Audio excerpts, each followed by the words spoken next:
the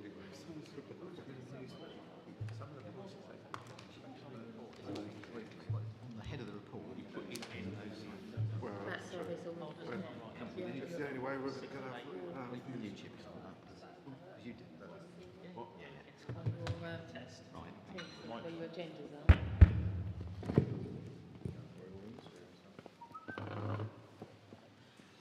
Massive drop in Right. recruitment. Up.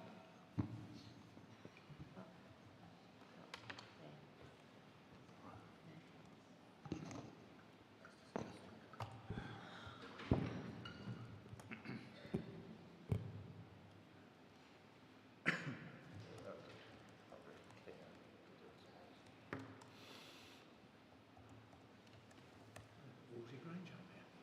I think it was like the 15th of June for planning. Wolsey Grange up 10,000. Thought you'd sort that one out. That isn't one of the Here's the chance of this again. Yeah.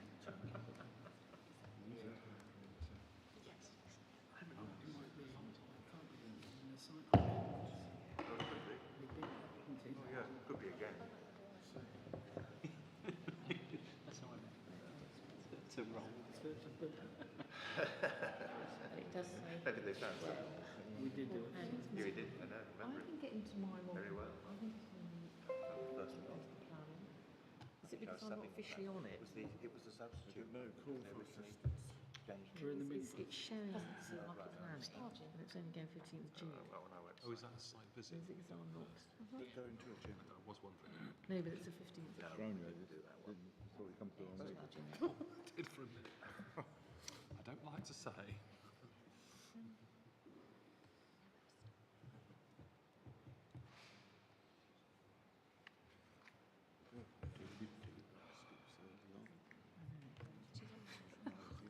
Yeah, but I don't kind of Quite a low turnout from the public. She hasn't selected and we haven't. Okay, I'll amend it. Maybe they'll come along later. When you are. Follow it Okay. on YouTube and then dash in. Good morning, everyone. Welcome to Babergh District Council's Planning Committee. I will now ask the Government Officer to read out the domestic arrangements and the fire regulations. Okay. Thank you, Chair. Please do not interrupt other speakers or hold separate conversations whilst others are speaking. If you're attending the meeting to speak and persistently interrupt the meeting, you may be asked to leave. Please ensure your mobile phones are on silent or switched off and that your laptop is also switched to silent.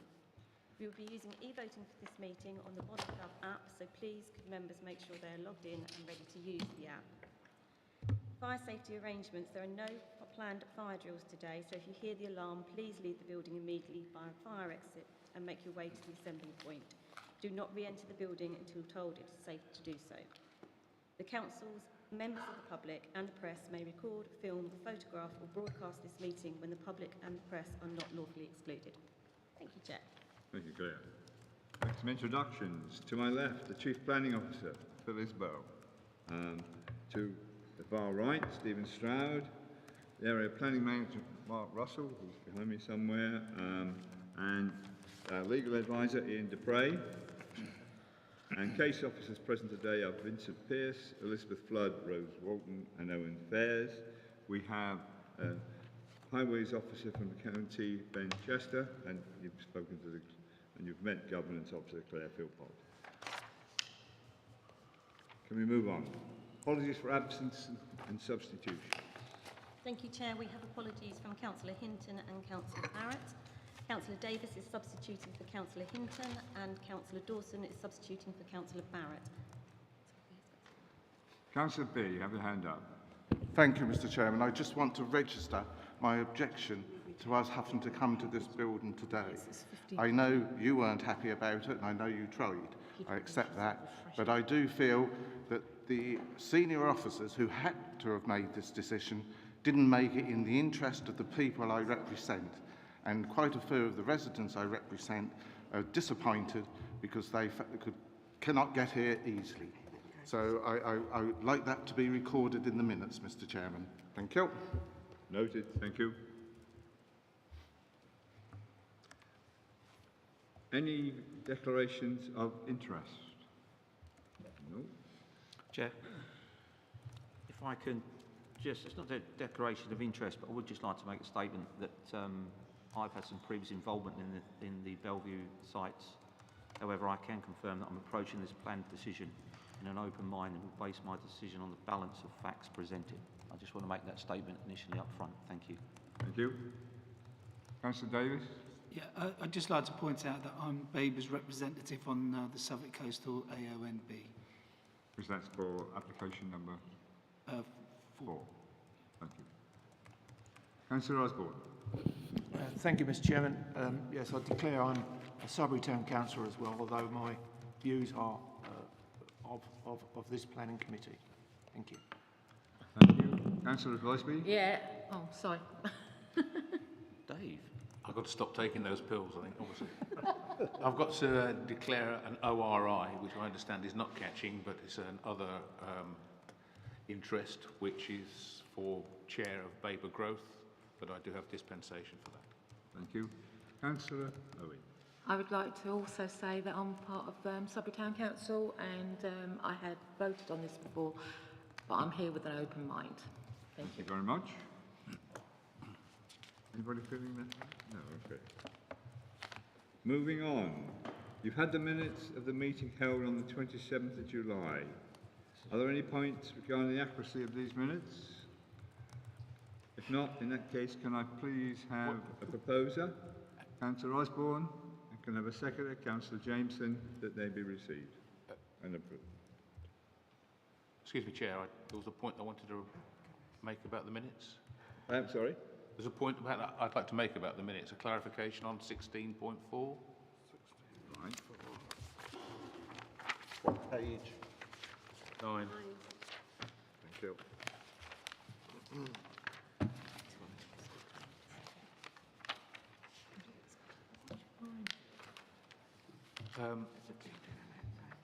Yes, I did ask a question about the wider site entrance of a pedestrian and cycle way. What I wanted, though, was I wanted more assurance that we were going to get it. I didn't want just the question that why it hadn't been delivered under this application, and I'd like it minuted that I would want one of the planning officers to respond to that point as to when we are going to get that new entrance to the sugar beet site, which will allow pedestrian and cycle entrance to Hadley Road. Thank you. May I? Can I be heard? Yes, it is. I think sure Councillor Busby is aware, as an experienced member, minutes are normally a concise distillation of quite a lot of to and froing in a meeting. I think what's on the paper is accurate as far as it goes. I think your point is you'd like a bit more detail, but it's, I mean, normally we don't descend to a great deal of detail in minutes. As like it records the decisions made under... I understand that, but this is probably the 5th planning application that we've had now that I've raised this point, and so far nothing's been done about it. I need it to be registered.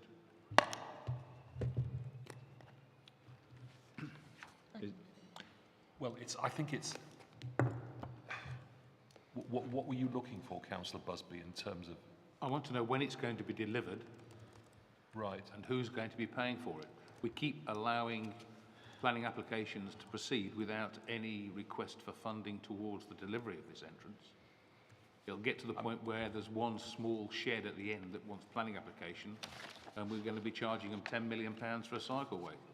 I think what I would suggest, Chairman, is that if the committee are minded to approve these minutes as they stand, because they are, I think they are, it's being accepted, they're accurate, but if there could be a note in the minutes of this meeting that Councillor Busby reiterated the concern when the minutes were being discussed. Councillor Busby reiterated his concern from 16.4 and said he still had ongoing concerns about that. Okay. Would that be acceptable?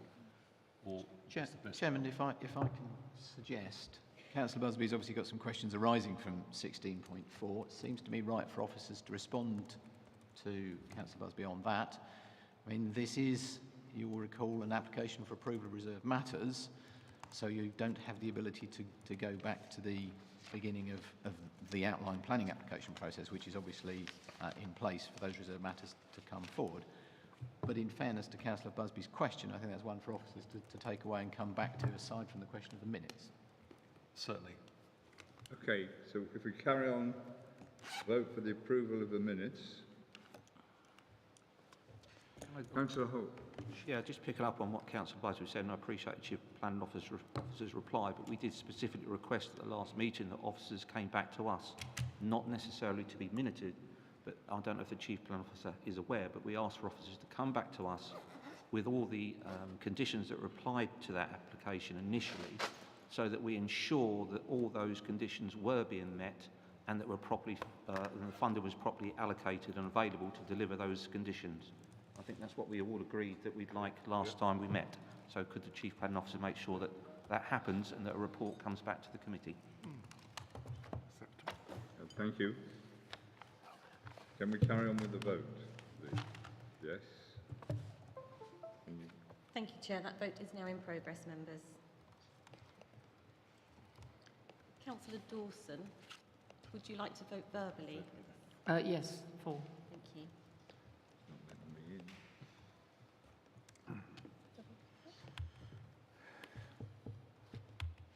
Oh, fine.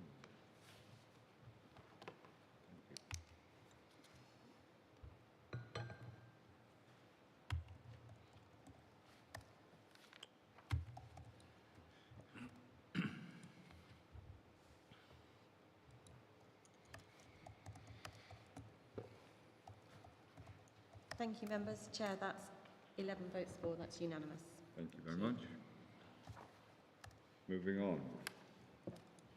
Having noted Mr. Councillor Busby's and Councillor Holt's request.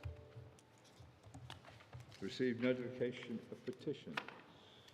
Thank you, Chair. Yes, we have received a validated petition in respect of application number DC 2106519. The petition has a total of 23 verified signatures. A previous petition was received with a total of 249 names. However, this was rejected as there were no signatures included. The petition reads as follows.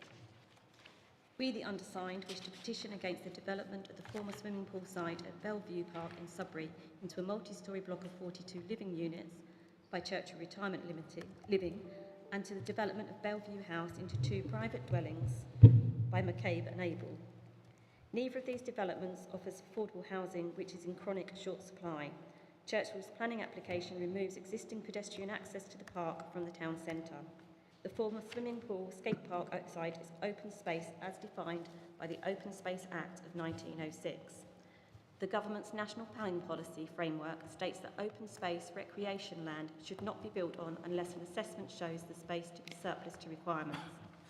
This is not the case at Bellevue. Babergh's own 2019 open space assessment highlighted concerns over the substantial 24-acre deficit of park and recreational land in Sudbury. Sudbury needs more open space of this kind and cannot afford to lose more. Bellevue House is a much loved part of Sudbury's history and was a community asset used by the public for a wide variety of purposes over many years. It is neither fitting nor respectful to sell it to just 2 families. There are serious issues about the increased traffic flow resulting from further development of Sudbury's busiest junction, poor accessibility to these sites and the detrimental effect on the environment of the town centre. Thank you, Chair. Mr. Fair. Moving on. Site inspections. Do we have a request for site inspection? Yes, we do, Chair. Gemma Walker will present. Thank you, Gemma. Thank you, Chair. Morning, everybody. I've got a committee site visit request from Councillor Hardacre on land north of the A1071, which members may be more familiar with as part of the Wolsey Grange proposal. The application in this case is an outline for up to 750 dwellings, up to 3 hectares of primary education land, public open space, sustainable urban drainage, landscaping and highway improvements. And the request by Councillor Hardacre was due to listed buildings, ground nesting birds, drainage concerns and the topography. So we've got the application site outlined partly in pink and partly in orange, and just to the very south is the land known as Wolsey Grange 1, and then we've got the A14 essentially running through the centre of that slide, so we can see. And again, we've got the red line there, which is the application site, and in blue, part of the Wolsey Grange 1 development. So we've got the Hadley Road that essentially runs to the south, and the A14 which runs to the west, and Chancher Park is the large area in green on that slide. It does have some constraints. We can see there we've got the flood zone partly running through, and apologies, and some listed buildings. We've got Poplar Farm, which is in the very bottom corner on essentially the Wolsey Grange 1 site. We've got Springvale, apologies members that I can't point to these, we've got Springvale, which is close to the A14, and we've got Red House Farm central to the site, and finally Chantry Park with a variety of listed buildings and parkland. The proposal, as I said, is for residential, and it's got a variety of aspects of the proposal. Part of the area that would be flood zone is not being proposed for development, but would be retained as open space. We would have suggested development plans. You can see the area to the north wouldn't be developed, and then we've got various parcels of residential development, and the pink area to the south is the proposed school land. And again, a sort of a green infrastructure plan which perhaps shows more clearly the different areas of land proposed for the development. Possible building heights proposed. Maximum residential density, so all of those areas are things they have thought of in terms of the built development. And just very briefly, I've got some slides from the landscape visual impact assessment to give an idea of what it might look like. So this is Red House Farm, essentially in the valley. And this is proposed at spring year 1, summer year 1, and we go on through to year 15, spring and summer. And I've got similar views across, which if I briefly run through to give members an idea of some of the information we've got. So again, we're now looking up from adjacent to Red House Farm, looking at year 1, and through again to what the development might look like, with some of the landscape planting that's proposed. This isn't very Oh, apologies. Okay. With the housing on the hill in this case, and again with some of the landscape planting proposed. So you can have an idea of some of the mitigation and some of the views that we do have on here. These are slightly more distant views, so hopefully you can just see on the horizon in this case the proposed development and then the landscaping proposed going forward. I do have some photos if members would like me to run through them, but intentionally, Chair, that is the request for the site visit. If members would like more, I'm happy to run through more now, but conscious that might be sufficient. Thank you. Would anyone like to see more? While they're here? Yes, please. Yeah. So we're looking up to the Copdock interchange to our right, through across to the Suffolk 1, and the application sites to the left in this case. And again, looking down the hill. So these are views from approximately 2 weeks ago. And then again, looking down, this is part of the Wolsey Grange 1 surface water drainage that goes down the valley, but it would be part of the sort of central to the Wolsey Grange 2 site. And again, looking down the valley. And again, we're looking back up with Suffolk 1 and the Holiday Inn to our right and the application site to our left. And looking down again from the Hadley Road. And then we're just coming down the junction from Hadley Road. We've got the Springvale to our left with the swimming pool and various buildings in there to the left, looking down the road. At the bottom of that hill is the Red House Farm. And again, we've got the application site both to our left and to our right going down this road. And then looking back up, that's the traffic lights would be just slightly out of our view on that one. Again, application site both sides of the road. And we're looking down then to Red House Farmhouse and closest to the farmhouse. And again, looking across through the site, either side. And again, the Red House Farmhouse from the other side. So we're looking up essentially towards the traffic lights, and the remainder of Wolsey Grange 1 is up and to our left. And again, more of the site areas and the roads surrounding. So again, we're just looking up the hill, Chantry Park to our right, up into Ipswich. And across the view, up towards the Grange 1 again. That's all the photos I have, Chair, but I'm happy if members wish for more on the day. Thank you, Chair. Questions from anyone? Well, no, I was just to propose that it's not very clear on there, I would like to say, and it's not your photos, it's nothing, it's because where it is. But I would propose that we go and see it, because like anything, we need to visit things to make sure we're doing this right. Thank you, Councillor Owen. Have we have a seconder? I'll second that. Yeah, I think due to the scale and size of this, I think I think all the committee would rather be out there looking at it with their feet on the ground. So I wholly support that. Any other questions from members? If not, I'd like you to vote on the proposal that's been made. Thank you, Chair. Members, that vote is in progress.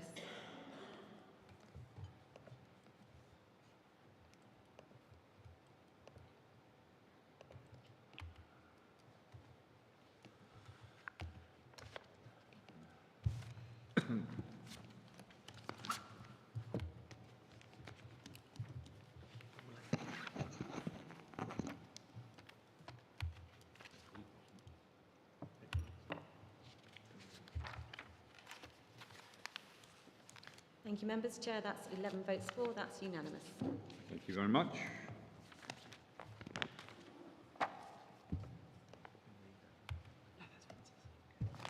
Councillor Osborne. Thank you, Mr. Chairman. Yes, is there a date for that site visit, please? I believe the proposed date will be the 17th. Is that correct, Gemma? I think we're looking at the 17th. 17th, which is the next Thank you, Wednesday. Mr. Chairman. Councillor McLaren. Chairs, I'm sorry. Can I give my apologies now, because I'm going on leave tomorrow and I'll be away for that site inspection. So I would not be accessible to refuse the invitation. Thank you. Okay. Councillor Hall. I'm sorry, I have to give my apologies as well for the 17th. I'm absent on holiday. I think there's a lot of people on holiday at the moment, and perhaps we could look in September. Councillor Jameson. And the same. I will have to apologise. Can't be in that case, that's over half of you have already expressed a delay. Do you want to have a rethink? Yeah, if you leave that with us, we can confirm something later today. Thank you, Chair. We'll have a rethink for a later date. Thank you. Right. Moving on. Scheduled planning applications. Are you ready, Vincent? I am, Chair. Good. Bellevue Park at the junction of Roundabout and Cornwall Road and Newton Road. I invite the case officer, Vincent Pearce, to introduce the application to the committee. Is there any way you can advise now? I can't say.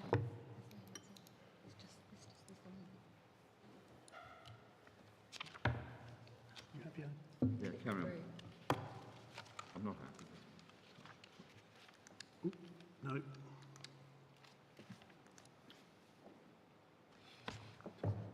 Thank you, Chair. Good morning, members, our guests in the audience here at Worsted Park, and anyone who may be watching and listening online.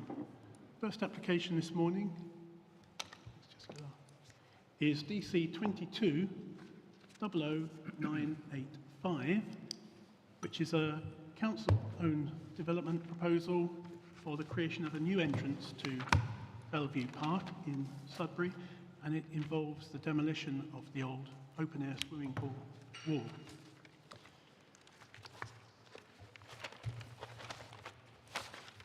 The site actually is on the edge of the ward of Sudbury South West, and you can see that two other Sudbury wards adjoin. As is always the tradition, I have to say that this presentation is merely designed to illustrate items in the report, and is one of a number of material considerations that you are required to take into account on top of the report and representations that you may hear this morning. Just to flag up, for the sake of public transparency, this is a council-owned site. The applicant is the council. That said, as the planning committee, you must judge it as you would judge any other application made by any other applicant. Extensive consultations, and you'll notice there's been significant public interest, concern, 59 public objections. They are all referred to in part 2 of the committee report, and all those comments have been available online. Sudbury sits to the west of of Hadley, and on the screen we're just showing you some of those distances. So it's approximately 9.5 miles west of Hadley, 18 miles west of Ipswich.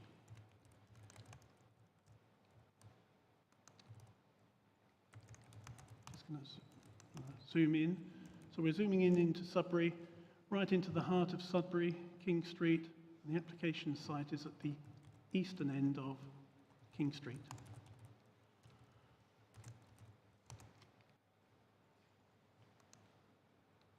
The application site is shown in red on the screen. So, and an aerial shot showing it in the context of Bellevue Park, which is the green area that extends in a sort of triangular shape to the right-hand side of the screen, with Bellevue House sitting just to the north of the park. So a quick look at policy matters in respect of this proposal. The first slide I'm showing you is an extract from the adopted local plan, which shows the frontage of this site where the entrance will be as mixed use area. Bellevue Park, which is shown in green within the local plan, is allocated as open space and recreation uses. So actually the entrance arrangement is within what is allocated mixed use area, but it's obviously essentially connected to the open space because it is providing a long-awaited new entrance to the park.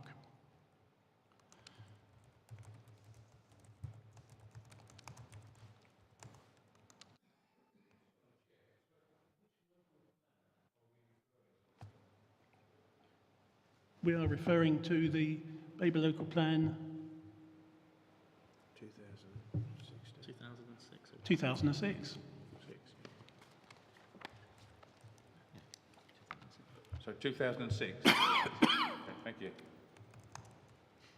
Mr. Chairman, could you ask the case officer if he could just point out, I think it was on slide number 6, where Cornard Road is, yes, and where it ends at the roundabout. I think I know where it is, but I don't know if other people do. Thank you. Because we don't have access to a pointer and we're not working from a laptop, with your permission, Chairman, I'm afraid I'm going to have to... Good luck on reaching that. The old-fashioned way. Yep. We have Newton Road along the top here. Yep. Cornard Road right here, King Street here, Great Eastern Road. Could you, just while you're there, point to the junction at the end of Cornard Road, hitting the roundabout with the road coming from Newton? That's right there. That's, thank you. That's where the entrance is. Yes. Thank you. Well, I think the problem is you're not going to be seen, and listeners cannot see the screen either. So, perhaps with your permission, just so the members of the public know, I know they know the area. Sorry. Carry on.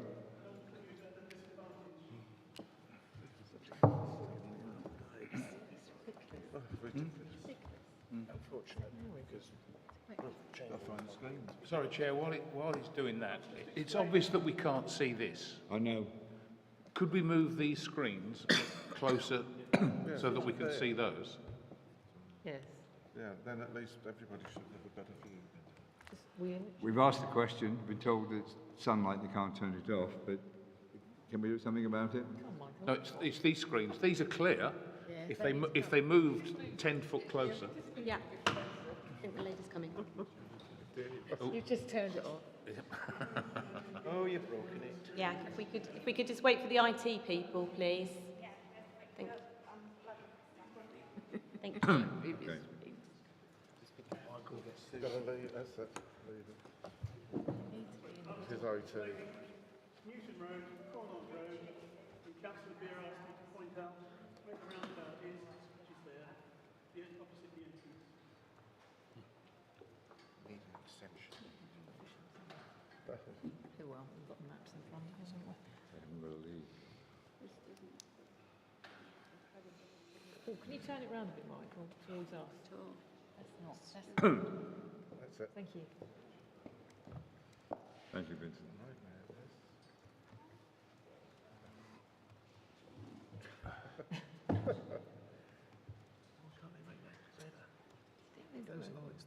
I think we need to carry on trying to do with the best screen we have.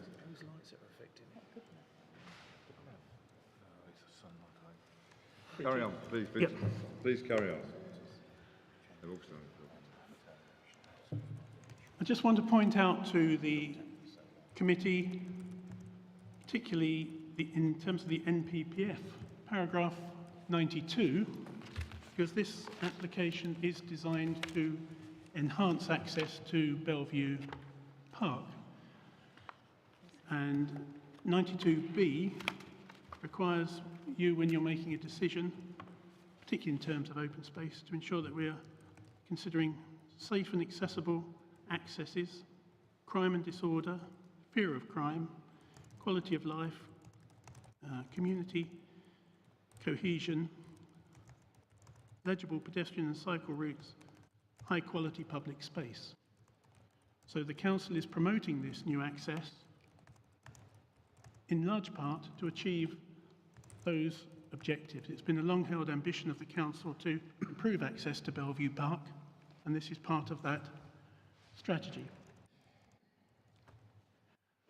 I refer specifically to the open space sport and recreation strategy from 2010, which goes back as far as 2010, where the professed objective of the council is to improve the main entrance to Bellevue Park, amongst other things. So up on the screen you can see that extract. So when I say it's been a long-held ambition, hopefully this is the coming together of a lot of effort to improve Bellevue Park. Quick look at the constraints. As you can see on the screen, there are a large number of listed buildings close by, largely grade 2 listed buildings. It's on the edge of a conservation area, Sudbury Conservation Area. And also we've got St Peter's Church, which is a grade 1 listed building shown in green on that screen. There is a public footpath shown in the green dashed line in the bottom left-hand side of that shot.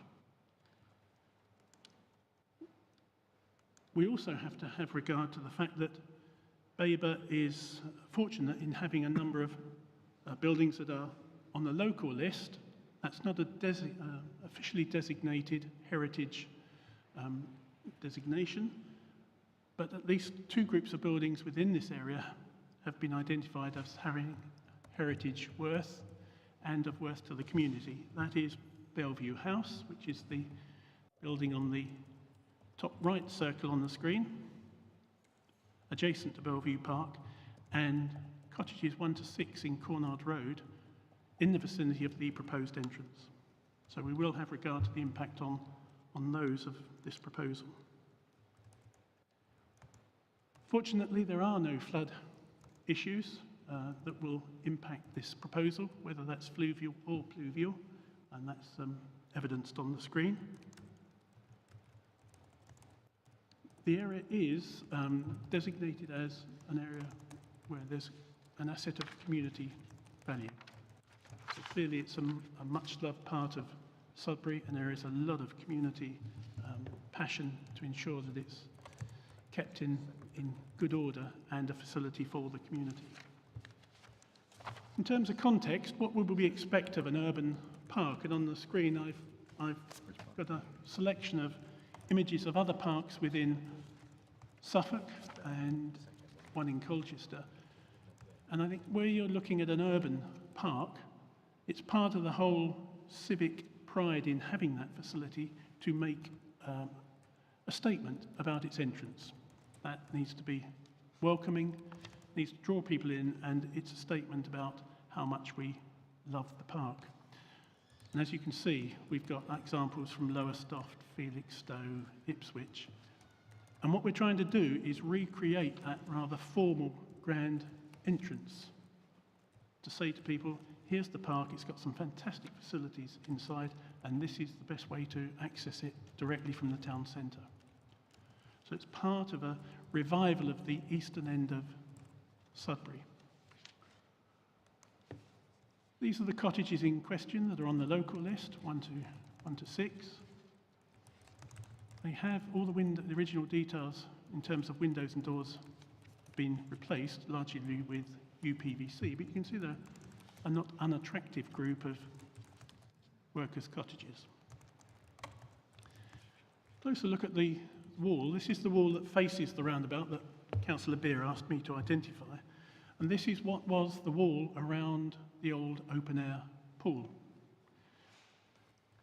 As you can see, well, it might be difficult at a distance, but where my yellow line is, clearly that wall has either been repaired or the height has been raised at some point. Largely in English bond, it does have buttresses the whole way along. There's a large area of concrete on the left-hand side, closest to Newton Road. It does add something to that corner. It's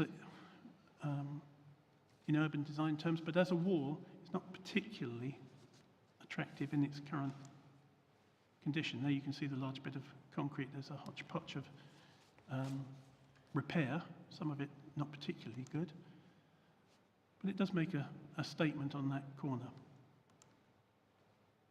And there we have a view down Cornard Road. Another shot where the trees are overhanging the wall along Cornard Road. Here we have an aerial shot. In the distance there you can see Bellevue House nestling in the trees. Midway on the right is actually the access to the park from Newton Road. So where that copper, looks like a copper beach is, that is the access point into the park. So let's see what it is that the council is proposing in terms of. I have got a closer shot so we can look in some detail. But the idea is to demolish the wall that's currently in that position on the frontage and replace it with a series of steps and ramps leading to a rather grand formal gated entrance to make a real statement about the park. If we zoom in closer, what we can see is there is also a new crossing, and this has caused quite a lot of controversy in the area. This will be, if it's approved, a controlled crossing. So I'm not sure whether I've highlighted that on screen. So on the left-hand side, across the road, you'll see that cross-hatched area. That will be a controlled crossing, the details of which we don't have. So it could be a toucan, it could be a pelican, but that will be a matter for the Highway Authority under Section 278 of the Highway Act, were you minded to grant planning permission. And I'll go on to the concerns that have been expressed, but in a nutshell, people are concerned that this might not be the safest location for a crossing in terms of its position in relation to the roundabout and traffic activity around that point. And we'll deal with that in a moment. But the actual entrance detail itself, because there's a difference in level between Cornard Road and the park of some 3 metres, we've had to create this, well, I say we, it's our colleagues in regeneration, a series of stepped access points, so there's at least 2 stepped access points, and a series of ramps so that we can ensure good DDA compliance to get access into the park. And I will show you in more detail how it works. Councillor Bures is indicating he may wish to speak. Mr. Chairman, I wanted to ask a question on that point, but it may come up. But the wall that you show in Cornard Road, which was the bottom end of the swimming pool and holding the bank up, and behind there was a little shop when the swimming pool was in existence, a sweet shop.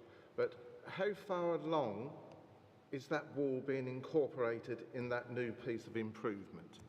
Does it go all the way the length of that wall or not? You know what I'm referring to now? Thank you. It is the entire length of that wall, and there will be a new retaining wall at the north of that shot. So at the bottom corner? No. Yes, Sorry, I'm going to have to do this again because I've got no other way of pointing things out, Chair. I need to know because I've got lots of questions on this later. And I might be able to deal with that in a later slide. Can we finish the presentation and leave our questions to where they should probably be after we've had the full presentation? Thank you. It's difficult. Keep going. So I'll play that again on the aerial shot. You'll see how it the majority of that wall disappears around the end of what was the old swimming pool. But incorporated into the new feature is a new retaining wall that will take it all the way around that corner. So there will still be a wall on that corner, but it'll be a new wall. And we've got some details to come. That's a closer shot, so you can see what was the old pool. It's been filled in, I assume, with concrete and tarmacked over. So some of those buildings used to be the old pool buildings, and in the core of that is what was the swimming pool. So as you can see, a large part of the swimming pool area is being replaced by this new entrance. Across the site, as I said, there's a difference on this part of the site of some 3 metres, but generally the land does that. So in terms of the roundabout and Bellevue, there's a difference of 6 metres, but for the entrance it's 3 metres. So you can see the land generally rises to the east, and then from the south it rises to meet that sort of bund that runs right the way along that section of Newton Road. I've just highlighted some of those differences for you, which is about 3 metres. The yellow shows the proposed location of the crossing.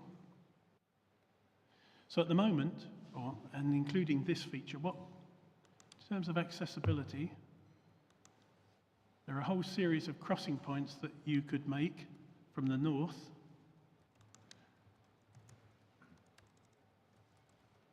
From King Street through that central island that exists.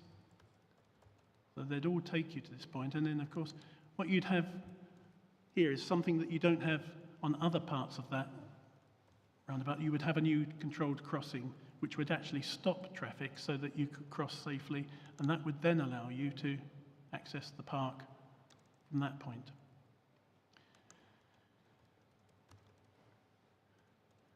This is a point that it has come up. In terms of the ramp, is it wide enough to ensure that 2 buggies, double buggies, could pass?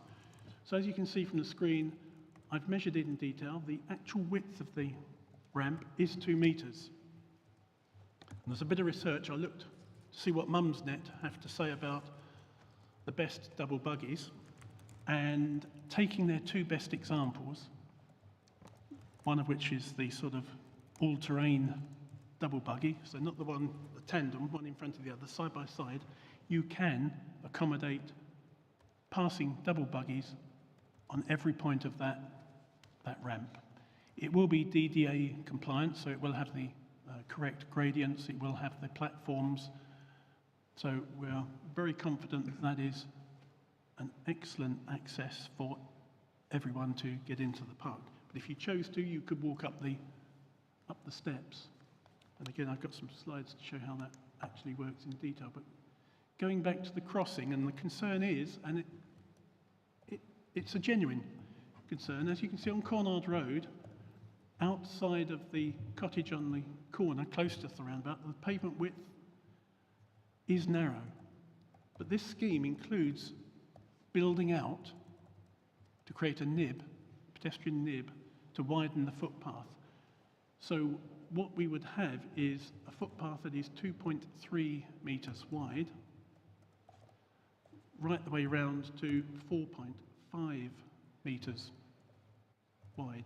There is a short section between here and the remainder of Cornard Road where the footpath remains narrow, but at the moment anyone walking up Cornard Road has to clearly try and cross between that corner and the opposite side with no aid whatsoever.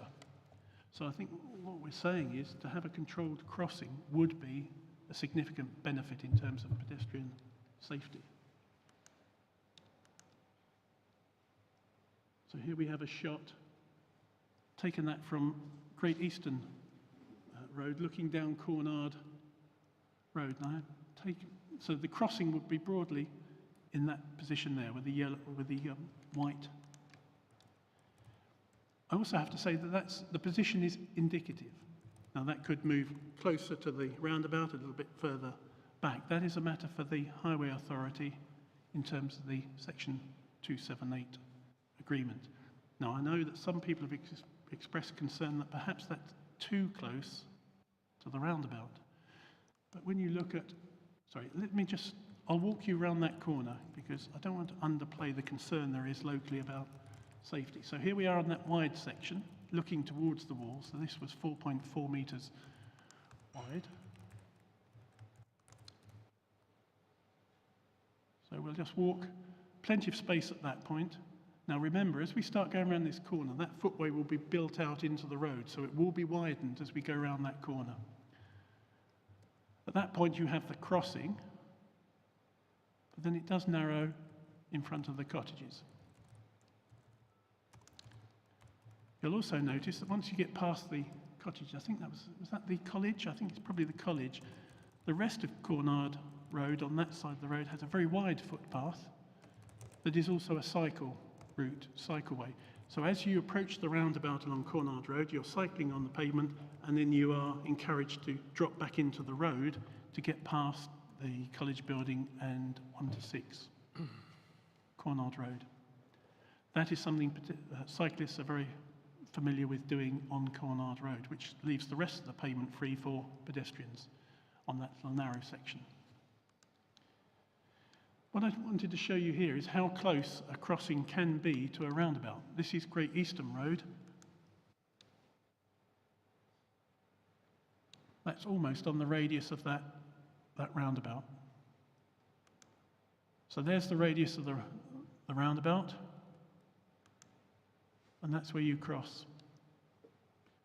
What we're suggesting here is, of course, this wouldn't be uncontrolled.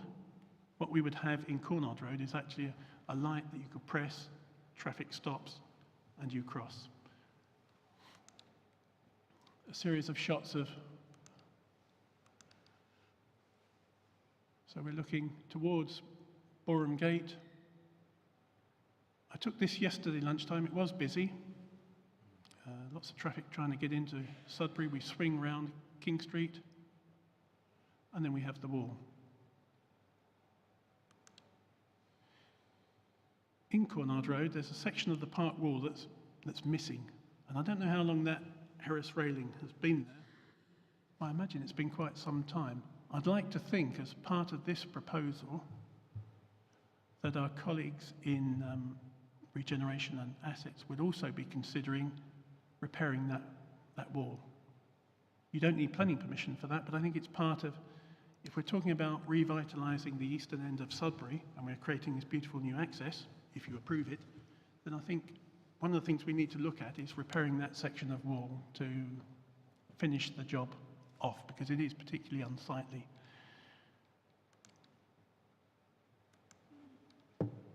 Looking in Cornard Road, it's a strange section of road. There's a mixture of garages and the college use and other uses. There's actually a beautiful building here that's boarded up. And what I'm hoping is that if this were to get permission, we would start to revitalise this end of Sudbury. And that might encourage other buildings to get improved. Again, a series of shots around that roundabout. What I would say is, going yesterday, I was incredibly impressed by how busy the park was. Went right through the park. All ages, all sorts of activities. Ingram's Well Row was parked solidly. It was so popular that road was full. Also, it's been a little while since I've been to Sudbury, but actually Sudbury itself was also incredibly busy. It actually looked very flourishing, which is good to see. I don't know whether our representatives from Sudbury have a different view, but the day I went, it was magnificent. In terms of the appearance, here we've got some shots of the wall. I will get closer. I imagine we might have some problems. So what I've done here is show the new wall and the entrance, minus any development that might be happening in the background.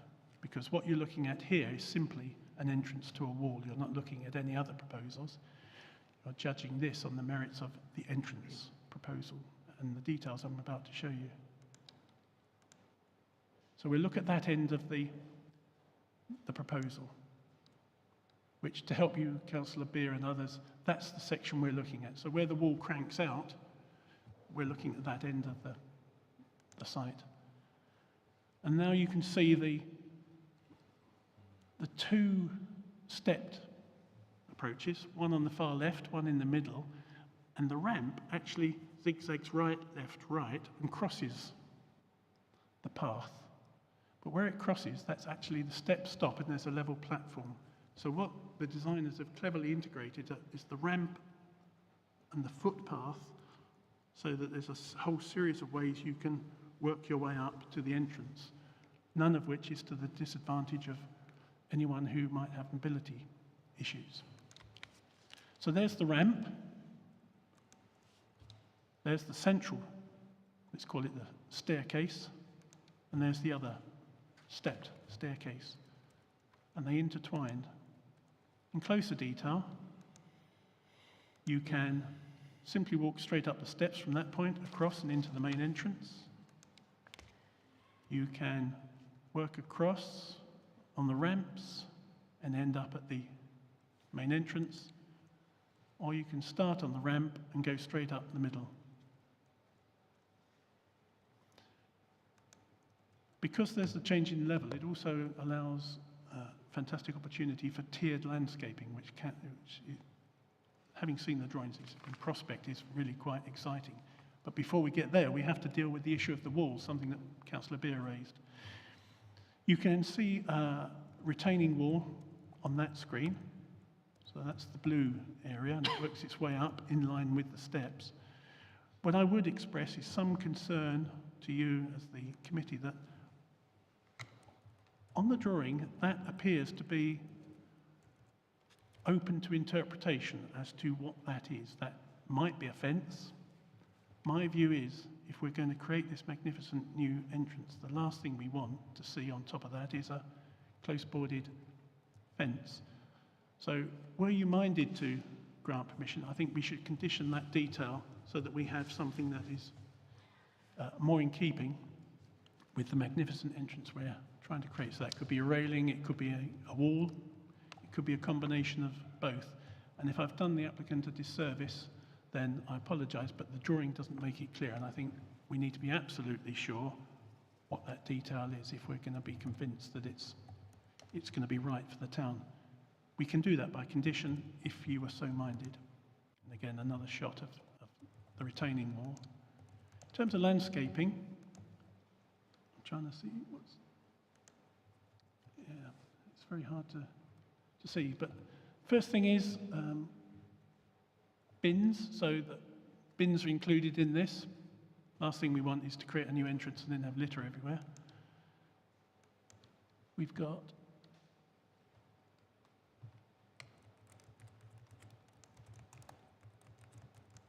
I'm sure colours are changing, but I just can't see what's... Here we are. Trees. We are losing some trees, 3 trees to accommodate this entrance, but we are getting more than like for like in terms of compensation in new planting. We're getting planting beds in amongst the trees and between the ramps. As I said, this gives the tiered landscaping effect. New hedges that run in a radial series down from the top. And on the frontage, where at the moment you've got the grass and some dried perennials, again, new trees, new benches. There are new benches throughout the entrance as well. New planting, real effort to not only combine improved access, but also to improve the landscaping and make something really quite magical about the entrance.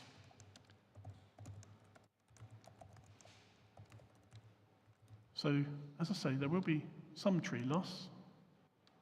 And on that screen, you'll notice 3 biscuit-coloured trees. They're the ones that would be removed to accommodate them, the access. Everything else is retained. They're safe. So the majority of trees that make their presence known in the views on that corner will remain. And they'll be reinforced, as I say, with additional planting the whole way up that slope and round the corner. At the moment, there are no trees on that corner. It's just perennial planting. And there we see it in its totality. In terms of views, I want to explore this in some detail because I got quite a bit of time yesterday on site just to recheck what I thought was the case. So that is St Peter's Church, and obviously it commands views within Sudbury town centre with its magnificent frontage.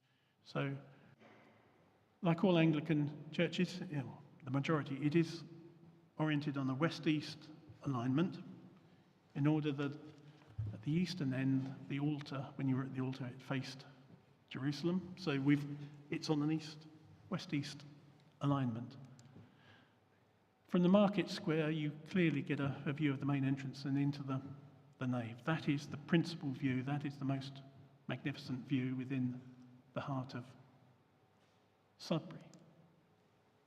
And we have the view with the church sitting right at the apex of that view. But what about views from the other end, from the chancel end? And I know that a number of people have quite understandably thought about, shouldn't the entrance be midway along that wall rather than on the right-hand side? Is putting it on the right-hand side some sort of arbitrary gesture to accommodate other development? But when you look very carefully from these points, and we'll look at those, so there's the view from the island that sits in front of the chancel of St Peter's. And the thing that strikes me is there's a huge road sign encircled in red that masks the majority of, so there's the back of the sign, masks the majority of the view of that wall. And what could I see really clearly? It's that piece. And that's where the entrance will be. So in terms of alignment, the entrance will actually sit in a direct line from the back of the chancel of St Peter's. If we were to put it on the left-hand side, you wouldn't actually be making the statement you want to make because it would be hidden behind all sorts of street furniture and clutter, whereas at the moment you get a direct line straight down to what would be the entrance from the back of the chancel. Looking the other way, so I've taken two shots, one from the central point at the moment where you cross from the wall to the island, and then one from the entrance, or the proposed entrance back. And it's interesting that, there we go, I'll try and composite view. So on the left, you have the view from the proposed access, and you can actually see significantly more of the church. I've edged it in green there, so it doesn't show particularly clearly, than you can actually from the vantage point of the central island. Because of the alignment of the buildings on the north side of King Street, if you want to get a better view of the church, the best place to stand is actually where the proposed entrance is. And I considered it quite carefully because my natural instinct and inclination would be to think that there was a direct line from that central island to the church. But actually, the best viewing angle is where the proposed entrance is, in both directions. So looking towards the town centre and looking back from it, which made me think perhaps the designers had thought incredibly carefully about some of those views. Let's take a very quick look at the pool, because one of the issues that has arisen is clearly if you were to approve items on the agenda, there is a risk that the existing access would be closed from Newton Road. So let's take a look at what that access is at the moment. So here we have a shot through the security gates into what was the old pool, and you see that's been filled in, that's tarmac. You can see the old, on the left is the old sign, which I think should be retained in some form. It's the sort of nameplate of the old pool. I took a shot over the wall, and I'll just show you what's behind that wall. So that's the filled in swimming pool. In the distance, you can see the wall that fronts the road, Cornard Road, King Street and Newton Road, it is incredibly unsightly, but perhaps you don't see it because most of it's behind that wall. I had the advantage of being tall and I could see over most of it. You can see that through the gate. In terms of regeneration, that's been sitting there for a long time in that condition. What we're thinking here is that the new entrance will be the main entrance. But if we were to approve this proposal, I think it is right for our colleagues to consider how emergency vehicles get into the park. And I would suggest that if members were minded to approve this, we ought to have either a condition or informative that says before that a new entrance is open, they have to have provided emergency access to the park, because clearly an ambulance wouldn't go up the ramp. So the only other possible place is probably the Ingram's Well access. So I think as part of this proposal, we do need to consider that, or in the event that the Newton Road access is no longer used at whatever point that is.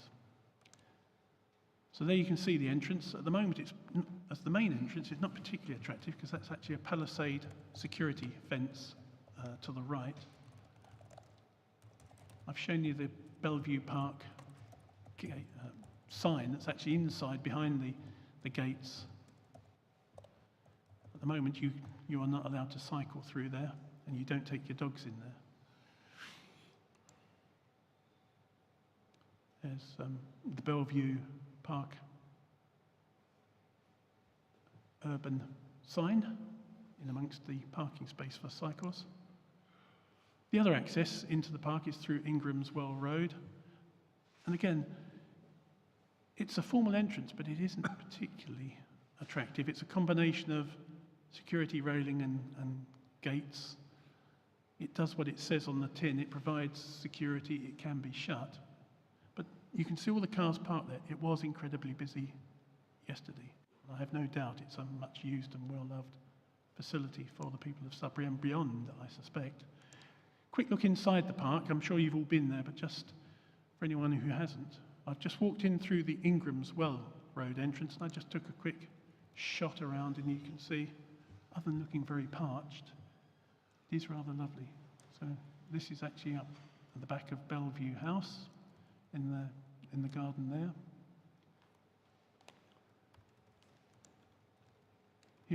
This is where I've just walked inside the park from Ingram's Well, looking across. All sorts of facilities in here for various ages, various types of play, natural play, formal play, skate parks, netball, basketball, tennis, racket sports.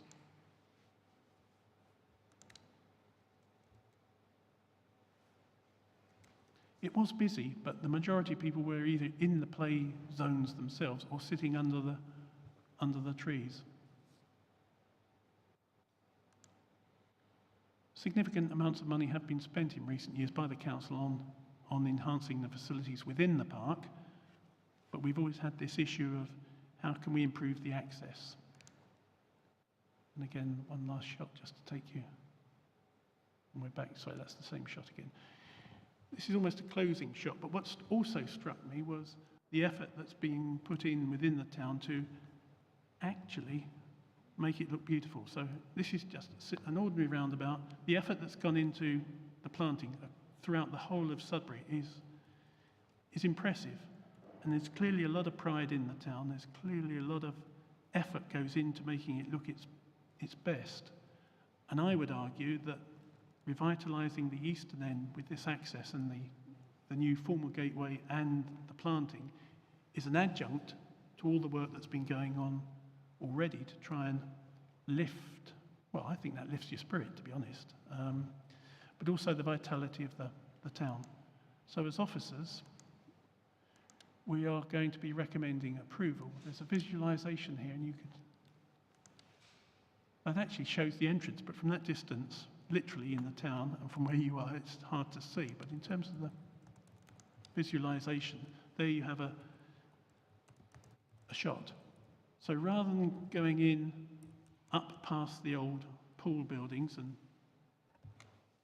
condition they're in, you would actually have this rather, well, it's a new garden, actually. It's a new formal garden with a range of planting, a lot of trees, a lot of benches throughout that, so you could stop halfway up.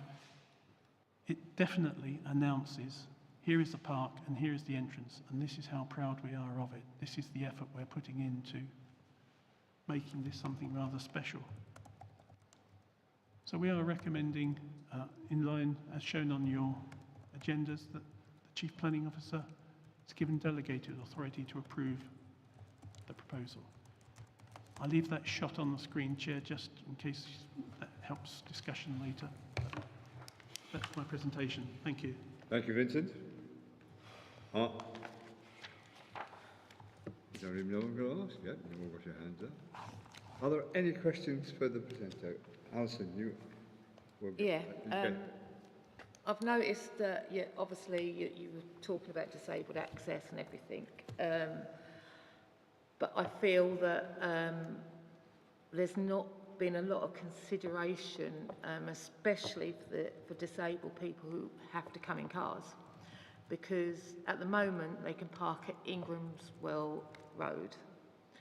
But Suffolk Highways are looking at having that as a one-way system and a bus route up there. So if they do that, I should imagine they'll be putting double yellow lines on so no one will be able to park. Now, to me, at the moment, they've got at Newton Road, they've got where the disabled people can park. They'll be able to park there and walk through the park. You've got nothing there at all that we're looking at for disabled people. I think they've got a bit of a rough end of the deal there. And obviously... Is that a question, Alison, really? Or a statement? Or have a question? Well, it's a question on what are you going to do about disabled drivers? That I know you're not meant to be putting the two together, but it does seem to be coming this way. What are you going to do about disabled drivers to be able to obviously park there and get in there? Because I don't think the disabled access has done enough. Did you answer? Vincent, do you think you can answer? I can't comment on what may or may not be in the minds of Suffolk County Council. You have an advantage over me, Councillor Owen, probably being a county councillor as well as being in with some of the plans. We do have Ben with us. I don't know whether Ben's up to speed on what may or may not happen, but at the moment, Ingram's Road is available, is well used, and that's where the majority of people park at the moment. In terms of whether additional parking could be made available closer to the new entrance in terms of blue badge places, that's something I would have to consider outside of this meeting, because you wouldn't have the ability to park around that junction, around all those roundabouts. No. So it is something that we would have to go away and have a discussion with our colleagues. But I understand the point you're making. If we're creating a new entrance and we're encouraging people to use that, and we're making the entrance itself DDA compliant, let's go and think about how we can improve access for people that are either drive there or are taken there. That's something we could do behind the scenes. Clearly, within this proposal, there aren't any clear elements that include new blue badge parking in the vicinity of the entrance. But it is something that, if you felt, and I'm sure you would all feel it was important, something we could take away and the Chief Planning Officer could look to see what arrangements could be achieved in closer proximity. And it would also allow the Chief Planning Officer to have discussions with colleagues at Suffolk County around what are the plans for bus routes and whatever. I don't know whether this is a moment that Ben would want to come in or you want to save it, Chair, for later. Not this particular moment, we'll save it. I think what we may have to do is ask the applicant to have a look at this. I'm getting a nod from the applicant, so they will take something on board. Moving on, Mary McLaren, Councillor McLaren. Thank you, Chair. Is that working? Well, I went to Sudbury yesterday. I've got to say, well, not at the same time as Vince, but that was my first visit to the site because I missed the previous site inspection. And it was a warm afternoon and there was lots of children and families about. And so I crossed Cornard. I had great difficulty in crossing Cornard Road. Great difficulty. And the most scary bit was traffic coming off the roundabout up into Cornard Road. It was constant. And the speed that they were going at was quite frightening. So my question is, I don't know whether it's to the highways officer or not, but what actual audit has been made of the traffic flow? And your pictures, Vince, there was hardly any traffic on the road. Well, that's not as it was at 3 o'clock in the afternoon. And I'm just concerned about the safety of people crossing when cars are coming down Newton Road and Bellevue Road in volume and coming into Cornard Road. What I want to know is what the Highways Department well, I'd like to ask the Highways Department, did they physically go there and audit it, or was it a desktop exercise, which often happens with highways? Can I ask that question? The crossing has been subject to a stage 1 safety audit, which is where a team has been out and actually assessed it on site and produced a report. So they've actually physically been there, or at what sort of time? Well, we've been out to site as well as the independent team that carries out the safety audit. So my concern as a driver as well, people come around that bend very quickly and are faced with a red traffic light. That's the bit that concerns me, and children and families and elderly people as well crossing the road. I found that a bit difficult to sort of imagine. But you're happy with? Well, the traffic signal heads would have to have the forward visibility, which means that drivers would have to have a clear view of them from a specified distance in accordance with the vehicle speeds there. I think it is the speed of vehicles coming off the main roundabout and coming down Newton Road that is I was amazed at the speed as they came round the corner, and I think that should be sort of considered. Yeah. Well. The other question I've got, which is probably for you, is about the Ingram's Well Road. I had a look at that as well. And as Vince said, there was cars parked all down the left-hand side of that road. But given that the weather that we're having, we're into climate change, and a big park like that could be a fire hazard if we have a lot of hot summers, could you tell me how a large fire tender is going to get into the park at that point? Yeah, I agree. It's something that should be considered as part of the emergency access should be a consideration, certainly, yeah. It certainly would have been difficult yesterday. Okay, thank you, Chair. Thank you. Councillor McFloyd, you are.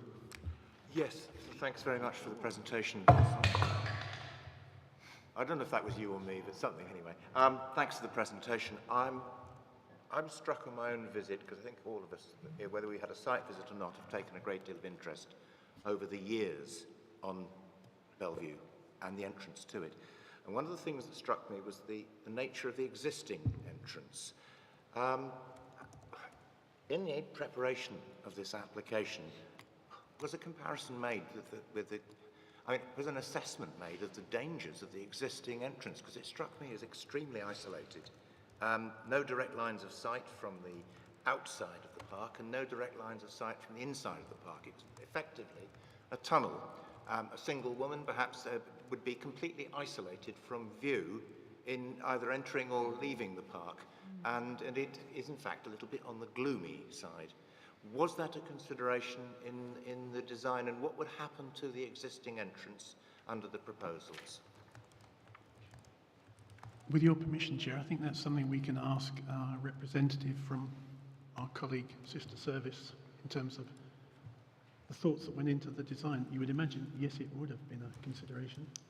Chairman, if I just chip in, at the moment the application does not deal with the arrangement around that entrance. No. Necessarily it would change as a result of the second application, and there is quite a bit of detail around this, I think in paragraph 5, 5.4 and 5.8, where there is talk of the improvements needed around the Ingramswell Road access point. So clearly this is in prospect, but the planning application is not talking to a change because it's not a planning matter.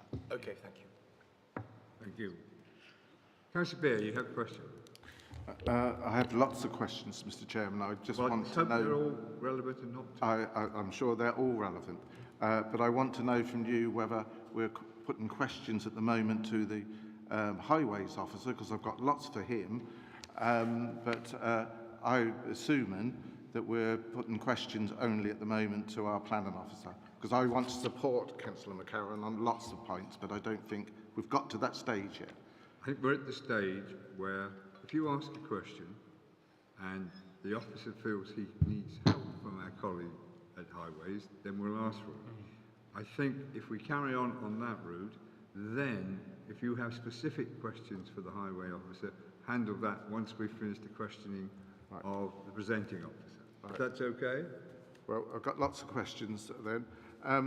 First of all, could I just say to the planning officer, Vincent, they have great respect for you and your approach to planning, and please don't take it the wrong way my comments here this morning, because I perhaps feel slightly different to you do, but I do accept that you've done your job extremely well here this morning. And the point is, on the photos, well, with a camera, my grandchildren can make a picture look whatever you want it to look like. So those views you show of looking at it from the church or from the new entrance, I'm not so sure whether I agree with you on that. But I'd be quite happy to go out with you afterwards. we'll compare notes. Well, but I still don't think you're going to see those views. When this first was mooted, Mr. Chairman, this came to us that the entrance was basically going to be in the centre of it, which is where I think it should be.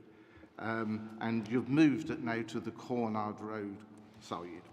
Can I first ask, is the road there being widened in any way? Because you've got the wall at the moment, you're coming down, you're going to put in a pedestrian crossing. Will the road across there be made any wider? Because I know, and I've driven that road for 40 odd years, come down there, way back in the late 60s, when the one-way system was introduced. I was part of it early one Sunday morning, and that's where I had to sit and stop any traffic coming from Cornard. And I'm going back a long time, there wasn't much traffic on a Sunday morning or many cars. So, and the only improvement that's been there is the concrete roundabouts put in. They were tyres when we originally done it. Now, that is the narrowest point of the whole of that Cornard Road coming along there. Councillor Beer, I think you've made your point. Will you please let the officer answer the question? Well, my question is it wider? Well, you're almost answering it for him. Please allow him to answer that. I know the answer. Come on. And that's the problem. There is no intention to widen roads for cars. The point of this is to make access for pedestrians safer and easier. So we're putting the pedestrian above the car in this instance. Right. So you're saying to me then that as cars come round from the Newton Road side and come round to come into Cornard Road, they can turn in there and that will be safer as a result of what you're proposing, putting a pedestrian crossing at the narrowest point on that road. Because I've stood there and I've seen buses come round and cars coming down from Cornard Road have to stop to allow them to swing it round. So how is this maintenance safer? They can hardly get by. One usually has to hold back a bit to let the traffic through, and then they have to creep over the centre line to get their front round. That's highways. We have I might ask Ben to comment, but my answer would be, as Councillor McLaren said yesterday, trying to cross Cornard Road. In my eyes, it must be safer as a pedestrian to cross Cornard Road when you have the benefit of a controlled crossing, rather than trying to dodge between the buses that you're referring to, the vehicles, the cars, the lorries. What we're actually doing is making those vehicles stop to allow pedestrians and cyclists to cross at that point. So there will be some inconvenience to car drivers, but that's the point of having the crossing, is to make it safer for the pedestrians. And my next question is then that if you have red traffic light there, suddenly stopping traffic, how visual is that going to be seen? How is that going to be placed? Because if you're putting it back into Cornard Road a little bit, which is what it's shown on one of the plans, I would think you're going to more or less be turning before you can see a red light. So I maintain it's not safe or safer. The other point is that the wall that goes along where the existing wall is now, a new piece of wall, why haven't you thought of putting in a footpath on that side? Because if you want to create anything that's going to be safer, put a footpath all the way along there to Ingramswell Road. You'll have ample room further along to put a pedestrian crossing, with or without controlled lights, and people can cross there. Cyclists could cross there safer. So that's where it would be safer, not where you're proposing it. If there's a place that's the worst you could put this, you have chosen it. That will be a nightmare. So can you answer that about whether you're going to put a footpath on the side, the swimming pool side? The whole of that area would be hard surfaced. So everything in front of that wall would actually become part of the pedestrian public realm. So the whole of that corner will be available to pedestrians. So everything to the left of that purple shading, all the way around, it's almost like a plaza, a pedestrian plaza right to the foot of those stairs. Will the footpath go along from this new existing footpath to Ingramswell Road? No. On that side? I'm going to stop you there. That's really a question to the applicant, not to the officer. You're talking about what's been decided by that. Can I please ask you to stick to asking him questions on his presentation? I am asking questions on presentation, and the officer referred to page 27 of the National Planning Policy, where it says that planning policies and decisions should be aimed to achieve healthy, inclusive and safe places. This is not a safe place, that's what I'm maintaining. So my question is, should be that Babergh, who are the applicants, should have offered to have put a footpath along there, and if they didn't, you as officers should have asked for that. You should have asked for a footpath on that side of the road, which would solve a lot of these problems, because you could have widened the road and you would get a safer crossing point if you want to cross them further up. I can answer. Chairman, can I just come in there? I mean, the planning officers make a recommendation based on the application before them. You have the comments and advice of the Highway Authority in the papers. Whether you agree or disagree with that, that's for your consideration. The National Planning Policy, talking about safe and suitable access, we can all know. I think the question of Babergh's responsibilities is perhaps a matter for the applicant to address. We as planning officers have brought before you the application papers with the consultation advice that we have, and the recommendation is framed around that. Thank you, Chairman. So you're telling me then that there was no consultation by our senior officers to our planning officers to consider looking at a footpath on that side of the road, when everybody knows that you come out of Sudbury and you've got a brick wall on your left, You've got no room to avoid oncoming traffic if they're big, and you want to have pedestrians crossing the road there. So come on, it's not logical. And if you haven't asked that question, you as senior officers should have done. Thank you. Is that a question? I've answered the question that he just answered. Chairman, we've made a recommendation based on what we usually do with all planning applications, which is consult on the proposal before us.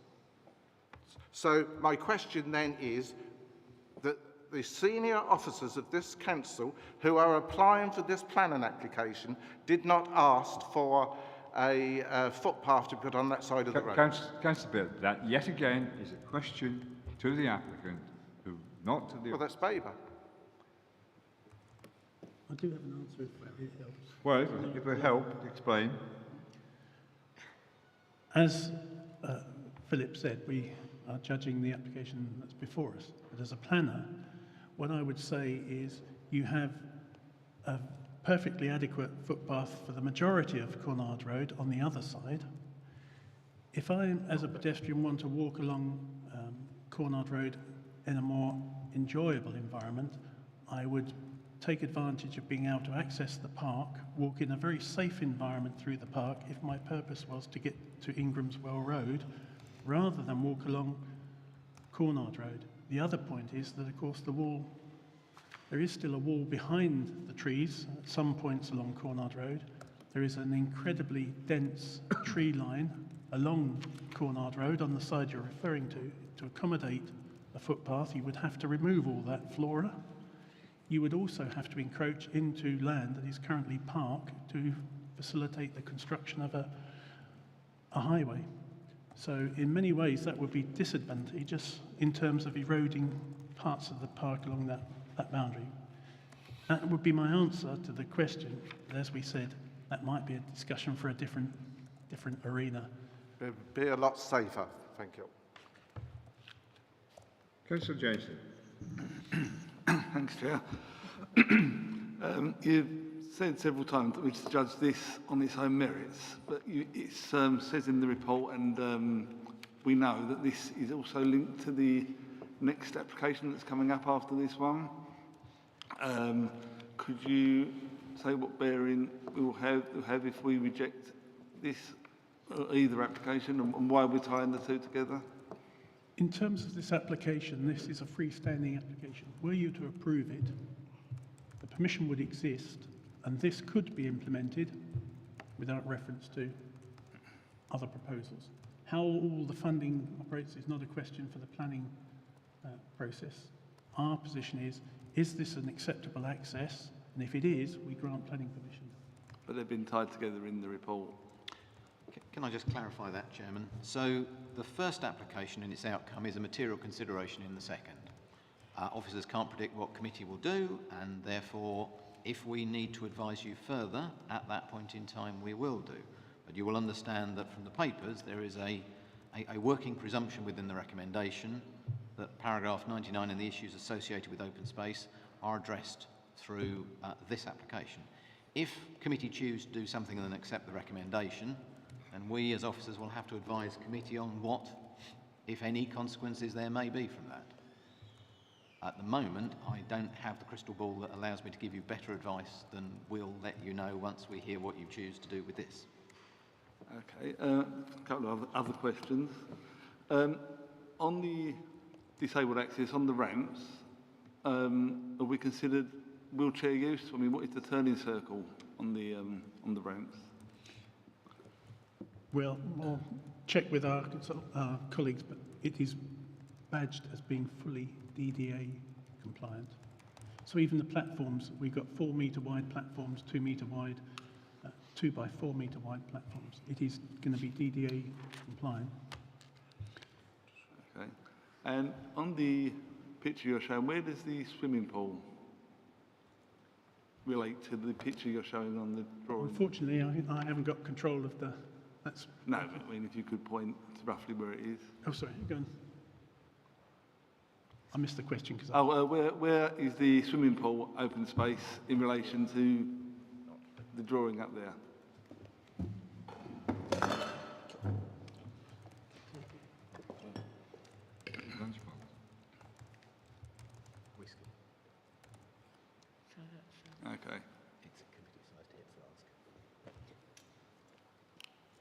Oh, and one other question, sorry, which I know later on a CAF is going to be proposed for the entrance, and will be taken into account deliveries to the CAF, delivery vehicles get into the CAF in this application.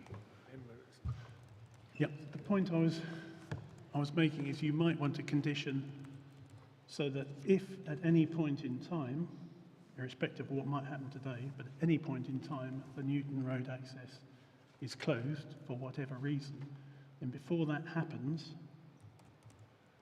the council must provide alternative access for emergency vehicles to the park. So at the moment, as the Chief Planning Officer said, if you were to approve this scheme on its own, that access would remain. So the question of can emergency access vehicles access the park would not be an issue. But were it to be, at some point in the future, you would actually want to be clear to our colleagues that before that access is closed, they must provide alternative emergency service access to the park.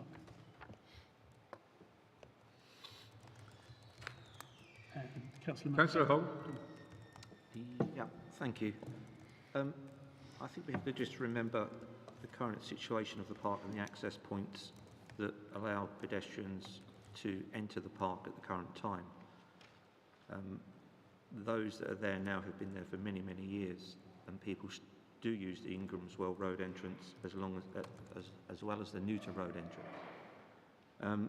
I note the crossing that was recently put in, or has been recently put in, at the Newton Road, Gurden Street, sort of junction corner, which I believe has improved traffic flow and helped the traffic flow through the centre of the town.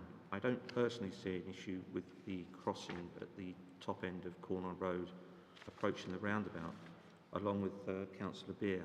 Perhaps not as long, but I've driven around Sudbury for nearly 40 odd years, and certainly coming and approaching the roundabout where you go up Cornwall Road, in my view, if you drive within the law, is not a fast junction roundabout.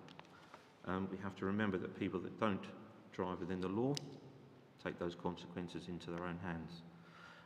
I note the officer's comments about the Ingram's Well Road access, and Councillor Owen also mentioned about the proposed improvements for Ingram's Well Road. I think it would be useful for highways to give us some indication as to whether there will be any blue badge parking in Ingram's Well Road, which may well answer the disabled access point that Councillor Owen mentioned. I also understand that the Ingram's Well Road improvements will have a footpath the full length of Ingram's Well Road. Perhaps we could get a comment on that, because I think you have to analyse where people are coming from to enter the park, whether they're coming from Newton Road, Corner Road, Gurden Street, or from the town centre. We have several crossing points that have been there for many years, and I don't know of any accidents on those crossing points that have been used for many, many years, which are not controlled whatsoever. So I just see the entrance on Corner Road as an addition, a benefit to enable pedestrians to enter the park in a much more safer way than previously they've been able to do. The other point I was going to mention... Is this a question to the... It is, because I'd like some reassurance... Would you like to let him answer the first two bits before you do that? Thank you. I would have to defer to my colleague Ben Chester for confirmation as to whether Ingram's Well Road would have blue badge parking, whether there is intention to put a footway the entire length. So at the moment, you see people walking up a slopey verge at the northern end of Ingram's Well. Unfortunately, this isn't something I have the details of, so I can't advise at this point, unfortunately, but I can speak to colleagues and get some further details if required. Thank you. I think what, Jeff, if I may carry on, I think what we do need clarity on is the Ingram's Well Road entrance. It must be conditioned that it has the width, and I'm sure we wouldn't allow this to go ahead without the correct width for emergency vehicles and the servicing and maintaining of the parkland itself. But we obviously do need, because the officer isn't able to confirm that, but we do need some clarification if that will be the minimum standard. And my last point... Let him answer that one first, and then you can come on to your last point. Councillor Holt, it is within your gift as a committee to suggest a condition that requires that to happen as part of the new entrance. I'm surprised it isn't part of the application because that should be really included in that. My last point, if I may, is the Ingramswell Road crossing point, which Councillor Beer, I believe, was mentioning earlier from Cornard Road. For those pedestrians coming from Cornard who want to go up Ingramswell Road, there's no improvement in that crossing. There's a drop curb there at the moment, but are highways or are the applicant considering any improvements to that crossing in its existence? I think that's something we can reasonably ask our colleagues from regeneration. That is a perfectly reasonable point. I tried crossing there as well, so see what they have to say about future plans and whether it is to include some sort of perhaps uncontrolled crossing. Thank you. Councillor Gore, sorry. Just for assistance to Councillor Holt, there is an approval of details of the improvements to Ingramswell Road, access to the park, together with a timescale for the works, listed as the final condition in the recommendation on page 39. And obviously that would depend very much on how much we wanted to add to that condition. So it may be that we could address it that way. I just thought that might help. We need to condition the width. Right, but I'm just saying that could be added to within the condition, that's all. Thank you. Councillor Dawson. Yes. Could you clarify for me, firstly, are this overall application here with all these trees, are they, is there some sort of condition that they're going to be mature, or are these going to be saplings? Because when I look at that, the aerial view, it does, you know, with the building, that is really an awful lot of concrete there. And, you know, initially, when one of the things you stated quite clearly, which I'll come on, it's got to be welcoming, etc. But one is walking into what does resemble rather a skate park and an awful lot of concrete. So I'm just wondering, with the landscaping, you know, all these trees, some of them you mentioned were there and some aren't. Are we going to go in and are we going to spend a bit more money and put proper trees in there? Good point. We do have a condition requiring further and full details. But I think if it was the view of the committee that they would want some instant impact, you could actually indicate that you would prefer to see extra heavy standards in some of those positions rather than whips, because we are badging this up as making an immediate impact. Well, I'm sure the residents of Sudbury would want to see instant impact, yes. So could we make that a condition firstly? That's something for you as the committee to determine. I think that's, yeah. Yeah, and then also, if we go to slide 13, if we may. I don't have control over that, but I think somewhere, miraculously, as we say, can we have slide 13 on the screen, please? It will happen. Yeah. Well, let's see if we can work backwards.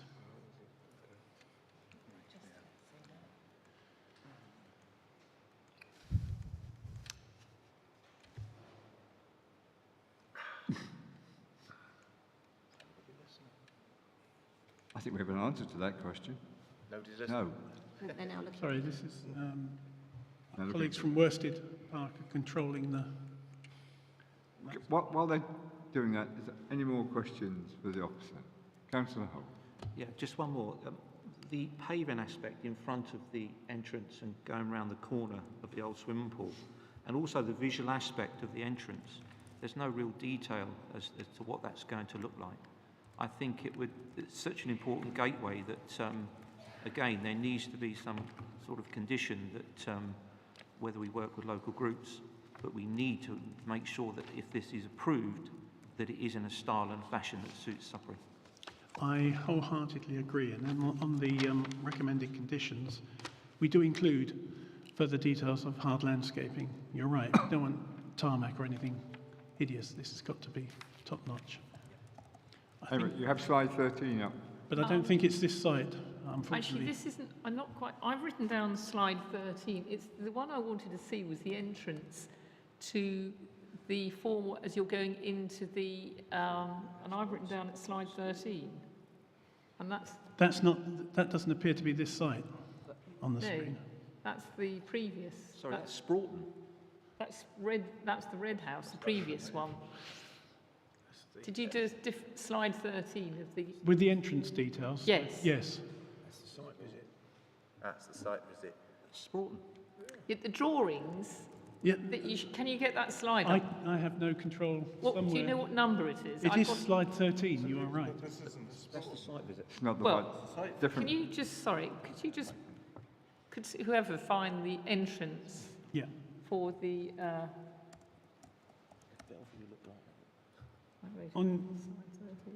It might be 31 on your control trying board. to get your attention at the back.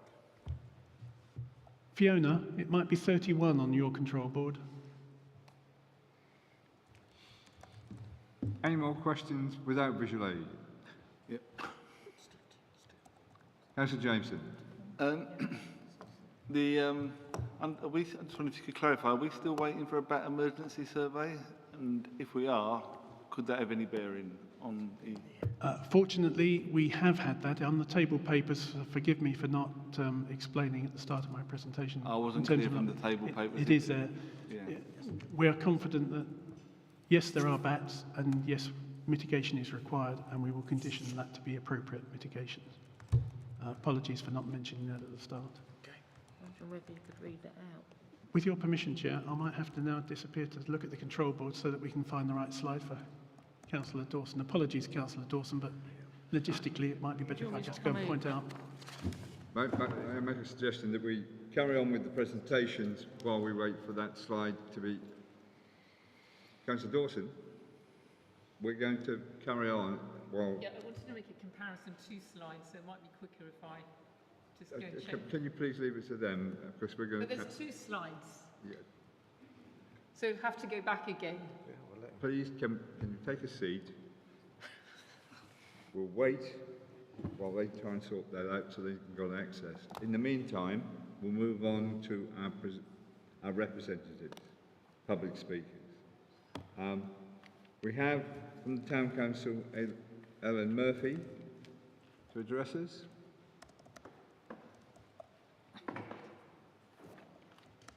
You have 3 minutes to address the committee. Thank you. Sudbury Town Council, which represents all voters in Sudbury, has opposed this development from the beginning, primarily because Bellevue Park is a major asset for Sudbury, which could be enhanced. The evaluations in the papers talk of public benefit, but wouldn't a park open to the general public be more of a public benefit than creating retirement homes for a handful of people? There has been no clear explanation as to why this isn't open space, when it has been recreational space and has never been a brownfield space. The amount of open space has been declining with all the housing developments with much more to come. Trees are very old. The trees give us oxygen, store carbon, stabilise soil, but their retention will be dependent on the developer to do the right thing.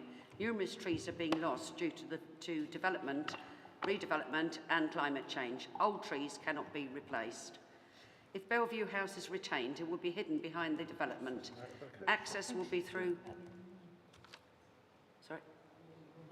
Can I just say something?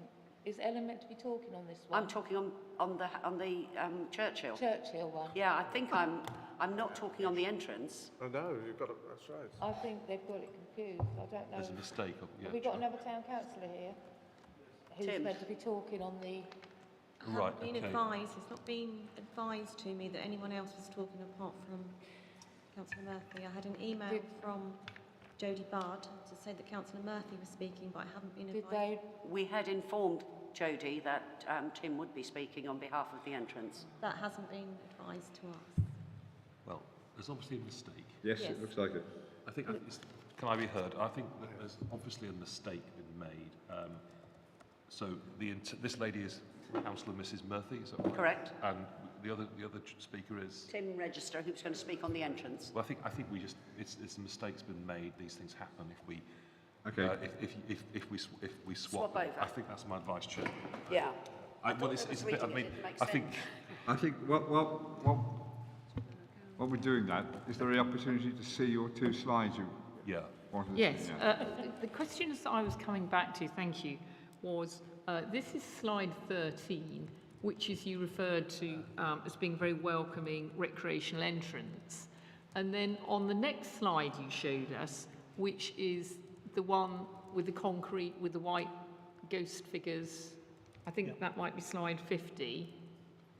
What we don't see here is this does look rather splendid, but on your actual lattered pictures of the area, there is no entrance. And my concern is with this is, what is it going to look like, the actual, as we walk through these magnificent wrought iron gates, I suppose, for safety, or is it going to be, there is nothing there?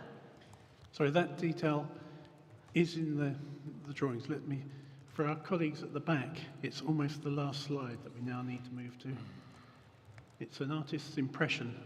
Yeah, I think it's 50-51. Yes. And this is slide 15. On mine, it's 31E, where we really get the close-up. No, the one with the ghosts. Okay, they're there. This one here. Yeah. So when people walk into this area, yeah. You know, there's quite. What are they going to be walking through? What is this entrance? Is it going to be like Halstead with these rather grand entrance, or are we just going to have a sort of brick wall with a post? No, or, I understand. yes. Thank you.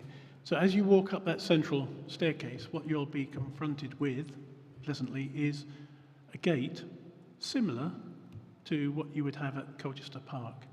It is large gates on iron or metal pillars with a ornate railing running either side. So sorry, then I misunderstood. So this area here, when I cross the road, is this bit skate park here? Is this going to be all open in the evening so that people can I understood that this bit would have closed access. That would be open. From your drawings, you've got a line going round there, suggesting that that area's closed off. Is it not? Everything in the foreground is open. There is new lighting, extensive lighting, ground level, bollard lighting, and other lighting. What seals the vista is at the top of that staircase steps, you then have the metalwork railings and gate, with the gate being much higher in a curve. So is that gate there is what it's going to be or not?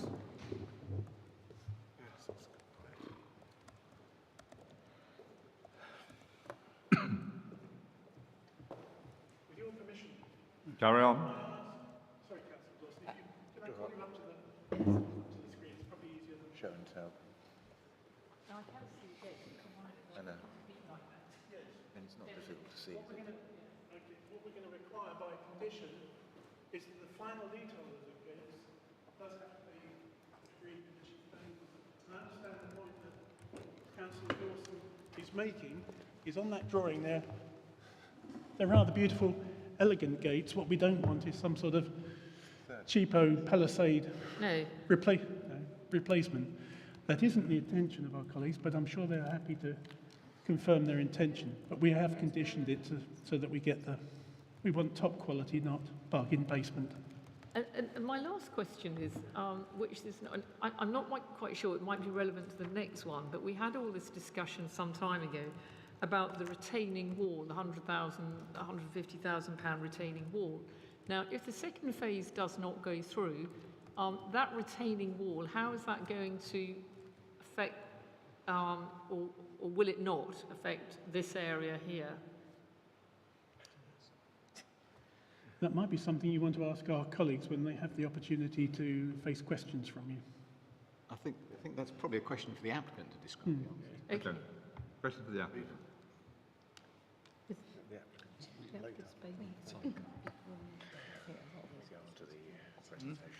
Sorry, can I just say, Councillor Dawson, whilst we're part of the same council, as the planning authority, we have a different hat on than our colleagues. We treat them like any other developer. So when we say you'll have to speak to the applicant, that's because the purpose of this meeting, they're not our colleagues, they're just another applicant. Thank you. We are going to have a break for 5 minutes. The governance officer and the legal officer need to confirm something before we can continue. So please, just 5 minutes break. Staff Chair.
We'll make a restart.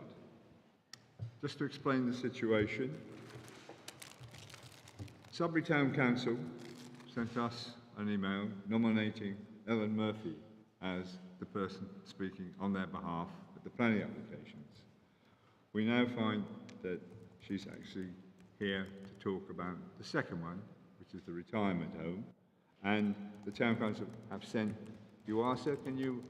My name is Tim Register. You're Tim Register, who will be speaking on behalf of the Town Council, and you, sir, have 3 minutes. If you, Chairman, if you would, if Councillor Councillor Murphy, would you mind just saying publicly that you're transferring your speaking rights to Mr. Register? Yes, I'm transferring Tim Register to talk on the opening, and I retain the right to talk on Churchill. Thank you. Thank you very much. Thank you very much for allowing this. Appreciate it. Thank you very much. I've got 3 minutes. You have 3 minutes. Sudbury Town Council's position on Bellevue Park is that we want the whole of the park opened up. This is the position of all but 2 councillors who recused themselves from answering when all councillors were asked. So we don't want a small narrow entrance on the corner of Cornard Road and Bellevue King Street. We have safety concerns over the location of the crossing and the fact that it could cause extra traffic congestion, especially from traffic leaving the roundabout. And we think it should be set back so that at least 1 car length from the junction in order to, and this is met by Local Transport Note 120, but also forthcoming, I gather, forthcoming guidance for streets. Sorry, I'm having to wing this a little bit because it is unclear from the plans whether the ramps going into the park are wide enough for 2 buggies to pass. We don't accept the 40 centimetres because that's a double buggy, one behind the other, we think. We have looked at disability scooters. Disability scooters vary in radius for turning. We've seen one with a turning width minimum of 3 metres. We would request an equality impact assessment is carried out on the ramp and the entrance, and also an assessment to whether it meets Local Transport Note 120, because we are not sure that the current arrangements and design we have seen actually meet either of those standards.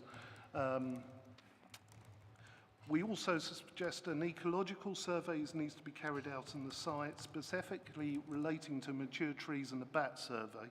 The removal of 1 tree concerns us, and we acknowledge that there is concern over bats on the site. And the last concern is what happens if the Churchill Living applications do not get permission and this applications gets passed. We don't see the point in building a small narrow small narrow entrance when the width of the site is no longer restricted by the Churchill application taking up 2/3 of the whole front of the park.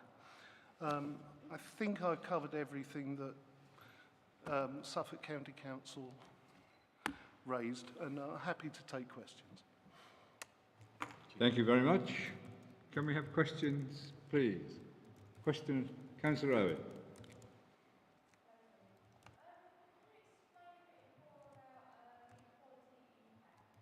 What is it?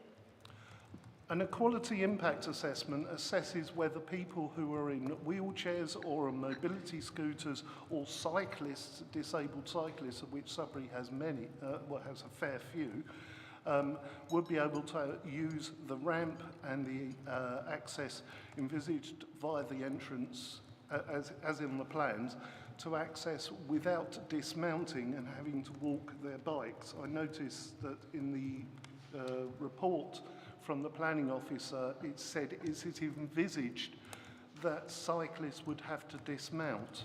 That would quite easily, quite clearly break an equality impact assessment.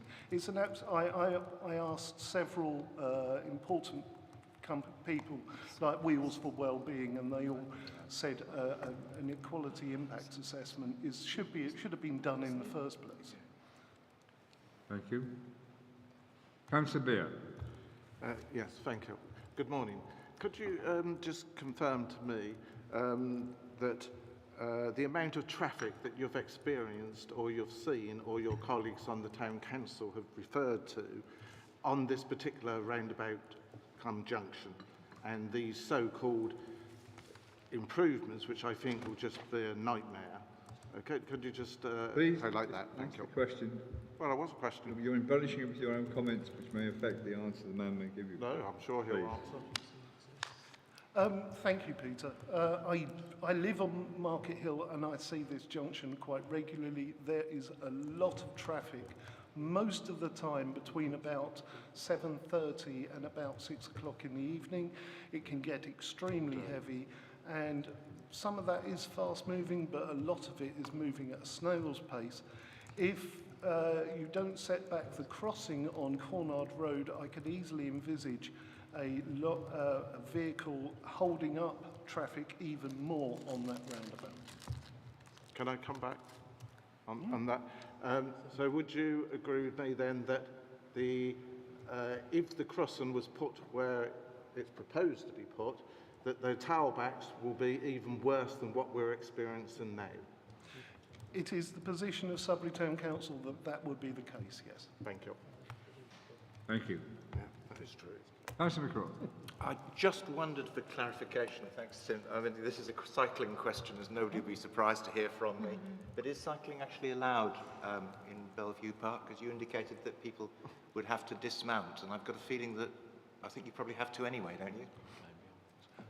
Okay. Currently, cycling is not allowed in the park. Yeah. I noted from the planning officer's report, committee report, that they are envisaging a cycle path through the park as part of the Levelling Up Fund. I have no details on that. It's just mentioned. Not my understanding, and I've sat on the cycle routes survey that was carried out for Babergh, but there is a provision in your town council comments that a cycle lane may be accommodated, but I have a feeling that's on the highways. Is that correct? I mean, perhaps officers can help confirm that. Now, I have no problem, but I mean, I'm always very cautious about cycles in use of parks because there are enough wheeled vehicles. It's quite a small area, and cycles, I'm being honest about it, they can be dangerous in enclosed spaces. Can I just say that the park includes a BMX area, so the cyclists will be cycling up to the park. That's an enclosed area, it's not footways. That's what I was trying to establish. There's also a bikeability training area, so that people on full-size cycles will be cycling into the park. I'm not sure what the situation in terms of the bylaw banning cycling in the park is in the future. We would have to take that. But currently, am I correct, cycling is not allowed within Bellevue Park? Absolutely, and never has. That's all I wanted to establish. Thank you very much. Thank you. No, that's fine. Everything's fine. Across, tackled it. Councillor James. Hi Tim. You mentioned the LTM 120, and I just wondered if you knew what the guidelines were around the ramp from the LT 120.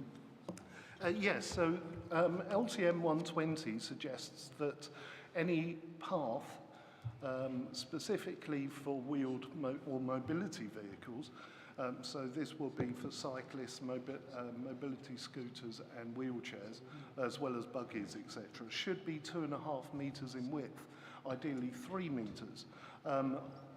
The planning report suggests that they can't do that. The two reasons for claiming that, sorry, I'm just going to have to find, is it claims from LTM 120 154, which talks about infrastructure must be accessible to all, but it says that this includes making reasonable adjustments to the existing built environment, but since none of the new entrance is currently built, it's not a relevant, you can't use that a dispensation. And then section 161, which says that, you know, it's unavoidable to have it as a narrower entrance. That says, but in most cases it is not unavoidable and exceptions will be rare. Since Babergh are building this from scratch, again, that dispensation is not relevant. So the site, the route, the path should be 2.5 metres width at least, and probably 3 metres. I am aware that that would increase the gradients within the 22-metre width entrance that they have to make it even worse and probably breach other parts of LTM 120. But this was Babergh's choice. If you take this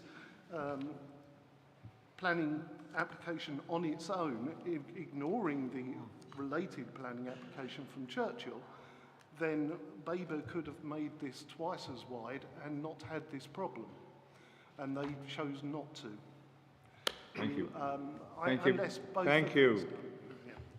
Is there, sorry, is there, just come back, is there any, do you know what the rules are regarding the turning of, you know, when going around? Yes, the turning circle should be about 2 to 2.5 metres in radius. But also the radius the gap between 2 ramps as they come up, the radius there should be around the same.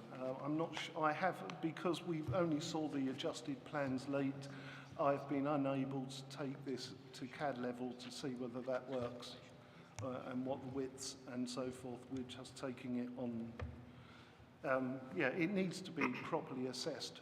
And an impact assessment and LTM 120 assessed as well. Thanks. Thank you. Any more questions? It's been answered. It's been answered. No? Would you like to pass a comment? Have you got it? Thinking of the question of radii. Well, in that case, I'll okay. stand. Okay. Apologies. Thank you, Mr. Register. You. Thank you. I will now ask the officer for a clarification on one point. I won't ask for the drawing that shows the gradient, but what we have is a 2-metre ramp, a platform, and then another section of 2-metre ramp. So actually, the area within which something can manoeuvre is 4 metres. So, up, platform, up, that radius. You have 4 metres to manoeuvre. Thank you, Vincent. Okay. We now have public speakers as objectors. I have here Laura Knight and Polly Roger Brown are going to share the 3 minutes, or we were one going to do 3 minutes, this one 3 minutes, and the next one.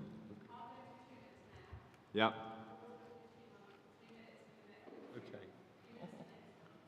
Okay, it's fine. Thank you.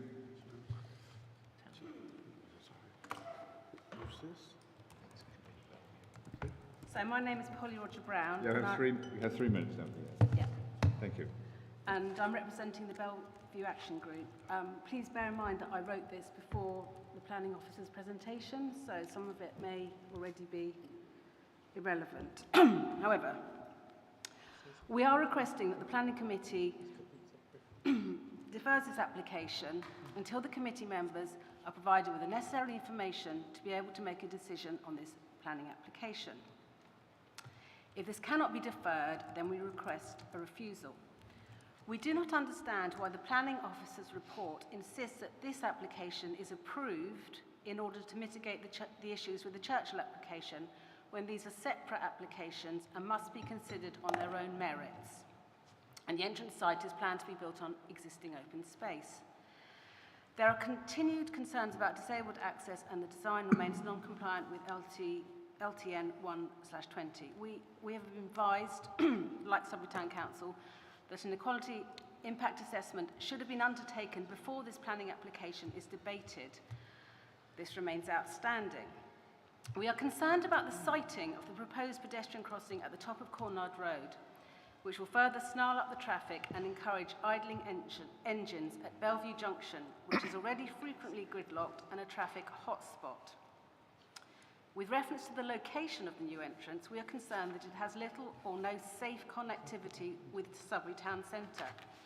Reaching it from the Market Hill, the train station or King Street all involve crossing a number of very busy roads, some without crossings or traffic lights. In 2015, Babergh produced a report that suggested that fully opening up the front of the park to King Street would attract visitors to Sudbury. This is what we and Sudbury Town Council have been advocating for over the years. This new entrance does not open up the park to King Street, and visitors to Sudbury will scarcely see it from the town centre. We fail to understand when, if Babergh has budgeted £2 million in their capital programme for Bellevue entrance and improvements, why this sum could not have been used to open up the park as detailed above. A significant concern has been raised in the structural engineering report that Cornard Road corner could collapse on excavation. The risk of a collapsing wall seems an expensive and unnecessary risk and strengthens our opinion that the new entrance is badly sited. The entrance plans include a significant removal of mature trees in favour of multiple saplings which do not have the same impact visually or physically. Finally, regarding biodiversity and ecological issues, Babergh's ecological consultant had a holding objection stating that they are not satisfied that sufficient ecological information is available for determination and have advised that the presence of or otherwise a protected species must be established before planning permission is granted. A decision without sufficient information would contravene para 179. Okay, thank you very much. Your 3 minutes is well up. Okay. Thank you very much. Any questions for the speaker?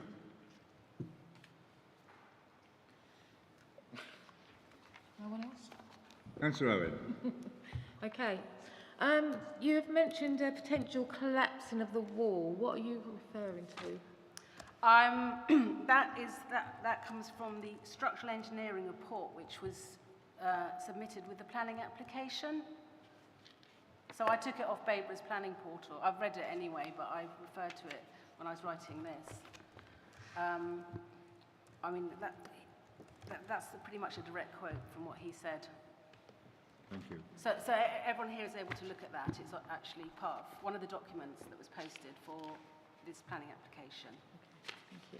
Councillor McCraw, you're on the front. Could we have some clarification on that structural engineering report from officers, I wonder? Yeah, that's not, that's not why. Come back. They're going to look it up and come back. Thank you very much. Councillor Bure. Thank you, Mr. Chairman. Good morning. The wall that you're referring to, I was under the impression there's high voltage cables along there. Is that correct, or do you know anything about that? I don't know anything about that. Because they used to have signs on that wall saying high voltage. Do we know anything about that then? I wondered if that's what the lady was referring to. Thank you. Yeah. I was referring to the structural engineer's report, basically. So that's a matter of public Yeah, access. again, it's possibly that one's for the applicant. Yeah. Okay. You need to know. Councillor Osborne. Yeah, thank you, Mr. Chairman. Yeah, I can help Councillor Beer on this one. There are high voltage cables, and that's why the wall was never put up back as it was all those years ago, and it's a few years, I can assure you. Thank you. Thank you. Any more questions? No? Thank you very much. Oh, so hang 1 moment. It's not so much for the speaker, I'm afraid. It's arising out of the point. Okay, well, thank you very much. Sorry, Chair. Oh, sorry, Polly. Yes? Yes. Go on. Given the constraints that have been set for this particular application, Yeah.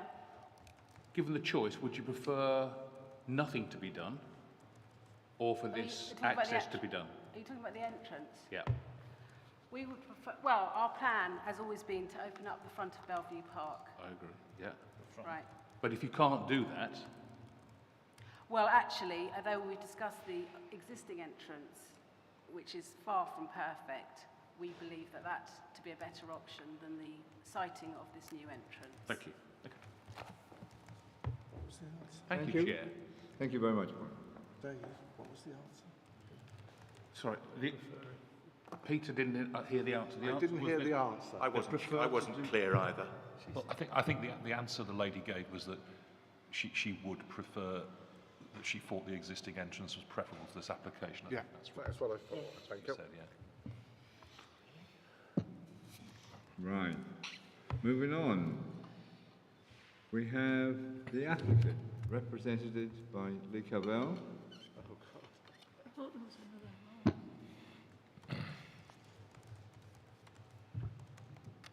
And Lee, I understand you have some support that you'll introduce to us. Thank you. So with me today I've got Chia Kamai from the Landscape Architect Department at HBS Architects, who have worked with the council in design of the entrance.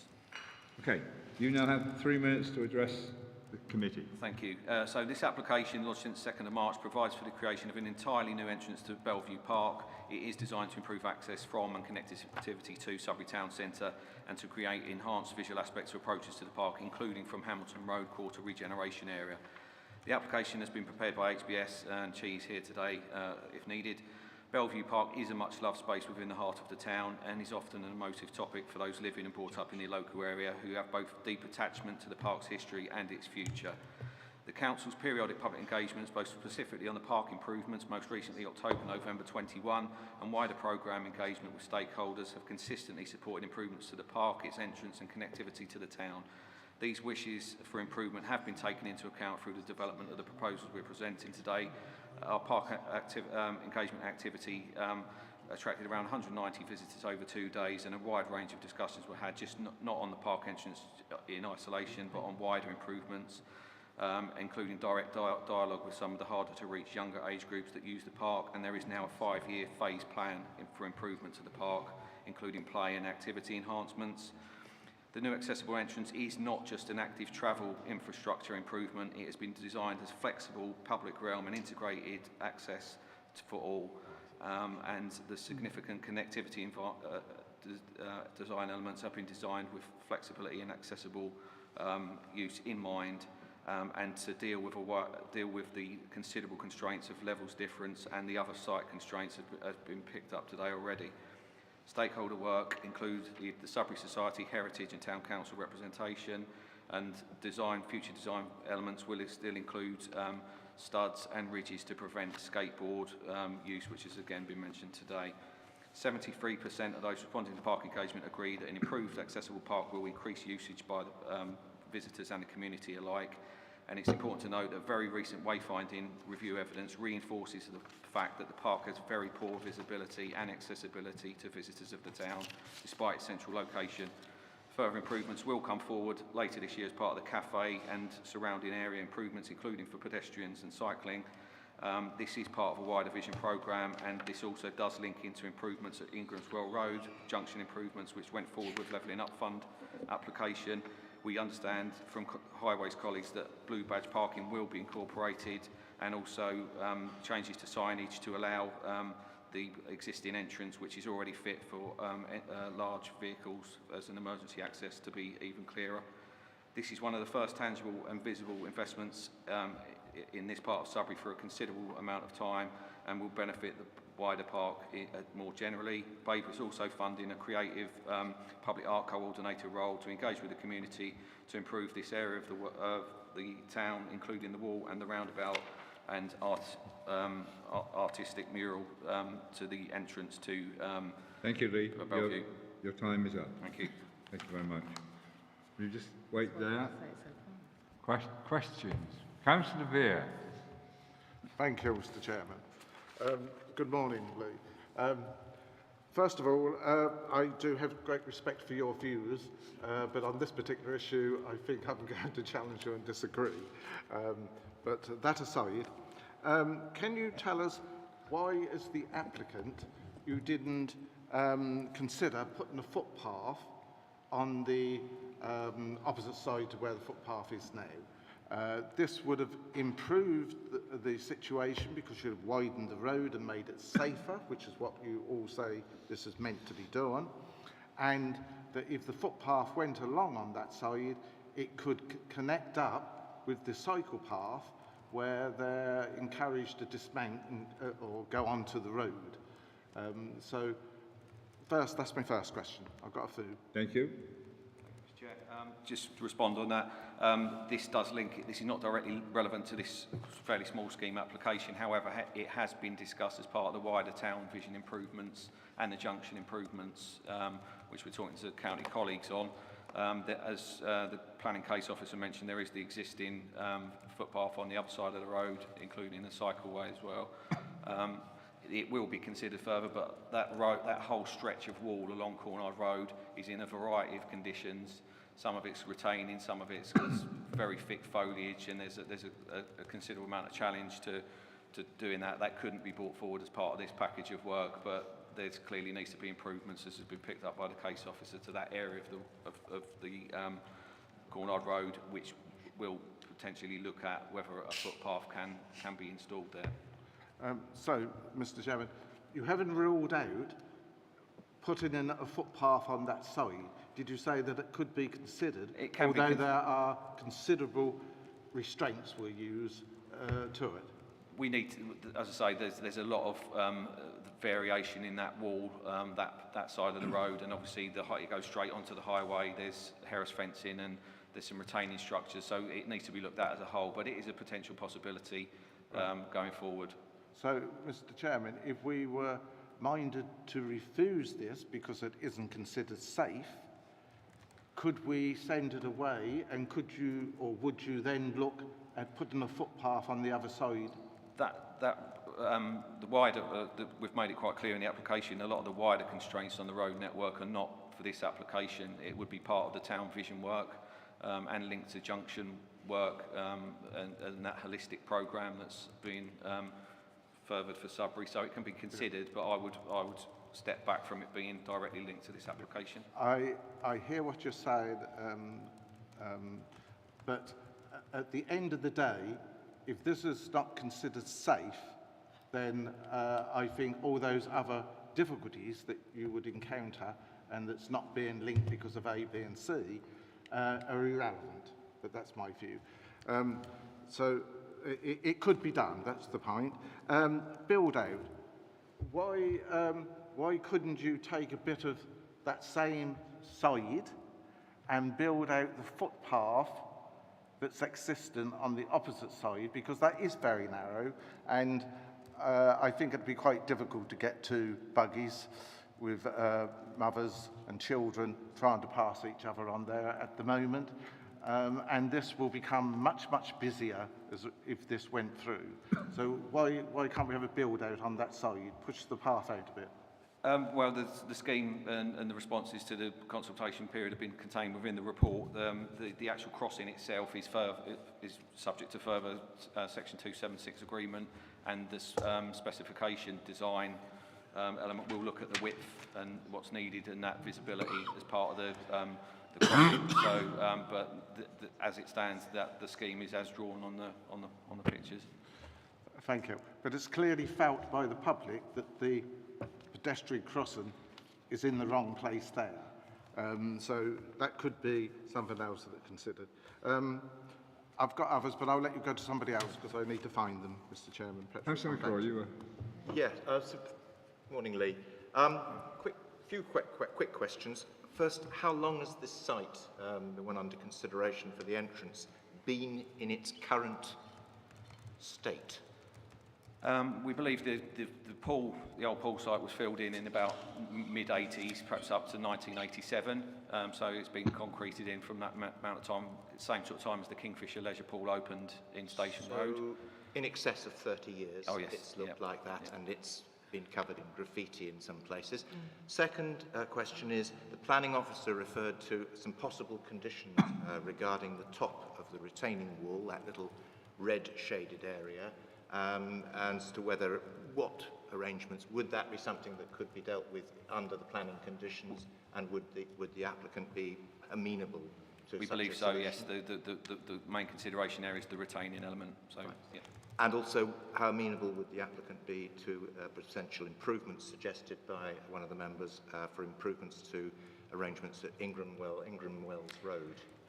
Yes, I briefly mentioned there is 4 junction improvements have gone forward as part of levelling up, of which Ingram's Well Road is one, to facilitate bus improvements as well. That will incorporate blue badge parking and better access for all vehicles. But yes, if members feel that's appropriate to deal with under this application, of course. Moving on from that, because I don't want to take too much of the committee's time, but in the presentation, Officer gave a reference to this wall where a possible path might be a thing, but it's a somewhat dubious wall. We think it means a lot bits of some conditions, other bits are in worse condition. But do I correctly understand that improvements to a path along there would not require any planning permission? Is that correct?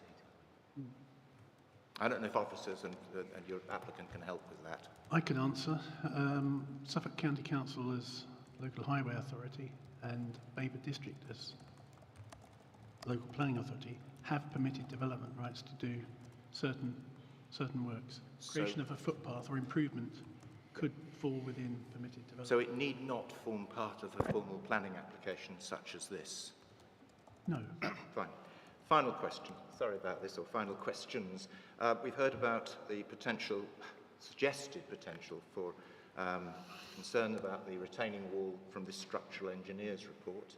Can you actually provide any background and information to that as to whether Without looking, I can't categorically say, but I believe that's referring to the state of the existing wall and the front wall. So in fact, say that all this work would be remediation work, and obviously the works would be done professionally and temporary structures installed to minimise any risk of that. And it's good, obviously, that the structural engineer report has been carried out to give an idea of what's at stake from that. That reference was in fact to the existing wall, not the proposed I believe so, wall. yes, without Okay, if checking. we can have confirmation of that if it's possible. Final point is, we've heard about existence of high voltage cables. Are there any concerns that should be applied to those? I mean, high voltage cables depends on how high and where and how accessible they are. Any thoughts? I'm aware there's been some historic issues there. We've obviously done some surveys and site investigations, and this would all be properly dealt with, including with UKPN as required, as part of the works to follow. Thank you, Chair. Thank you, Chair. Councillor McLaren, your turn. I was going for the button. Sorry. Thank you, Chair. Obviously, this has created a lot of response from the people of Sudbury. So, as the applicant, how often have you met with them for sort of formal discussion and consultation? So we obviously COVID did interrupt some of our work, but we try to engage regularly on the whole programme of town vision work, of which this is a vital component. We did the last active park engagement on the park improvements, including this, was October, November of 21. We've obviously done the public exhibition in June, which it wasn't specifically on it because there was live planning applications, but there was conversations about Bellevue, and we did have the cafe element to follow. We give an update on that at the presentation. So, and we have had stakeholder groups looking at particular pieces of this, including Sudbury Society, as mentioned in the papers. So yeah, the communication is always pretty regular on all of Sudbury stuff. As part of our work. Thank you. Thank you, Chair. Thank you. Councillor Jameson. Thank you. Just a couple of things. Are there any plans in place to deal with antisocial behaviour, which I think is prevalent in the park? Particularly if the next application gets approved, there'll be people living right on the park. I mean, absolutely. The council's invested in the town CCTV network, and there would be extended cameras as part of the new entrance, which would be monitored as part of that network. And obviously, I briefly mentioned in the introduction, we're aware of the issues potentially about risk of skateboarding, and Chi is already looking at design features, studs, things to make it quite unattractive for skateboarders to actually go railing down the area. And the Disability Forum did actually feedback on this point, which is in the design and access statement, basically saying that that risk should not outweigh the benefits that this scheme would provide for access for all people into the park. So yes, CCTV, any improvements we can add to the design, and generally the gate and the iron wrought iron railings will be beneficial. And obviously, if the other application is granted, then there will be potentially more people on site later into the evening as well. So would the gates be locked at night? Yes. Who will be doing the locking? A public realm team. Right. And just, you mentioned a little while ago about there's potentially some blue badge parking in Ingram's Road. Is that a definite, or? It's part of the, I can't say it's definite. I've had the conversation with the Highways Officer's colleague who's been involved with the junction improvement work and did the presentations at the public exhibition end of June, and there is intention for blue badge parking to form part of the improvements to that and turning it one way, including a better exit for cycling at the top, and improve the bus route as well. So yeah, I will go back on that as well and chase that up, but the intention is there for that to happen, yes. Okay, thanks. Councillor Owen, you? Yeah, I'm looking at my questions and what's been asked and what's not been asked, sort of thing.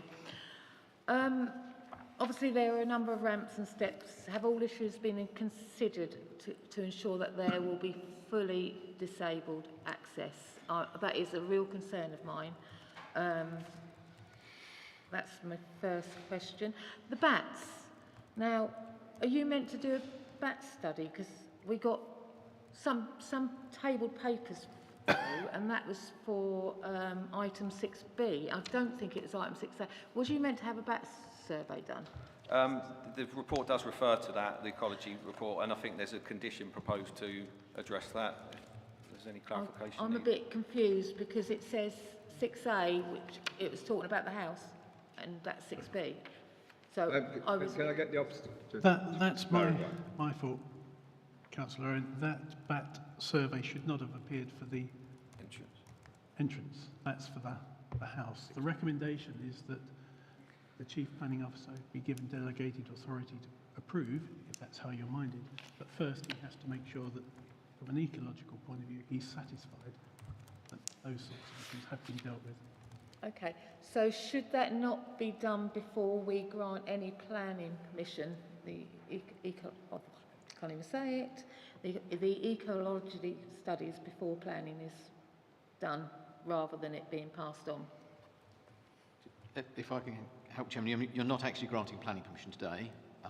The duty on us is to have that in place for our decision before we make that decision. If we have that information to hand, from our perspective, it's usual to request a delegation to deal with it. So, from our point of view as officers, that's a matter that can be taken away, exists within professional advice, which we will take consultation advice from ecologists on.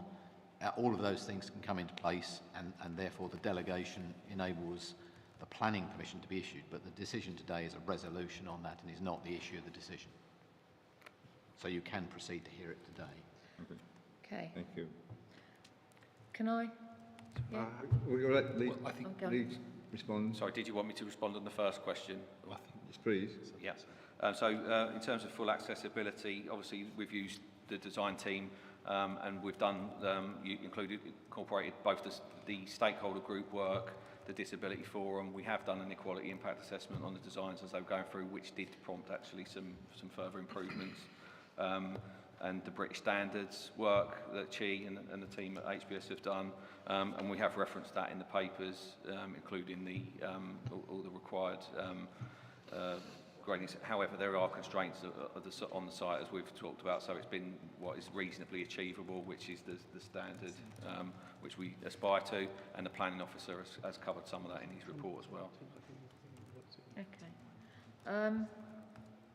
Sorry, can I do another one? How are deliveries going to get to if the CAF, I know it's not in this one, but then we've got to think a bigger picture here. If you get the CAF, how are you going to get the deliveries to it? So, yeah, that will come forward as part of the CAFE application later in the year. but the intention is through Ingram as well, and actually the cafe proposal will look at doing some treatment for the existing pathway and perhaps widening that, and conditions around service delivery times for the cafe. The designs that we're bringing forward will incorporate a turning head as well to ensure that. So, and obviously that same route would be improvements would be beneficial to emergency access vehicles as well. Just another cheeky one. Has the land at the front of the wall been transferred to Babergh? Because that was Suffolk County Council. No, the Highways Authority retain ownership of land, some of the land in front of there. I think potentially in case any further improvements or changes to the junction are needed at any point in time. But no, the red line plans for this application and Churchill's are shown on the applications. Thank you. Thank you. Councillor Dawson. Through me? Yes.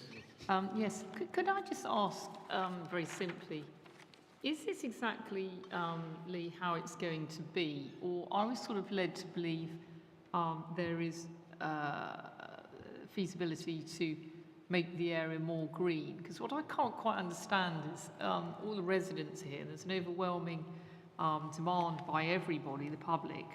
They wanted very much more open aspects and very green. And this whole thing really is concrete. So do we have the opportunity to make it a greener area, which is, and I can't understand why their requests haven't perhaps been considered here. I think the design and access statement does speak to the planting that's intended, and certainly it's quite clearly made in the planning officer's report about the tiered structure of the entrance, facilitating quite a lot. So it won't be changed, and this is exactly how it's going to be. Is that correct? So the design, the plant in there will be appropriate to the area, and also the intention is to actually use the entrance area to speak to the cafe, when the cafe and its materiality and the biodiversity planting that's going to accompany embedding the cafe in, that it is a maybe I'm not making myself clear. Excluding all the cafe and all that, the fact is that when you walk in here, it is looking, don't you think, really rather concretey. I mean, I can't see any, and the demand has been for it to be green and more open. So at this stage, are we able to change any of that or not? I was led to believe, I was told that it could be changed. Is that not the case? Or is this what we're going to get? Well, there needs to be a certain amount of, to facilitate the ramp and the disability requirements, there needs to be a certain amount of, obviously, concrete, but also sensitive treatment. There's a considerable amount of planting in the entrance. Whether that's not really evident, is it? On your to me, it's not evident at all on these slides, and I don't think it is to the public either. I just sort of fail to understand why their demands haven't perhaps been considered at this stage. Can I, through you, Chair, yep, in answer to Councillor Dawson's question, if the group that have done the magnificent flower displays within the town approached you and said, could we use some of the hard surfaced area to put some additional floral displays, would you at least be willing to consider that as part of the Angler in Bloom? Or absolutely, yeah, well, absolutely. The strong community groups, particularly around the Angler in Bloom, and the fantastic job the volunteers groups already do in the park. This is actually an enabler for more of that to happen. So absolutely, without question, that would be encouraged. Yeah. Councillor Beer. Thank you. Lee, you did comment that you'd done consultation and you was aware of the busy junction Cornard Road roundabout is. You commented on the supermarkets and the leisure centre. They're all in that area. Have you taken on board the fact that this council has approved the new hospital site for Sudbury and Great Cornard, which is further round behind Waitrose, that all that additional traffic will also be coming down the Cornard Road. Considerable amounts, mainly in motor cars. Have you added this in? Because it's busy now, as you've acknowledged, and with all this other, it's going to make this junction totally unsafe. We regularly communicate and work closely with Suffolk County Highways. Their comments are clear on this application. As part of the general and holistic approach to junction and crossing improvements in town, Cornard Road is a strategic benefit, potentially to Station Road developments as well. And this is about improving pedestrian flow around the town. This is not just about vehicles. However, we've done the Stage 1 road safety audit has been done. The final position of the crossing will be subject to Section 278 agreement between Highways Authority and the applicant.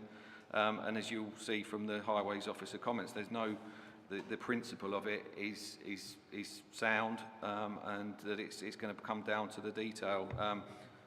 There's no, from what we've seen from Highways, there's no evidence to suggest that a standalone crossing will have a severe impact on the capacity or the operational efficiency of the junction, and that is what we've had from County Council. Mr. Chairman, I will take that up with the County Council officer at the appropriate time. But am I right? I don't believe there is any monies, which you referred to just a moment ago, or improvements, to the Cornard Road roundabout, the Cornard Road end of it. There's nothing in the pipeline for that anywhere else. No, the improvements coming from down the bottom there are taken up further down, not at the Cornard Road entrance. Well, the council may be funding the new crossing, so the district may be funding the new crossing. Yeah. But that's subject to further works and obviously costings. We've also commissioned... But there's no, sorry to interrupt, there's no monies put aside in the existing bits that we've got going on around town to improve the Cornard Road. The financing of these projects is their problem, not ours as a committee. Mr. Chairman, it's my residents in Great Cornard's problem who have to travel that road every day. Yeah, we accept that, and we accept that you're very much against what's going to be developed along the edge of the road. But you don't know that. But I don't think that comment is helpful. Councillor Holt, you had a question. Yeah, Lee, the consultation process that was taking place with the public, what was the feedback generally? I appreciate that the parkland probably received a huge amount of support, but particularly the entrance, because that's really what we're debating today. What was the feedback from that consultation regarding the entrance? Yeah, so we did a programme exhibition just before COVID and then after COVID, and the consistent message is that basically get on with new entrance for Sudbury for benefiting the park. It's led, so it's difficult to divorce the entrance from some of the other feedback, which has led to the 5-year improvement plan, which is available to view on the website. But generally, it's positive, and I mentioned the statistic of about 73% would agree that improved and accessible park entrance will increase park usage, and the recent wayfinding evidence would back that up as well, where people coming into the town to look at wayfinding, I think only one person found Bellevue Park despite its central location. Another question, please? Yeah. You mentioned the Ingram as well road improvements, and I've mentioned it a couple of times, and so have other members, and you mentioned the Levelling Up Fund, but can we be reassured, and I think you did reassure Councillor Irwin, that the improvements required specifically for the access to the park are not dependent on the Levelling Up Fund? They will be put into place before the park, if this was approved, would be opened. Yes, we will continue that conversation with county colleagues. They understand the importance of that location, including to this scheme. So we will, as far as we can, without being our direct ownership. We wouldn't be able to open up the park unless it was safe and had emergency access through Ingramswell Road. There is already emergency access available through that location, through that area. The new application will benefit it further. We will look at what can be done sooner than that anyway in terms of signage and access for vehicles, but there's a huge variety of different sized vehicles come onto the site through that route already, and that would be an integral part of any improvements to that area. Just one last question, Chair, if I may. Councillor Dawson mentioned like the aesthetics of the entrance. I take it that is up for change. What we've seen today is an indicative vision of what you see, but that can be changed through the process if this was approved, yes, and views of the Sudbury Society, etc., be taken into account to make sure that it is right and not just an officer's view. Absolutely, and we would continue to seek engagement with the groups that already operate in the park, and indeed attracting new volunteers to join that, and it's all part of the Anglian bloom and wider town benefiting planting. Yeah. Oh. Thank you, Lee. Thank you very much. Moving on. The ward member has sent her apologies. Okay. I will now open up the subject for debate. Who wants to kick off? Alistair. Thank you. Councillor McCraw. Thank you, Chair. I mean, I have to say, I think we've heard most of the views that might be expressed in debate, expressed in questions already. And I think every aspect of this application has been properly covered without necessarily drawing some firm conclusions. So I'd like to attempt to try and draw some conclusions from what we've heard from officers, from the applicant, and from those people who have got genuine concerns. And an interesting point came up briefly when somebody said they had trouble finding Bellevue Park. I had the same experience myself when I visited a couple of years ago. I think it was before lockdown when this was being considered from another basis. And I genuinely couldn't find my way in. And eventually I found my way out of that, I have to say, horrible tunnel to see the site of the former swimming pool, the graffiti, I mean, I'm sorry, I honestly, genuinely have never been able to understand since I've looked at this site and examined it from various aspects, how Sudbury has been able to tolerate having such a blot on its landscape right in the centre, no further than a stone's throw from Grade 1 listed church and a whole bunch of Grade 2 listed buildings. And honestly, I think it's a horrifying look for Sudbury, and why nobody would want to change that or would want a perfect change. Well, I'm afraid I'm not sure perfection is possible. Now, to provide, and I have to say, when I visited, Bellevue Park struck me as a beautiful piece of park work. So many facilities in such a small area. I was genuinely impressed. I think Sudbury has a little gem there. And yet it has this appalling entrance and a bit of redundant land, if I honestly can come back to this. We'll be coming back later on, I think, to the question of what public open space actually means. But much of this has not been either public, nor open, nor space for 33 years.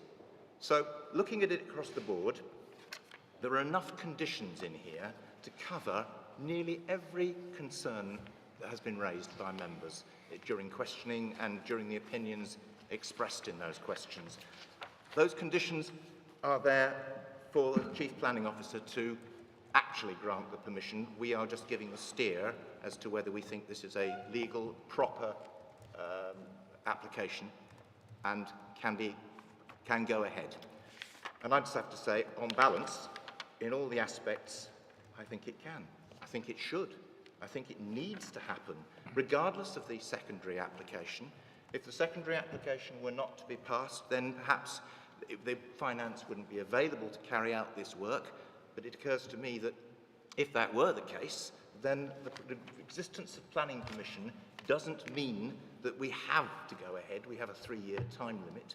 We could quite easily look for alternative financing. I'm not saying we should or will do that, but I'm saying these two things can be and are kept separate.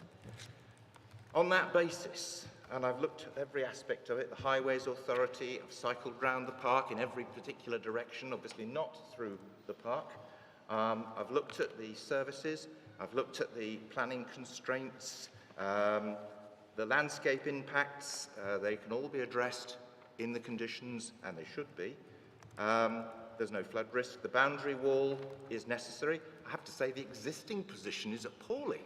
I mean, that boundary wall, if it is a risk, and other bits and pieces, they need attention, and I don't see any other way of those being attended to without this being passed. So for any progress to be made for Sudbury, and if the Sudbury visions to continue, I have to say I think this is a necessary precursor. Therefore, I'd like to propose the officer recommendation as it is on the papers, and I'm asking for a seconder. No, I think we should debate this first. Fine, I'm only asking for a seconder, it's up to a seconder to come forward.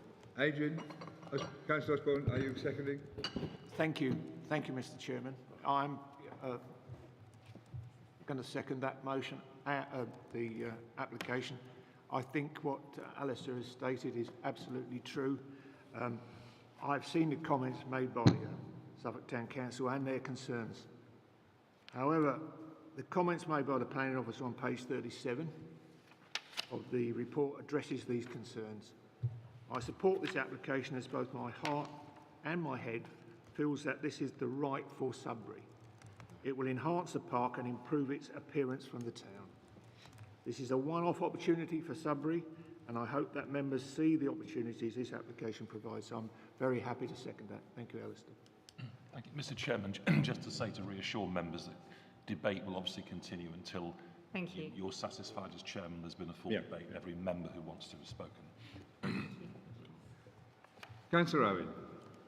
Mr. Chairman, on a point of order, sorry to interrupt you, Alison, have we heard from the local member? Because I'm surprised what I've just heard from a Sudbury member. Yes. Have we heard?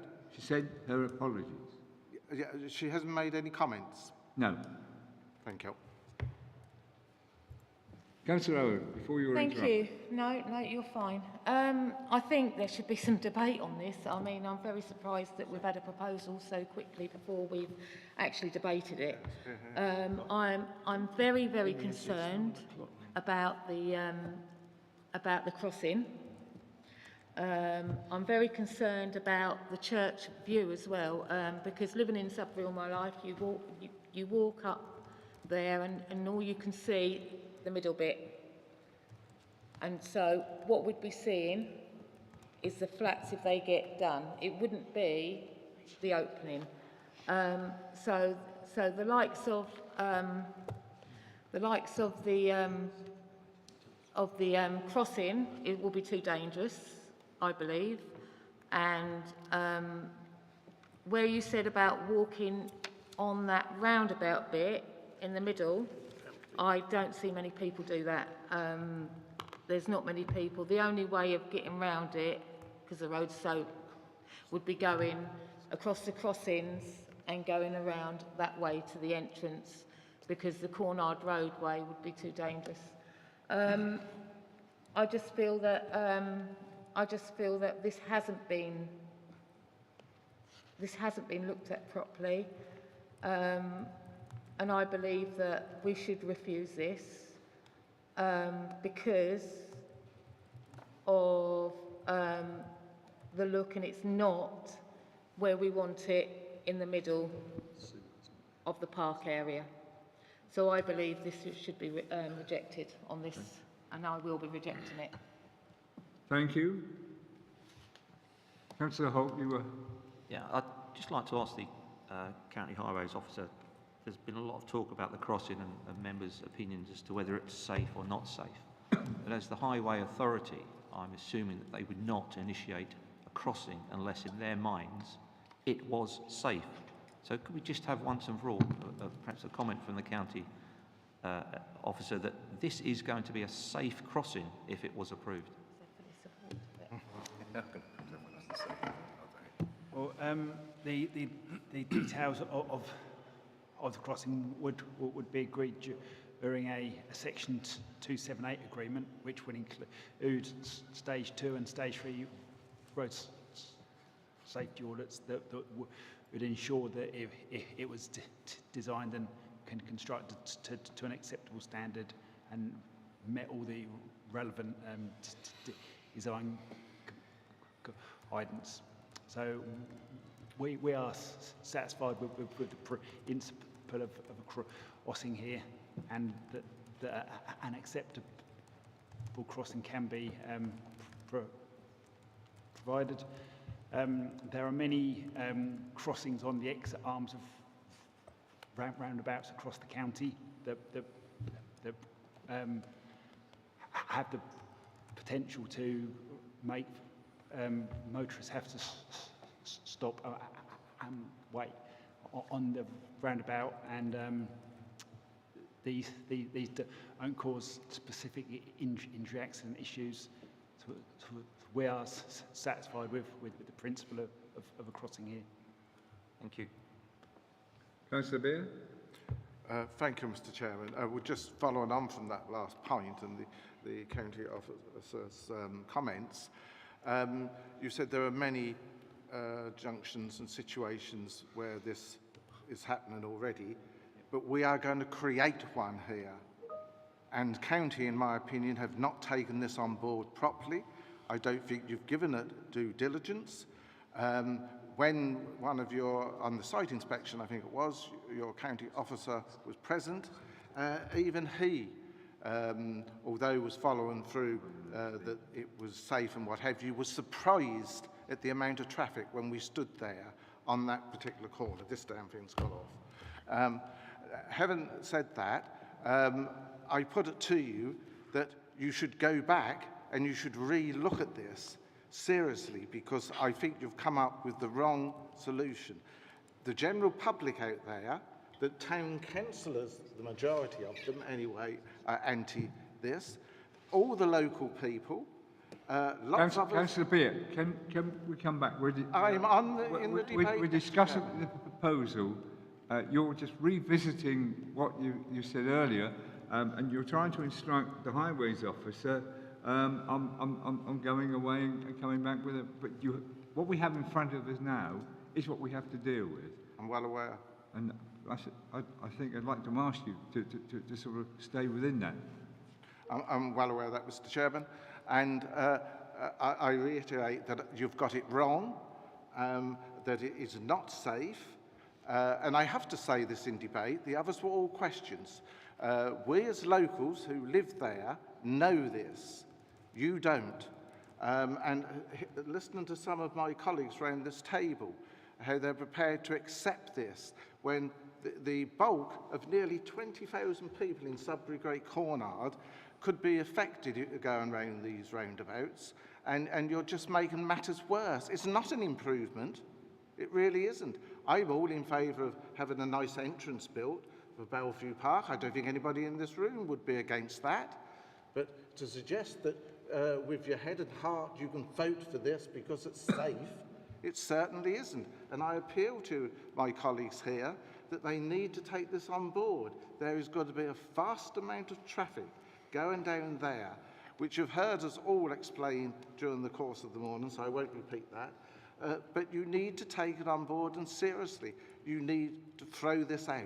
They need to come back with a better design, because it's in the wrong place. It should be in the centre of where that wall is, not on the corner, not on the edge.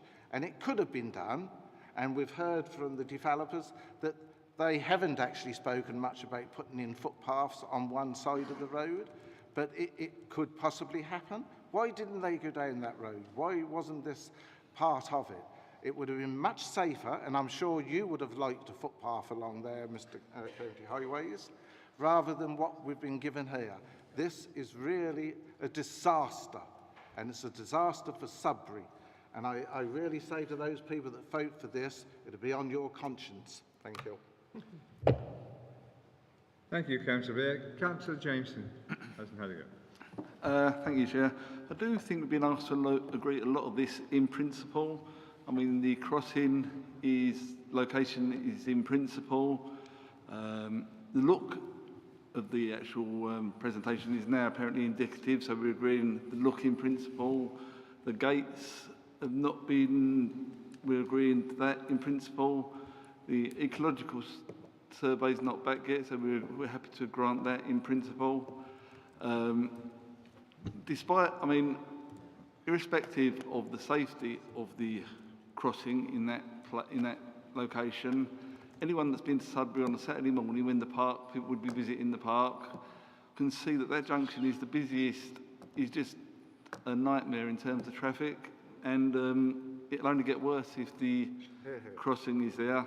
And as Councillor Bure mentioned earlier, when the health centre's built, you're going to get even more traffic in that location. You've got the leisure centre there, you've got the Waitrose there, and it's just going to be gridlock. So even despite the location of the safety aspects of the crossing being there, it's just the wrong location. It's just going to make everything worse in Sudbury in terms of gridlock. So Thank you, Councillor Jason. Councillor Holt. Yeah, it's interesting how Councillor Bure speaks with 20,000 people. I think it's an interesting point he made about the health centre. I think that needs to be taken into account because that will have certainly increased traffic flow. But I come back to what I said earlier. This park has been here for 100 years and people access it in many different ways and routes. Cornard Road crossing will not be the only access point. People will still cross from King Street, cross onto the front, like they currently do now, and walk round. Many people may not take the crossing across Great Eastern Road and use the crossing itself, but it is an additional crossing. And people will still walk through the park from Cornard, going through Ingramswell Road. That's what happens now. They come down Cornard Road, they go through the park. I'm sorry, Councillor Bure, they do. I've seen them. Yeah, it's not guaranteed in the future. Nothing in life is guaranteed, I assure you. But I do find that we, again, are questioning the safety of a crossing that's been the Highways Authority are here to make sure it is safe. This is the second application in 2 meetings that we've questioned our highways. And I do think we are getting a little bit beyond where we should be going. We have to respect their view. They are the authority on this. And if they're saying it's safe, it will be safe. And they have to manage our roads. They have to manage the roads around Sudbury and the county.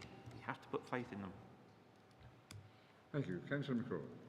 Just on this question of the crossing, I mean, it must be patently obvious that no matter where exactly the entrance, the much required entrance to the park is put, because you can't find it without that, there's going to need to be a crossing somewhere, and it's probably going to have to be around the area that's specified, and it might not be exactly as in the indicative drawings, but there will need to be a crossing. And I'm speaking from a parish and village that would love to have a crossing on an even, I wouldn't say busier road, but it can be very difficult to cross, the A137. So crossings are hard to come by, and when they're offered, I'll always think we can grab them if we can, but fundamentally that is a relatively minor point in the overall balance of this application. We are looking at the greater good, if you like, the overall effect. And yes, there are small negatives. They are acknowledged in the report. The greater position is that Sudbury's Bellevue Park, a little gem, will have the entrance it deserves, and it will be safer than I would suggest it currently is. And by no question could it be described as safe even now. Councillor Bure, you want to? Well, just on that point, I did suggest the pedestrian crossing could be put in Cornard Road, where the cycle route, they expect you to dismount and get back onto the road. I suggest it could be put there, which is a long way from the junction and a wider piece of road, but they'd have to put a footpath on the other side, which is what is really required. Thank you. So I'm not just saying we shouldn't have it. Thank you. I gave options. Councillor Busby, you were waving your hands around. Thank you, Chair. It's obvious we need to do something. We've needed to do something for 30 years. What concerns me is that when we've done all the consultation, it's a case of, would you prefer what we're presenting to you or nothing? And naturally, people will always choose to do something. Something's better than leaving it as it is. And I can understand that. What they haven't been given the choice of is something different. And this is what concerns me with this particular application. it's constrained by other applications that we haven't yet seen or haven't yet made a decision on, i.e. the residential home and the cafe. If those two applications are refused or don't come forward, then why would you put a narrow park entrance where it is? You wouldn't. But why should we therefore approve it when we haven't got these other constraints? There are other alternatives to this, and that is to improve the existing entrance, which could be done at significantly less money than that we're forking out for this one. This is a very, very expensive park entrance, and it's going up by 25% or more over the next few months, and will continue to go up. And as for putting extra pavements and things like that, Pete, I'm sorry, it's just too expensive. We could spend significantly less money, put a good entrance in the existing place, and tidy the whole place up. But of course, that's not possible if we're going to build the other retirement home. So we're caught in this situation. What comes first, the cart or the horse? You heard from the town council. If given the choice, they would improve the current entrance rather than go to all this palaver to deliver something which is not ideal. Whatever we say, the junction isn't safe. There is another crossing, a safer crossing, from Newton Road. Why should we want to spend all this money on delivering something that nobody wants? Councillor Busby, Yes? considering this application that's in front of us, the finances of it are not relevant to what we're doing in terms of planning permission. So please just stick to discussing the application. Well, sorry, Chair, but they may not be important to you, but Didn't say it was important. as the I just said- portfolio holder for finance, I can assure you they are significantly important to me. Right, Councillor Busby. I mean, if we had a bottomless pit of money, we could develop all kinds of things, but we haven't. We have to do it within what we can afford. Anyway, I hear what everybody says. I just think that we're likely to approve something which is going to be A, expensive, B, not deliver what anybody wants, and C, could be totally inappropriate given the decisions that we're likely to make on the retirement home and the cafe. It's just we shouldn't be making this decision now, or if we do make it, it should be refused. Okay, thank you. Councillor Davis. Thank you. Yeah, I'm just going to speak purely on what we've heard today and from the papers that we've got in front of us. It's been a very interesting and in-depth debate, and I've listened both sides very carefully. I think all of the questions and concerns raised have been answered, either by Highways or by the officers, and Lee as well presented a very clear case. It is part of the wider vision for Sudbury. It is part of the ongoing works in Bellevue, and personally I see nothing that would persuade me not to go with the officer's recommendation. Thank you. Councillor Dawson. Yes, well, I appreciate the sentiments of the Shotley Peninsula councillors, but I concur actually with Councillor Busby. I think we all realise something's got to be done here. He's made it quite clear, the finance, but what concerns me more is this business with the crossing, and I think we could have moved it 200 yards down the road, but it's the public. The public have made it really clear what they want. We don't seem to be addressing this, and so I'm leaning on the side, with Councillor Busby and my colleague. Much as I want to see this developed, I think there needs to be more engagement with what they want to see, and we should be listening to the councillors of Hadley rather than the councillors of other areas, perhaps. Extraordinary. Thank you. Councillor McLaren.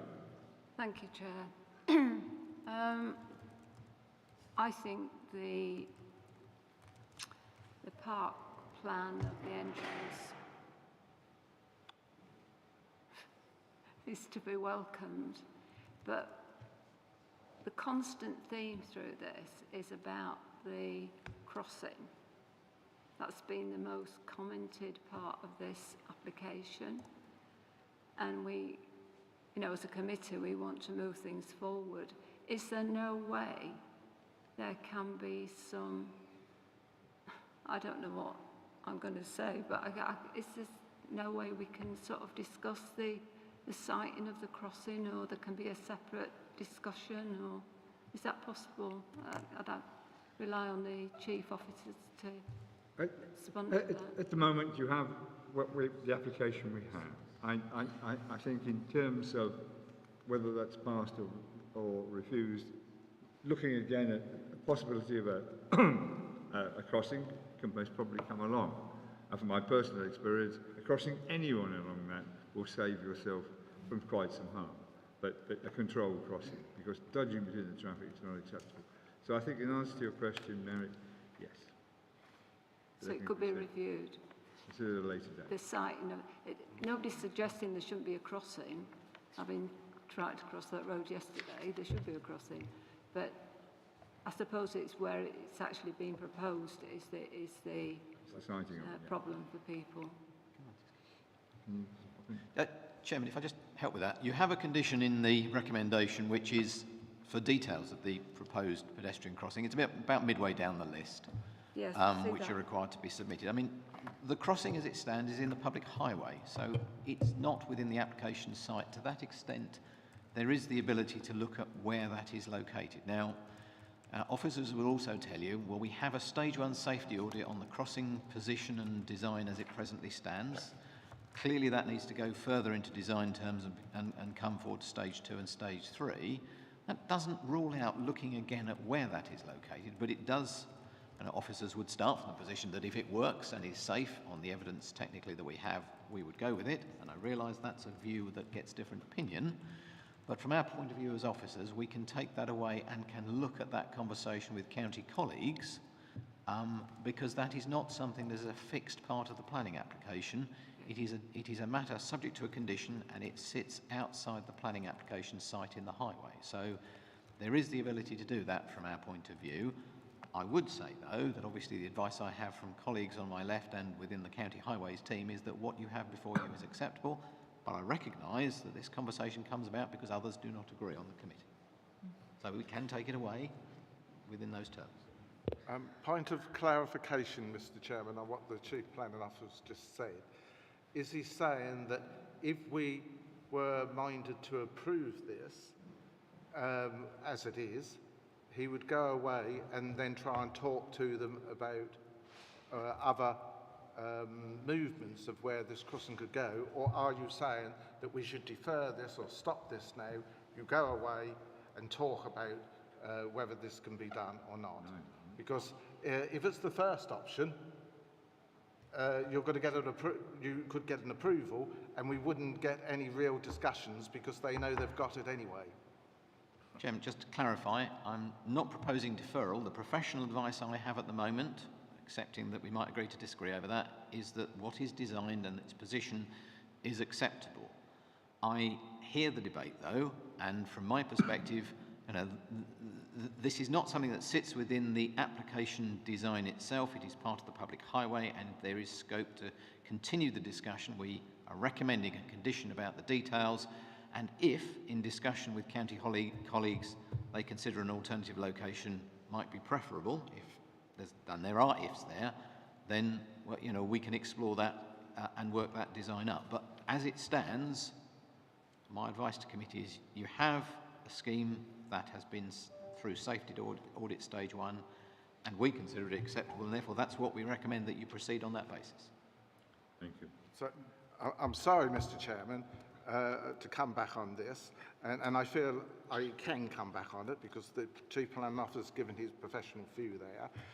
And it does seem to me that if we went down that road and gave approval here and went away and talked to them and they said no, we're stuck with this. And that clearly isn't what members or some members want. So I'm sorry, I can't accept that as an option. Thank you.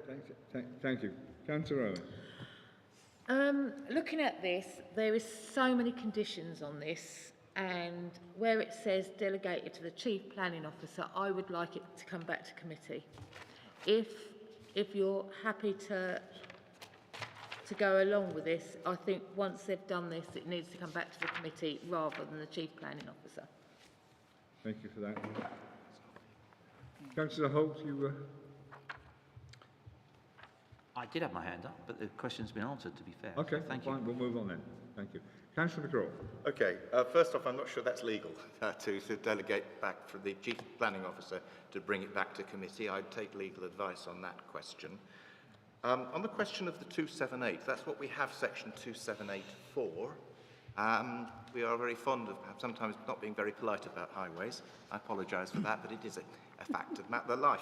The fact of the matter is we've had it established that highways are not going to produce a crossing that is not safe. It'll certainly be safer than any existing situation. And the final point I wanted to add was that there's been suggestion that the public have spoken. The public have spoken in a number of ways, in a number of different times, not only through their elected representatives, but through the Sudbury Society, who are broadly in support of the proposal, although they have concerns about the proposal of the new crossing. All of these matters, by the way, dealt with in conditions. And finally, Lee, as the applicant, did give us evidence that, in fact, the general public had been overall in favour of the general concept of the entrance to Bellevue Park. And that was a public consultation on that specific question rather than the general. So I have to say that I think we can't just assume that what we hear today is all there is to public support. Thank you. We have a proposal on the table. Can I get the Chief Planning Officer to, or is it as it stands? Unless somebody tells me otherwise, I've not heard an amendment to it, Chairman. So you're happy as it stands? I've proposed the proposal as it stands with the Chief Planning Officer. No I don't think it can be brought back to committee. I think it has to be decided upon as far as we are capable of. But the whole point about delegated authority is to have the officers who are technical experts, whether they're doing 278, 106, or dealing with conditions, we have to let them do their job. And that's what I'm prepared to propose exactly as in the papers. Thank you. Councillor Hobbs, you wanted to make? Yeah, just one thing the planning officer mentioned was we would be able possibly to put a condition on the fencing along the wall, so that we were able to, if we were able to add a condition so that we had a suitable fencing. Now, what suitable means, I'm not quite sure, but I'm sure Vince did mention that earlier. So I think Mr. Isbell could encapsulate what he has taken to be the extras. If the proposer and seconder wish to agree to that, then what you're looking at is an amendment to the hard landscaping details, notwithstanding any detail within the application. I took the view, frankly, that hard landscaping did cover that issue, and we've heard from the applicant that they would be more than happy to consider that. So again, I don't see any need, but if you want specifically to include additional fencing on top of the wall or additional arrangements on top of the wall into that condition, I have no problems with that. So Chairman, what I'd suggest, I think the question came up because there is on one slide detail which shows what appears to be a fence on top of a wall.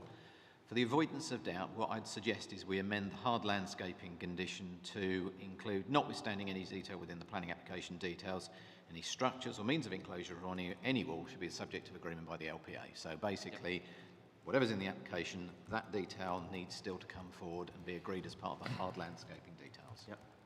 Yep, I'm happy with that. Thank you. I will ask the Governance Officer when she's ready. You've got that, Claire?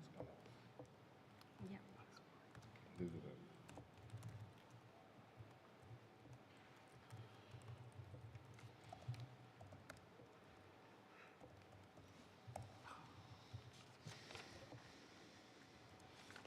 Okay, thank you, members. That vote is now in progress.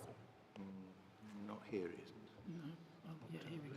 Not down the same. Ah, yes, it is. Come through? I don't know what's going on here.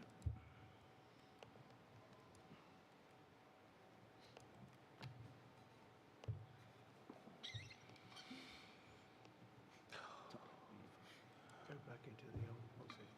I have tried it. Go back into the cross. I did. Are you unable to vote on? I'm unable to vote on the electronic then, but I'm opposed to this application, so I vote against it. Thank you very much. Councillor Holt, are you having? I'm unable to get in, but I think it's the time. I think people might need to log back in again, but I'll take your vote verbally. 4.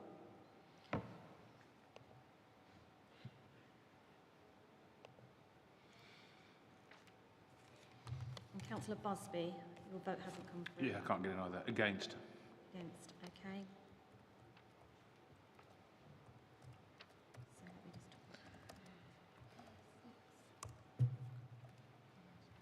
Okay, thank you, members. That's 6 votes for and 5 votes against. Therefore, that is carried. Thank you. I propose just a quick comfort break and we'll move into the next one relatively quickly. We are really running way behind time. Thank you. You want to take a short lunch now, Chair?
No. It's FCC, and so it's been refitted. Is that really? Oh. I couldn't recommend it. Oh, we've got things I might need to plug in. I've not been running down since. Who strayed?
Make a start, wasting no time, with Bellevue House and Old Swimming Pool, Newton Road, Sudbury.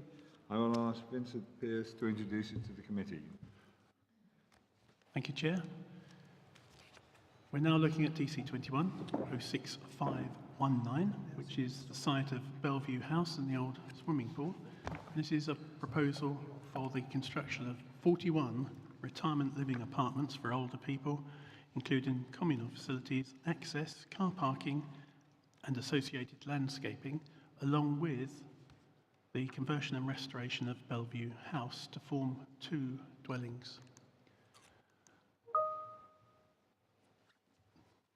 Just to run through the screen, Sudbury Town Council has recommended refusal, and I'll go through in summary form their points, although the report does highlight their concerns, as does the fact that you've been able to view all these online.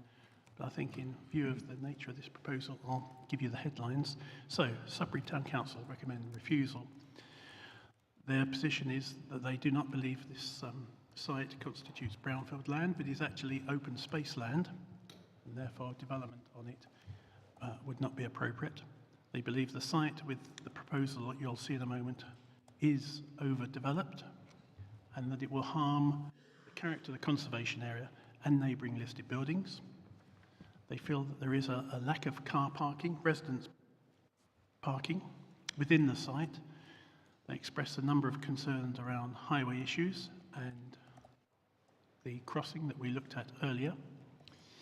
They support concerns expressed by Anglian Water and Suffolk County Council, floods and water, in respect of surface water disposal. But when you read the report, you'll notice that Suffolk County Council is actually recommending conditions around drainage. I will go through the drainage strategy with you as part of the presentation.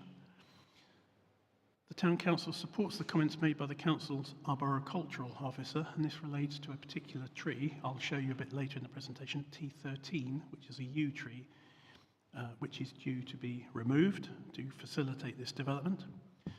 The Town Council indicates that they feel a BAT survey is needed, and the BAT survey is on your table papers, but it's the item that was included in the previous item rather than relating to this item. So that was an error on my part. They believe there's no evidence for a need for retirement living accommodation, and they are concerned that this development would necessitate the closure of the Newton Road access to Bellevue Park. Is that moving? No.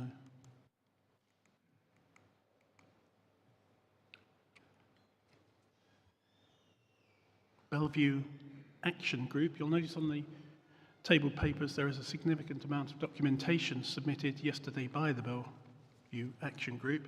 In summary, their concerns relate to loss of open space, or perceived loss of open space, and this is very similar to the issue raised by the Town Council, brownfield land or is it open space? The Action Group believes that what you're going to see is a poor design, not appropriate in this location.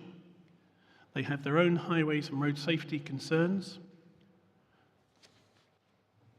They are concerned about the loss of access to the park from a heritage and highway point of view. They believe that a BAT survey is required along with other ecological surveys. They're concerned at the loss of trees. They're also concerned about what they see as a lack of amenity space for the residents within the new development. They're concerned about heritage and archaeological impacts that will arise from this development. They don't believe sufficient attention has been given to the provision of active travel facilities for residents. And finally, they do not feel that a case has been made for avoiding affordable housing contributions by the applicant. Obviously, we can drill down that in more detail, and I suspect the Action Group will elaborate further. I'm just skipping through those because you've seen those before, so we'll just cut to the chase. Just to remind members, this is the extract from the adopted local plan. The majority of the application site is within the grey area, which is the mixed use area. There's a small parcel, semicircular parcel of land that is within the designated park in terms of the allocation, and I'll illustrate that a little later. So the majority of the site is within an allocated mixed use area, and residential development is, for the purpose of this policy, part of a mixed use. On this slide, we try and look in more detail at the extent to which the proposal eats into the park. And again, at that distance, it's very difficult to see, but there is a semicircular piece. Effectively, it's the piece next to Bellevue House at the end of the proposed development, a small semicircular area shown in green. We'll skip through those because we can't actually see. There you are. So I've highlighted there in black the area of designated allocated park that would have to give way for the development. If I do that, you can actually perhaps see it a bit clearer. So it's that parcel there. That's 336 square metres. What I show in yellow is the residual element of the swimming pool. That would be redeveloped by the retirement living block. That's within the grey mixed-use area.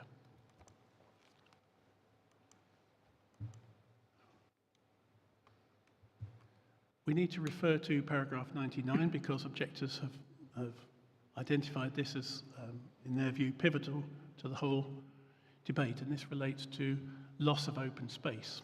And quite rightly, the government is encouraging local planning authorities not to permit loss of open space unless there's adequate recompense.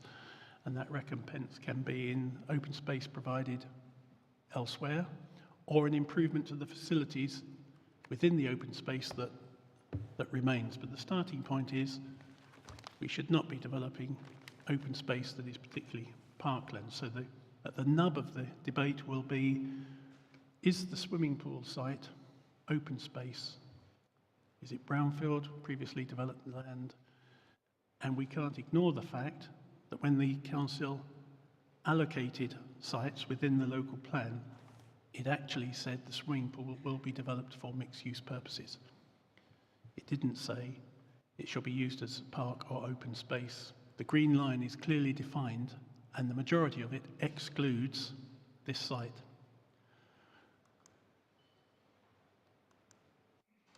We've got some facts and figures if we need to come to those from different reports. Some of those you saw this morning. The constraints are the same as you saw this morning, but just so we can be clear, the cross-hatched area is the site for the retirement living, again, close to a large cluster of Grade 2 listed buildings, the conservation area, and St Peter's Church, which is Grade 1.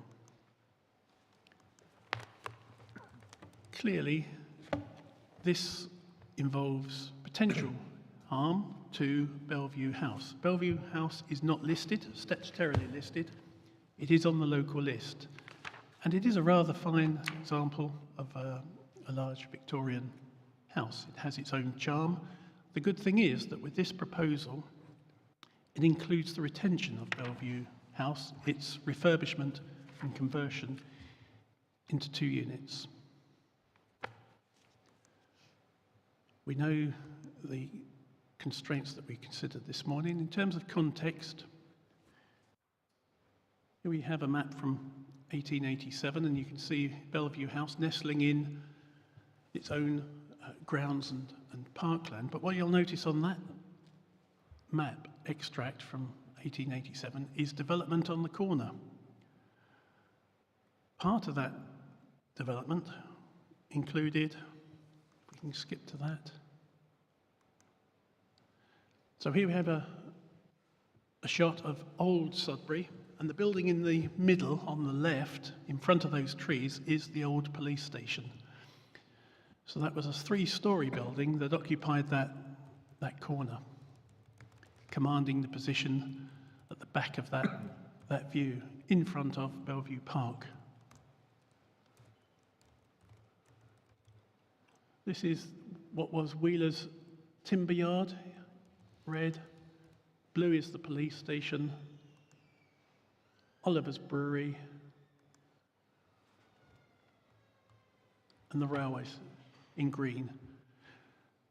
There was a lot of industrial activity at that end of Sudbury at the time. There's a shot of the police station. That is the view you now get with the wall with Bellevue Park and the old swimming pool behind it. So there was a substantial 3-storey building on that corner until the 1960s, when it was demolished. There's another shot of it wrapping right around that corner. In terms of Bellevue House that's on site at the moment is a replacement for a rather grand Georgian mansion house that I think was built in 1877.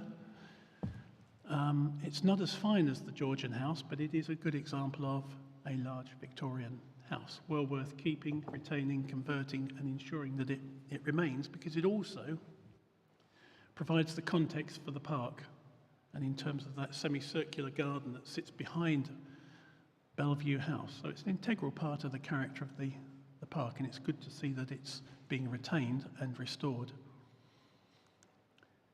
We've got some other old maps. Here we just have a quick fly around Bellevue House. It's a view that we don't often get. So that's the front. There we have the back, and you'll notice it's on raised ground. It sort of commands the view across the park. Some very nice detailing. Those lovely brackets and the almost Venetian-style window.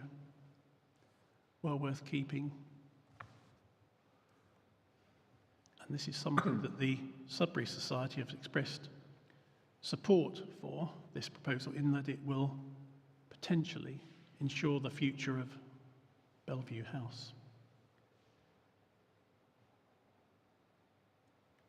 We'll come back to the fact that Bellevue House is on rising ground, because that does come into the debate in terms of parallels with what's now being proposed for the retirement living. And there we end with a shot from the Bellevue Park. We've looked at that this morning. That's the existing entrance to the park from Newton Road, with Bellevue nestling in the trees. You've seen that shot. Here's a shot of the old pool. For those that remember it, I clearly don't, because I wasn't a resident at that time, but a number of you may remember. This was open until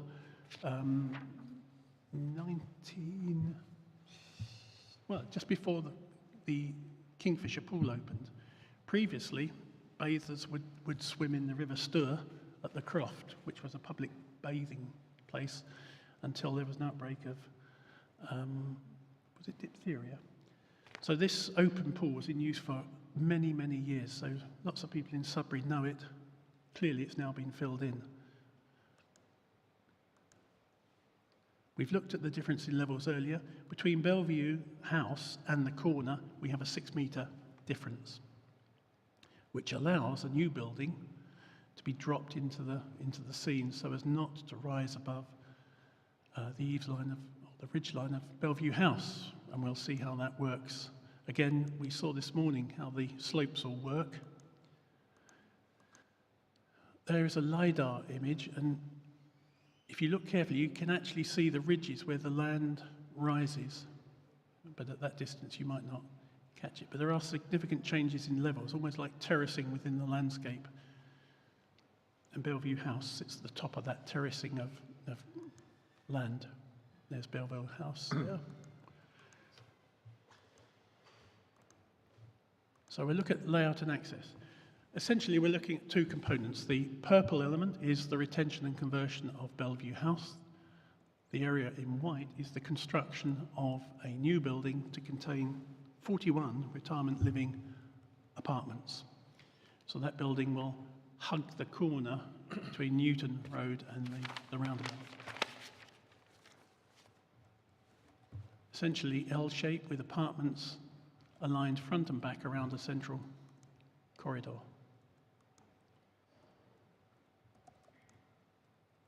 Access will be from Newton Road in the existing position. So for both the new apartment block and Bellevue House.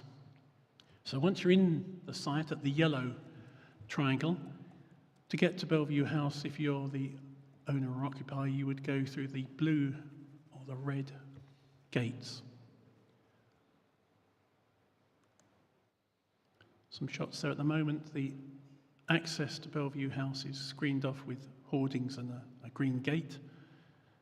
And the top shot is of the existing access, the one that Councillor McCraw told us about this morning when he accessed the site. That's what is the main entrance to the park at the moment.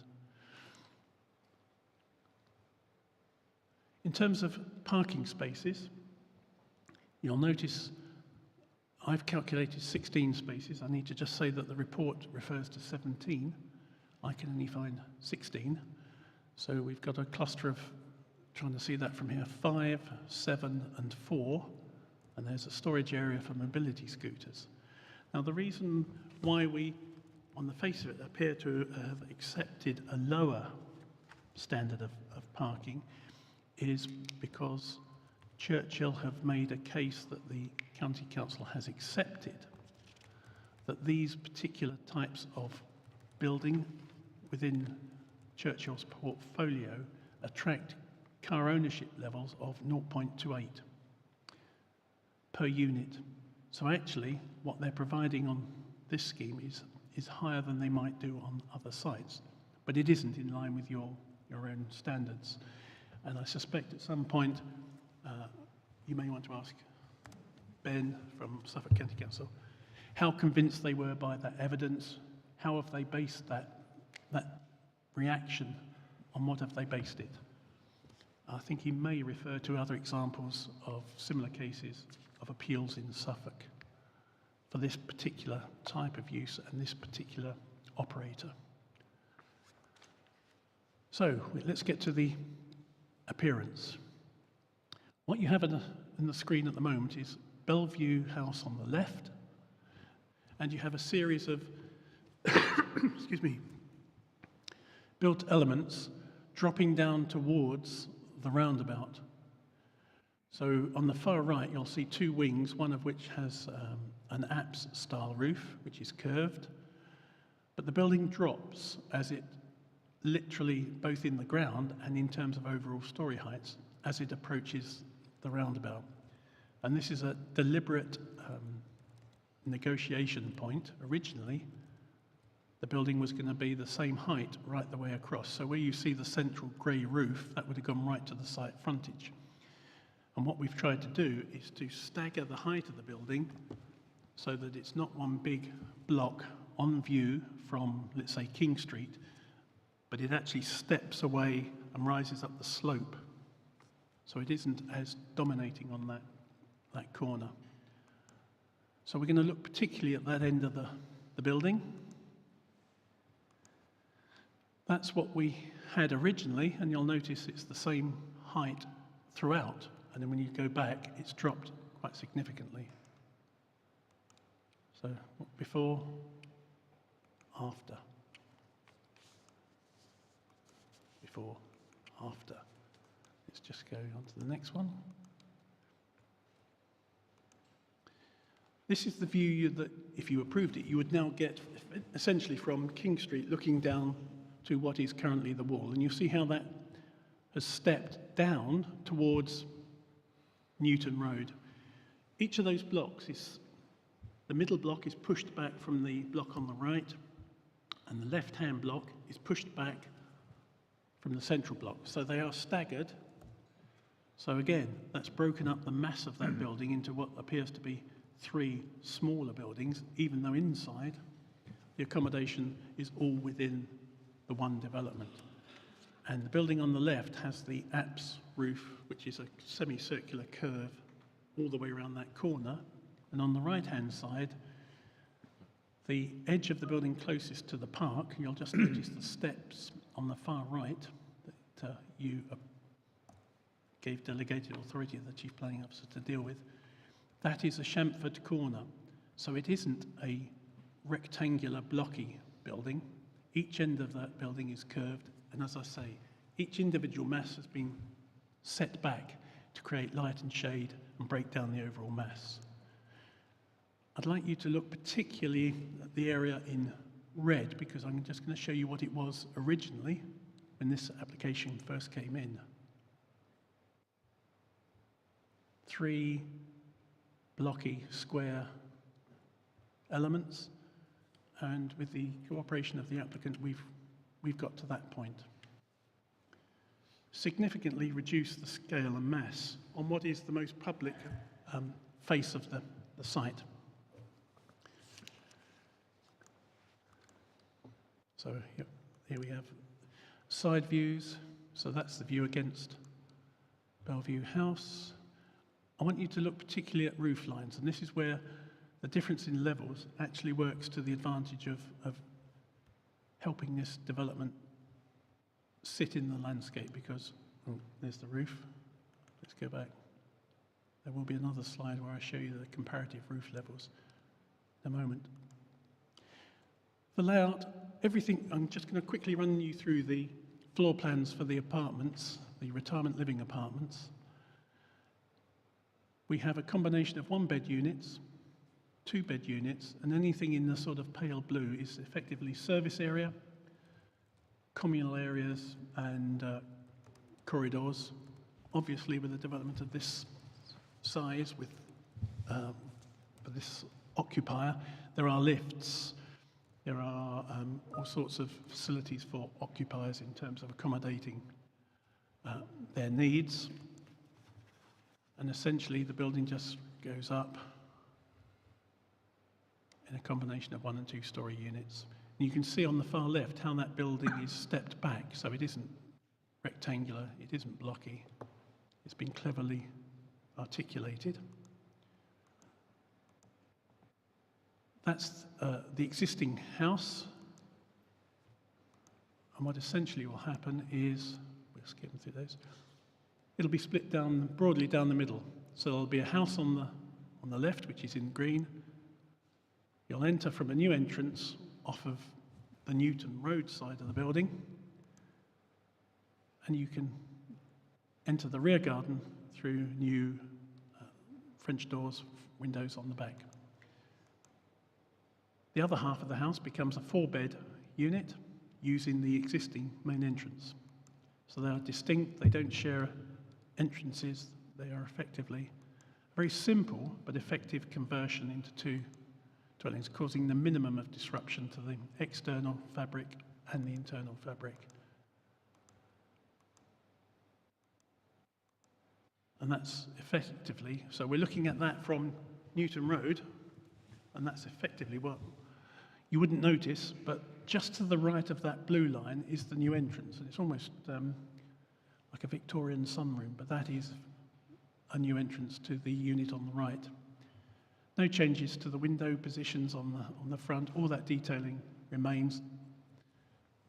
A very nice conversion and restoration, which will ensure that Bellevue House remains in situ and contributes to the character of the area and the setting of the park. So the historic context is kept alive.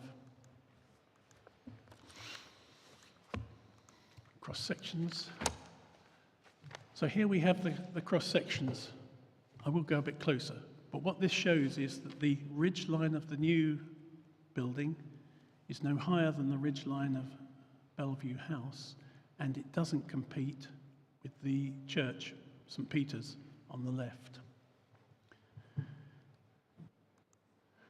So here we are looking at the 2 buildings from the park. If we just drop that line, look, that line has gone below, but you'll notice the height above that red line is the same. So they're equal. And that's achieved because of the difference in levels and the fact that we dropped the building on the left-hand side. Distances between Bellevue House and the new building are as shown on the screen. So at the furthest, it's 21 metres. At the nearest, it's 14.7 metres. This is a view across Newton Road. So on the left, we have the new development of Crown Building, and on the right, we have the proposal, or an element of the proposal. Drainage strategy. The idea is there'll be little blue dots moving on there, if you can see them.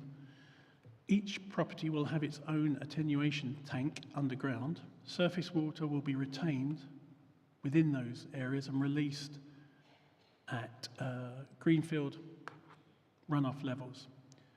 So that is perfectly attenuated and won't contribute to any risk of flooding. What members might want to think about is, with that amount of water potentially being stored, could that be used to water the landscaping within the site? Might it actually contribute to watering within the park? We've seen currently just how desperate landscaping can get when it gets too dry.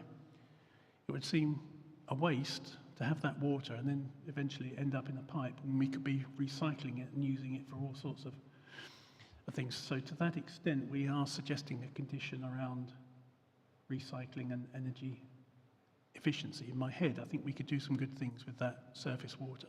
In terms of foul water, Anglia Water are satisfied that there's adequate capacity, and the network is shown on that slide. Boundary treatment. This is an interesting one because we've explored this morning the position on that arrow there, position B. We want to be sure that that is either a wall and railing, so that it's excellent detailing. At the moment, what we don't have are details for the boundary between Bellevue House and the park.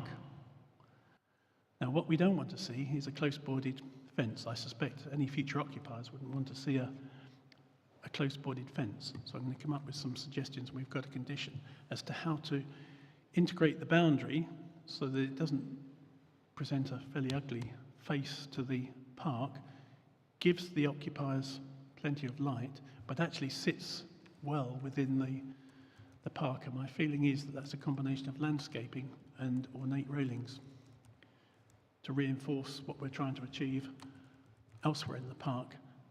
The rest is a combination of walls and railings, but what I would say is the boundary between Bellevue House and the new building on this plan is shown as being a close-boarded fence. That seems a bit mean when Bellevue House is of such good quality, and we will argue that a lot of effort has gone into the design of the new building. That really ought to be a wall. So somewhere in the conditions I will be suggesting that the boundary between the two is a wall rather than a close-boarded fence. In terms of landscape, there will be some loss of trees, and in the middle of that picture in green, I've identified the tree that our arboricultural officer and the landscape consultant has identified as T13, a yew tree, that would be felled to accommodate this development. The ARB officer has asked it would be nice if it could be retained, but the building sits right across that. So in those circumstances, we would have to say that we're looking for compensation planting, not one for one, but something far more extravagant. And again, as Councillor Dawson mentioned this morning, we wouldn't be looking at some little spindly plant. It would have to be something substantial to give it the same impact within the street scene.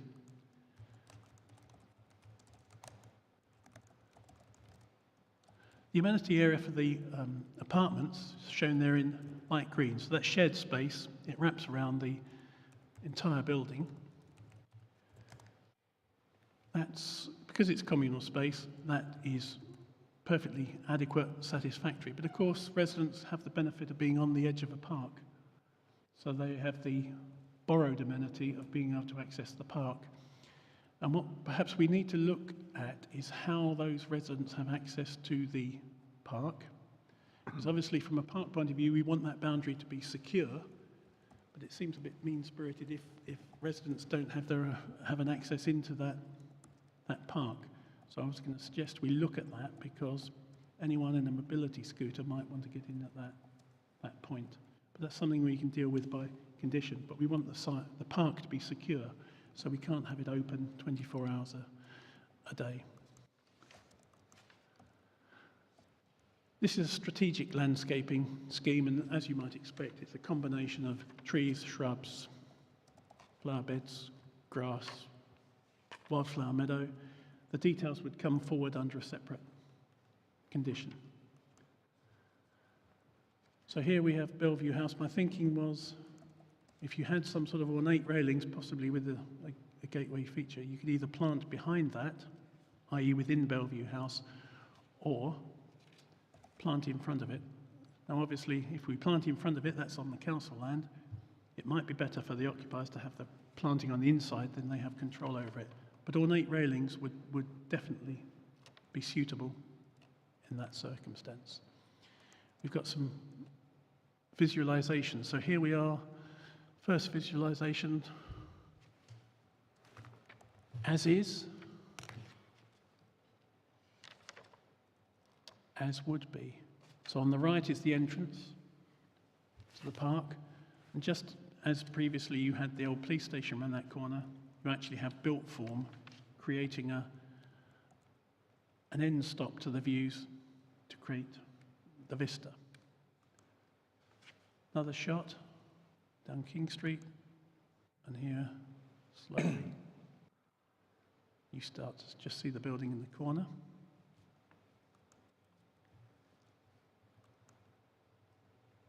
This is where perhaps you get the strongest view. But you see how they all step back, articulated. We've seen those, so we know what that is. So, Bellevue House from inside Bellevue Park, and on the left is effectively how you would see the development, because it's stepping down into the landscape. That's probably the least noticeable vantage point. Section 106, that's all covered in the committee report.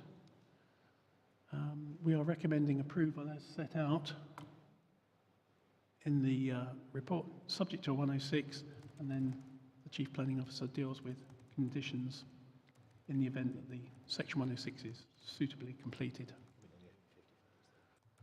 And there's a layout plan for discussion on the screen. Thank you. Thank you, Vincent. I think the Chief Planning Officer wishes to add something.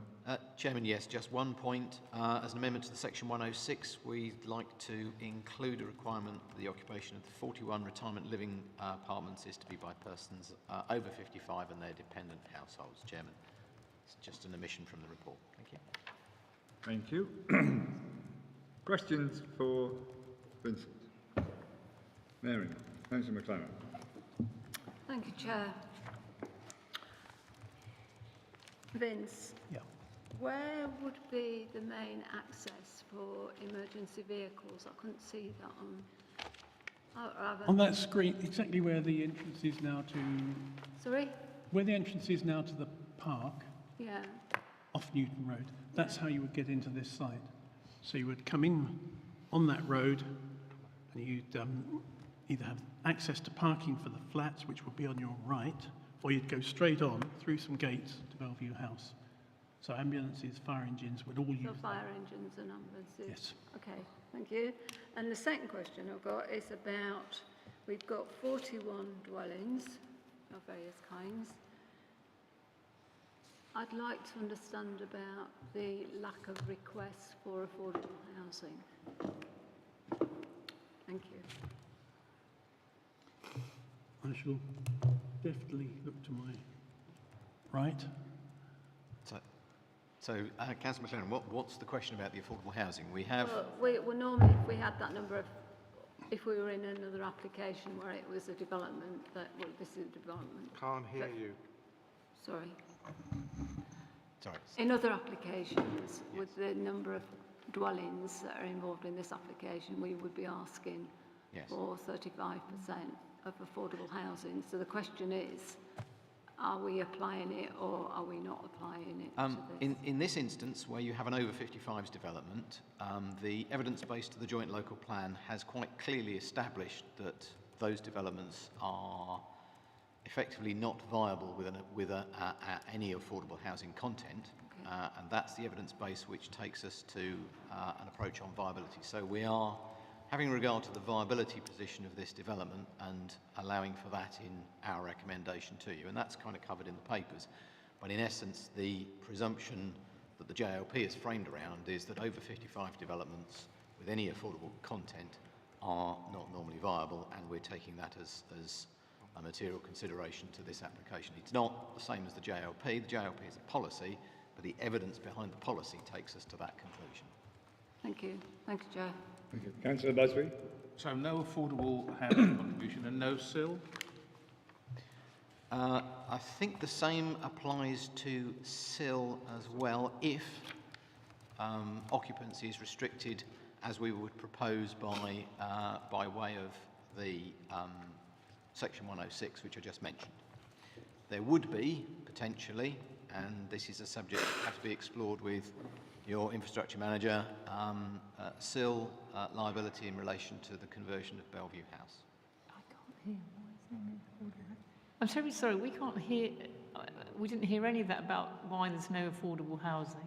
So it's in the papers, but Yes. effectively the evidence base for the joint local plan has established that over 55s developments such as this cannot afford to contribute affordable housing in accordance with policy, or cannot afford to contribute any. And on that basis, that viability argument is the basis that we're looking at this application. Councillor Jameson. So, just for clarity, so when you say they cannot afford, do you mean financially, or they cannot afford in terms of physical buildings? It's a viability element. Yeah. So, I mean, most viability calculations presume that a developer is entitled to a certain level of profit. The evidence we have, which is the JLP is based on, and we're not dealing with the JLP, this is about evidence. The evidence is that these schemes are across the board not viable with any affordables content. And that is what we've taken our approach on. Right, so they can't afford to put anything forward at all. Okay. Yeah. Councillor Riley. What's their profit margin then? I mean, they're a multi-million company. What's their profit margin? How much do they get? I don't know what the profit margin that was used to calculate that evidence for the JLP. It has in the past been of the order of between 15 and 20%, depending on the market conditions at the time. But as I say, viability calculations are predicated on a developer being entitled to some profit in return for the risk of their development. Thank you. Any more questions? Councillor McCall. Yeah, there's been quite a lot of talk about public open space. Vincent referred to it, the papers refer to it, and I'd just like to have a little bit of explanation of that definition of public open space, both from a planning point of view and the legal definition from Ian, if that's possible, as to where we stand with our declaration that this is one type of land and not another type of land. Can we get some clarification on that? Because I think it's quite crucial. So if you deal with it in the planning and the legal sense, yes, I'll try and start it off, and then Ian can sweep up. That was what I was hoping for. I apologise if I've got it the wrong way around. So my learned friend is going back through the slide pack. In planning terms, part of this site is designated in your local plan, and I'm just going back to that now, as an area of open space, and that's shown green on your local plan map that goes back to 2006. Little curve. Yes, and in essence, a small corner of this development, effectively I think it goes under the common room. It's a curved shape that goes under the common room, overlaps, and it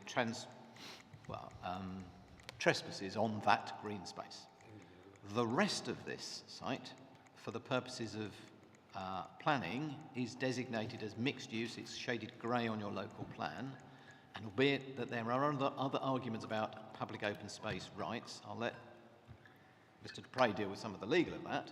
The development plan, which was the subject in its own right back in the 2000s of its own publicity and consultation, clearly defines most of this site, but not all of it, as for mixed use and not public open space. There is a small piece of this site which is within the designated open space defined in the local plan. And as you know, the development plan, which comprises your local plan, is the decision that is the document that we should refer to for making planning decisions. Now, then there's reference to paragraph 99, and you will have seen some comments in that in relation to the National Planning Policy Framework, and paragraph 99 has three little subsections, A, B and C. Subsection A requires an assessment to be undertaken, but it then is followed by an or statement, or that the loss resulting from the proposed development would be replaced by equivalent or better provision in terms of quantity and quality in a suitable location. And this then becomes the material consideration which your entrance application that you heard previously becomes material to. Without that, officers would have to look again at the quantity and quality of the open space resulting before concluding that B had been met. Now, that said, the NPPF is a material consideration. Your development plan, section 38.6, everything shall be in accordance with the development plan unless material considerations indicate otherwise. The NPPF is a very strong policy consideration, but it is nonetheless still a material consideration. And our recommendation in the round, taking all of the issues, is that we recommend this development to be acceptable. The open space argument is one part of that. The NPPF assessment of whether the loss of open space has been mitigated by equivalence in quantity and quality is a judgment for you to make. We've made a recommendation, we consider it is. There is a definition of open space in the NPPF as well, and at that point I'll hand it on to Mr. Dupre, because from our perspective, a lot of the land, but not all of it, is mixed use by definition. Before you do, could I just come back on that point you just made? So effectively, Part B of Para 99 states it should be replaced by equivalent or better provision in terms of quantity and quality in a suitable location. So the argument therefore would be that the permission we've previously granted has actually increased open space so that there's a net gain for open space within the round taking the two applications together. Is that the right understanding? So in essence, yes, you have a material consideration now in that permission. If that permission is implemented, and it depends upon that, and you will see the recommendation is contingent on that coming about. If it doesn't come about, then this does not apply. If that comes about, then the quantity and quality of replacement becomes material to ensuring that you meet the requirement not to lose open space in paragraph 99B. And that's the permission we've just approved. And that's where the litigation comes in. Yes. You know, your conversation about quantity and quality, you can imagine the quality of space and the quantity of space could spend a long time debating. There's a little bit of subjectivity here. There is quantity is a physical amount. Yep. We can get that. Quality is perhaps I suspect debate. Thank you. Okay. And if I may continue, thank you. I agree with everything Mr. Isbell has just said. I think the only point I need to add is, I know long-standing members of this committee are familiar, and you would have heard me and other people say in this committee before that land ownership and the duties and responsibilities that go with it, particularly if you're a council, and planning law are separate matters. Mr. Isbell has just explained to you perfectly, if I may say so, your duties as local planning authority and how you're being advised with regard to statutory policies and the NPPF. I have carefully read everything that the Sudbury Town Council and the Action Group have sent in. I've looked mindful of the point they make about the 1906 Open Spaces Act, particularly Section 10. I think really the only advice I can give you is that the council is a single legal entity, but it sometimes has to wear different hats. And today I'm doing my usual job that I do all the time of advising the hat wearer, which is the council as a local planning authority, and particularly in committee today. This is a case where it's very obvious the council is also, you've seen our colleague Mr. Carvell wearing another hat of the council as landowner and enabler of regeneration, as they hope. And that hat wearer is not legally advised by me, but in this instance by a very good outside firm of solicitors, and it's I don't interfere in that because it's not my place to. So I think what really all I can add is to say that if there are separate legal issues whereby perhaps the town council and the campaign group, the action group, hope that they might, if they, to their disappointment, things go a certain way today, they might challenge land transactions or operational decisions of the council. That is not generally a matter for this committee, and I endorse what Mr. Isbell has said about the approach you should make this afternoon. Thank you. So we're not really required to be judging on that legal point. That is, in fact, our job is to discuss the application itself as it stands, not any subsequent issues. That's correct? my opinion, yeah. Thank you. Any more questions? Councillor Owen, you're... Yeah, I'm looking at the mixed-use area. Are you talking, so you're saying that's brownfield area as a mixed use, or I want to understand a bit more about it. If you're saying, is it brownfield area, or are you saying it's mixed use but open space? So in relation to the local plan, I wouldn't have a view on it being brownfield area because that's not a term that has any meaning. Yeah. It's previously developed land. I think we could probably agree that all of this land is previously developed except for the open space part, which is the green bit on the slide, designated in the local plan. The mixed use part is probably, from what I can see, mostly previously developed, brownfield if you will. But it is not open space for the purposes of paragraph 99, and there is a definition in the NPPF of what open space is. Okay. Councillor Beer. Thank you, Mr. Chairman.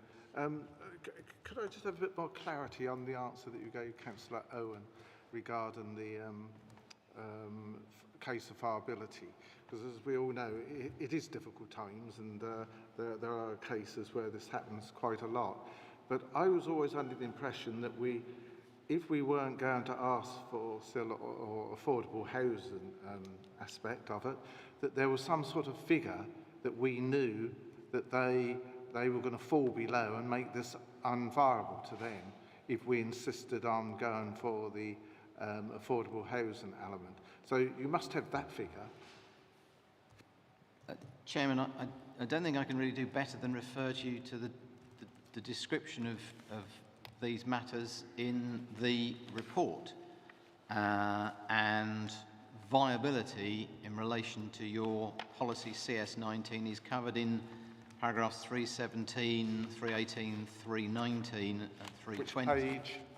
54. I'm sorry, I haven't got a page online. 54, I'm told. That's fine. Have a look. Because So in essence,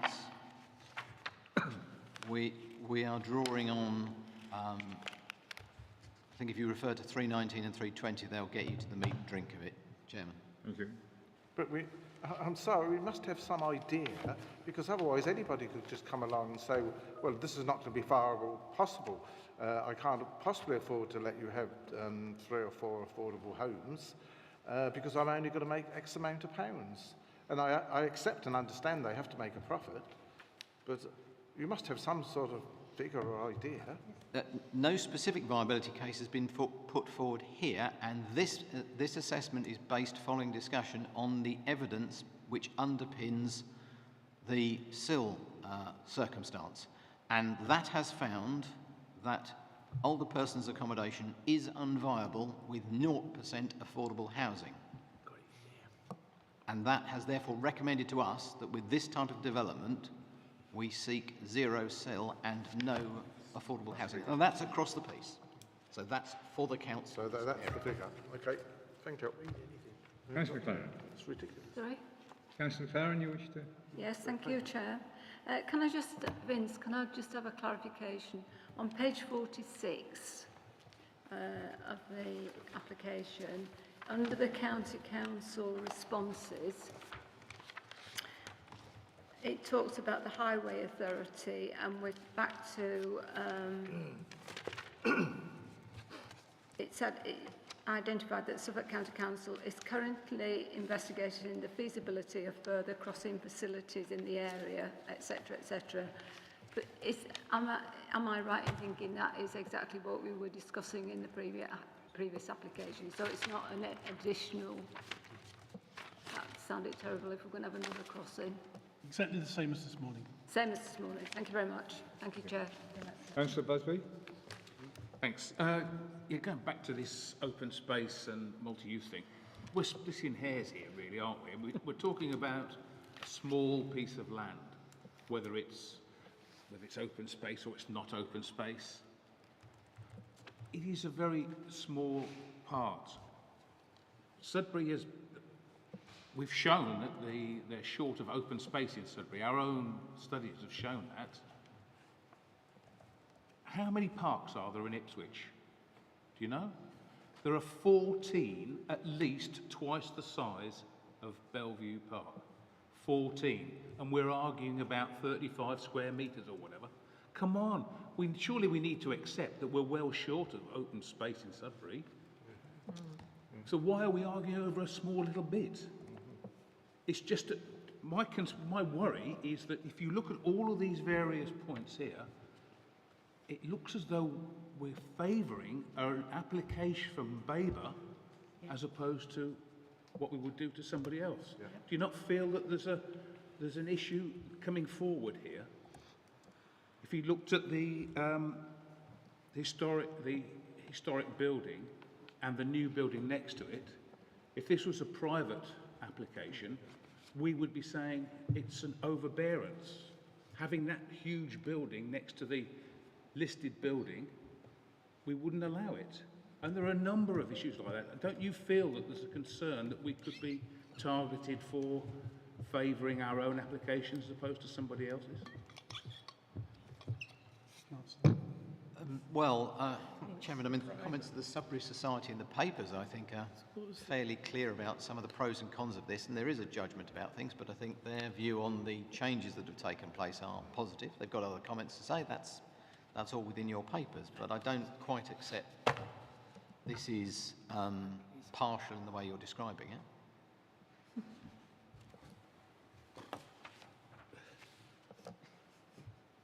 Okay, moving on. We have the representative for the Town Council who's going to address us. And this time I've got it right.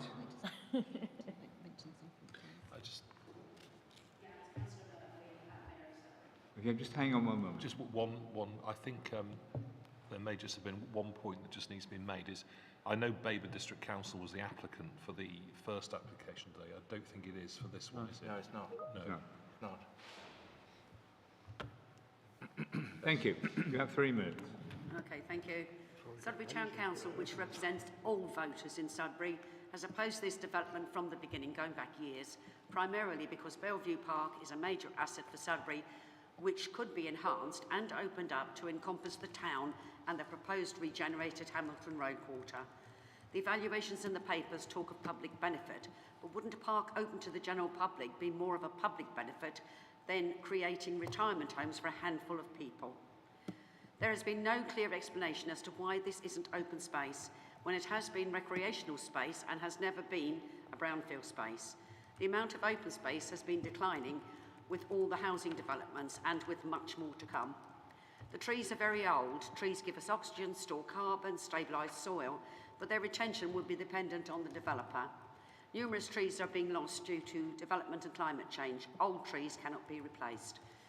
If Bellevue House is retained, it will be hidden behind the development. Access will be through the retirement home car park, where there will be limited private space. Any Bellevue House developer would have the same issue.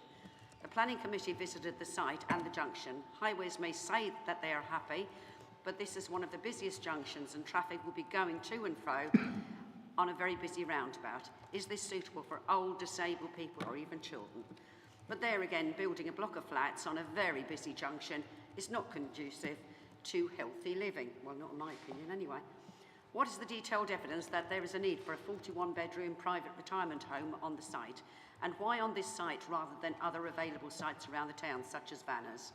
We are not aware of any detailed work carried out within Sudbury rather than elsewhere on the need for development. Churchill reports that there would be £500,000 of benefit. Note that the age profile is 70 to 80, so is it likely that that age group would provide that much benefit? What other financial benefits? No SIL money for Sudbury, although there was for Bury St Edmunds. If this application goes ahead, we will lose a big opportunity to enhance the town with an amenity for all, not just a few. Please, please, when you vote, consider what is best for Sudbury's residents, visitors and generations. And please ask yourself, how would I vote if Sudbury was my hometown? And finally, in the words of George Bernard Shaw, a very wise man, we are made wise not by the recollections of our past, but by the responsibilities for our future. And this is you, councillors. You've got a responsibility for the future. Thank you.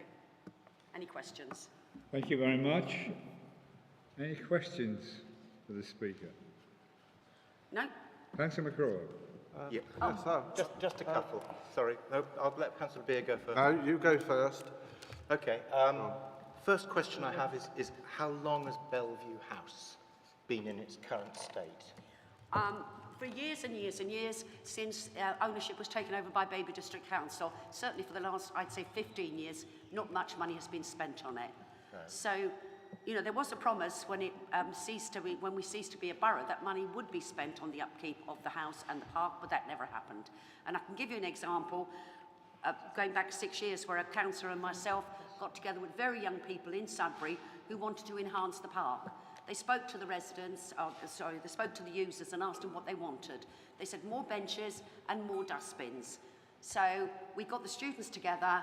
I paid for the paint. We were going to paint old benches that I found up at the graveyard, I believe it was the graveyard bench. And Babergh District Council stopped us from putting the benches in. Okay, thank you. Okay, that's a very extensive answer.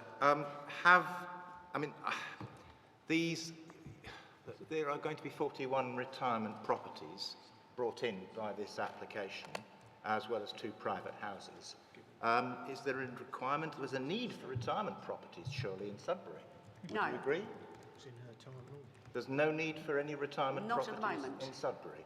Not at the moment. Unless you're bringing people in from outside Sudbury, but the people living in Sudbury seem to be quite happy where they are.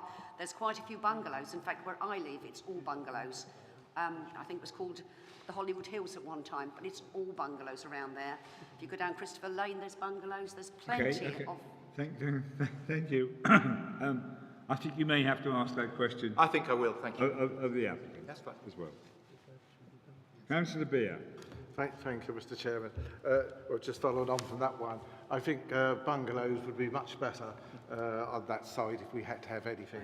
I agree. But that aside, you'll be quite happy, or the town council and I think the general public would be quite happy if the Bellevue house was restored and made more accessible and usable. But you're not so keen on the large development of the Churchill site. That's correct. I mean, if the house was redeveloped, that's great, but of course you haven't got a developer at the moment because McCain and Abel have backed out for obvious reasons, and that's very sad. But we'd be happy for the house to be sold and renovated and the money obtained from that sale to be used for opening up Bellevue. It doesn't all have to be done at once. We can do it piecemeal. Yeah. And that could leave for improvement at that entrance of the existing entrance. Of course. Without causing any other chaos to the rest of the town. Thank you, Mr. Exactly. Chairman. Thank you. Thank you. Yeah. Anyone else? Got it. Well, I'll... Alison, do you want to ask me? Thank you. No? Finished? Has everybody had enough? Yeah. Councillor Dawson. And, well, actually, yes, I was just going to ask about McCabe and Abel because they obviously did the East House development extraordinarily well. Would you be happy, because I know they're interested in them developing, obviously, Bellevue House? I mean, Sorry? did they, McCabe and Abel, speak with you about the development? No, no, I've just read their email that they've sent to us. That's not part of what we're looking for here. I know that they've been involved before, but they've withdrawn. So I think at this stage, you know, I think be careful with this question. It's not relevant. Sorry, may I come back on that? Yeah, go on. I think it's quite an important point, this, and can we come back to it at a later point on their withdrawal? Come back later. Thank you. Why is this? I haven't got nothing for Ellen, but Okay. when can we ask the highways? And when we get down a bit further into the discussion. Okay, that's fine. Okay. Thank you very much indeed. Okay. Thank you. You ought to be if it's a fun plan. One way to endure us, isn't it? We now have Laura Knight, I believe, who's going to address us as an objector. Thank you. You have 3 minutes, and I think we've got the right person this time.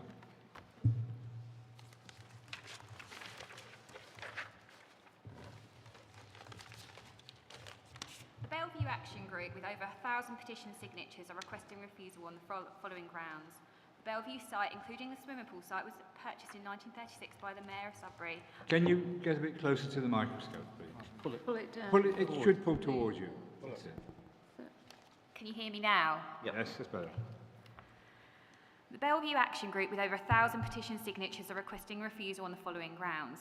The Bellevue site, including the swimming pool site, was purchased in 1936 by the Mayor of Sudbury for Sudbury under an open space trust under the Public Health Act, with the swimming pool being built in 1939 behind the police station.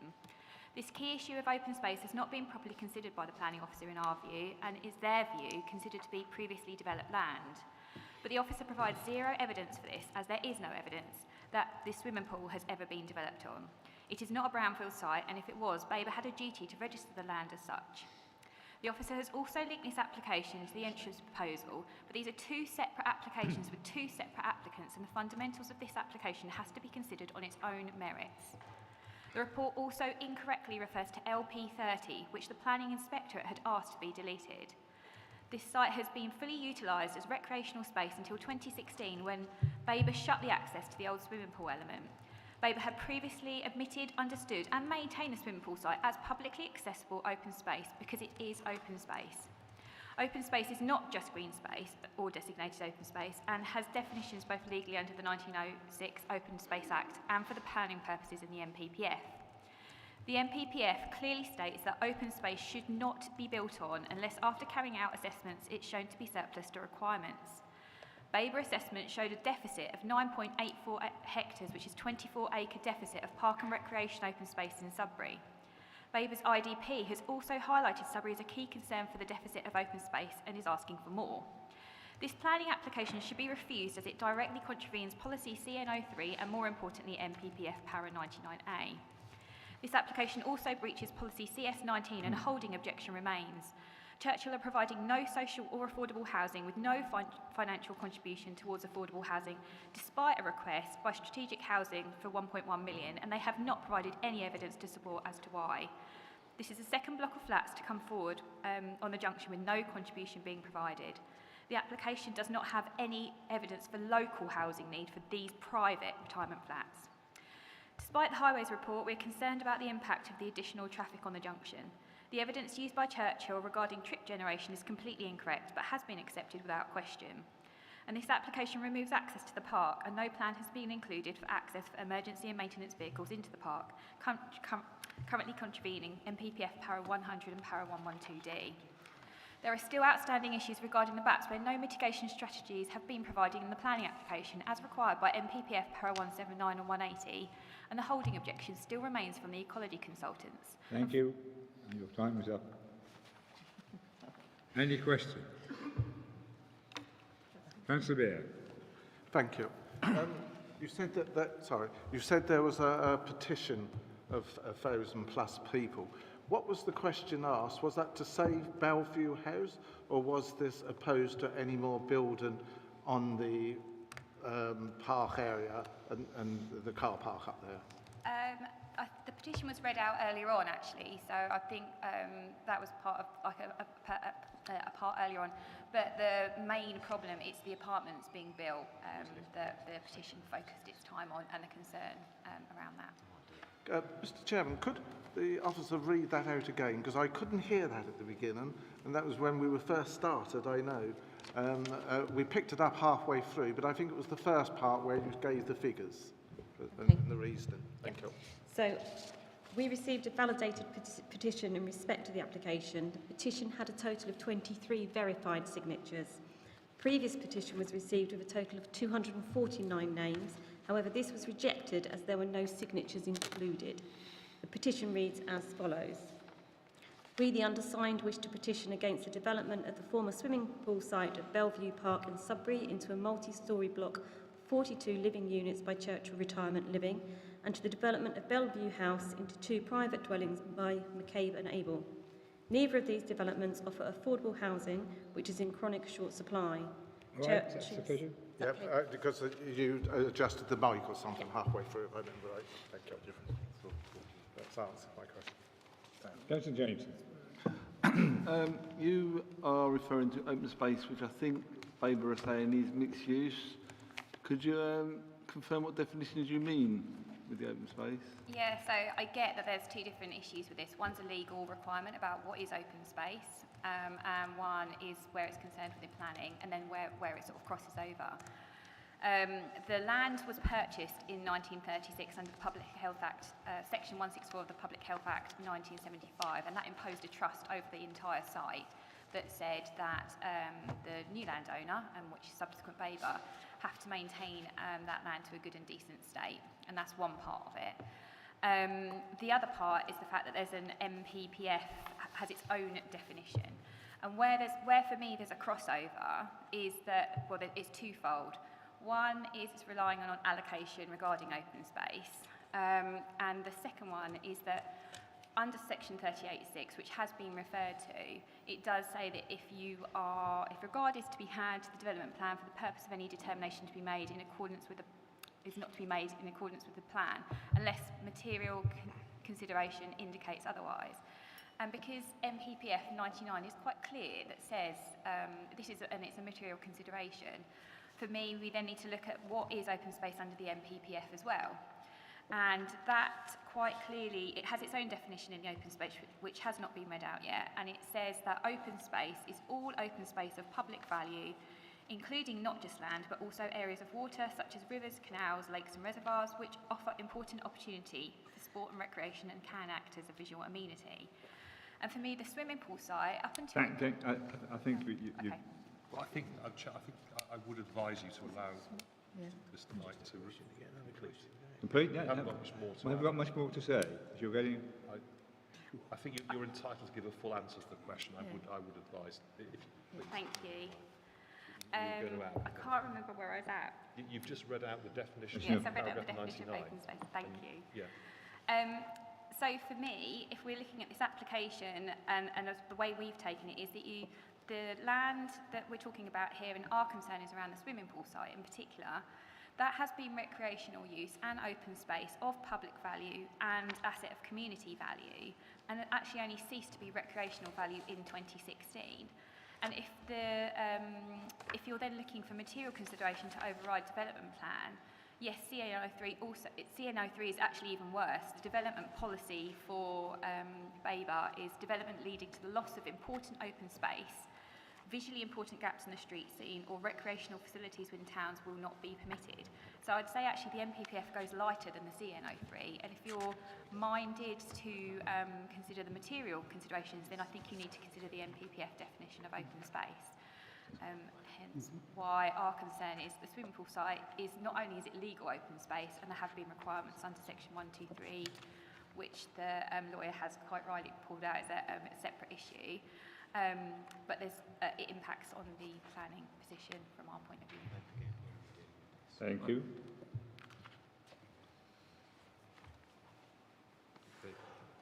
Councillor McCall. I just wonder if the planning officers and our legal advisor have any comment to make on that suggestion or those suggestions. I was seeking some sort of clarification earlier. So I mean, we've heard, for example, an Act of 36. I don't know anything about 1936. So I don't have a view that designates this land as public open space. The NPPF contains a definition of open space. It says land which, let me just look, all open space of public value. I think there is a fine lawyer's point in the middle about whether this land falls within that, and whether there is or there isn't. The NPPF is a material consideration. You are not slavishly obliged to follow it. It is a material consideration that you must weigh up, as you must every other material consideration. Reasonable to suggest the law might have changed since 1936? A different statutory code as well. So yes, okay. There's all sorts of possibilities in here. You're looking in relation to paragraph 99 to three choices, each of which is one is alternative to the other. So you have to be quite clear what is expected here. And I'll take you back to what I said earlier. Insofar as the report goes, and paragraph and policy CN03, and I did have this 2 seconds ago, apologies, let's find that policy.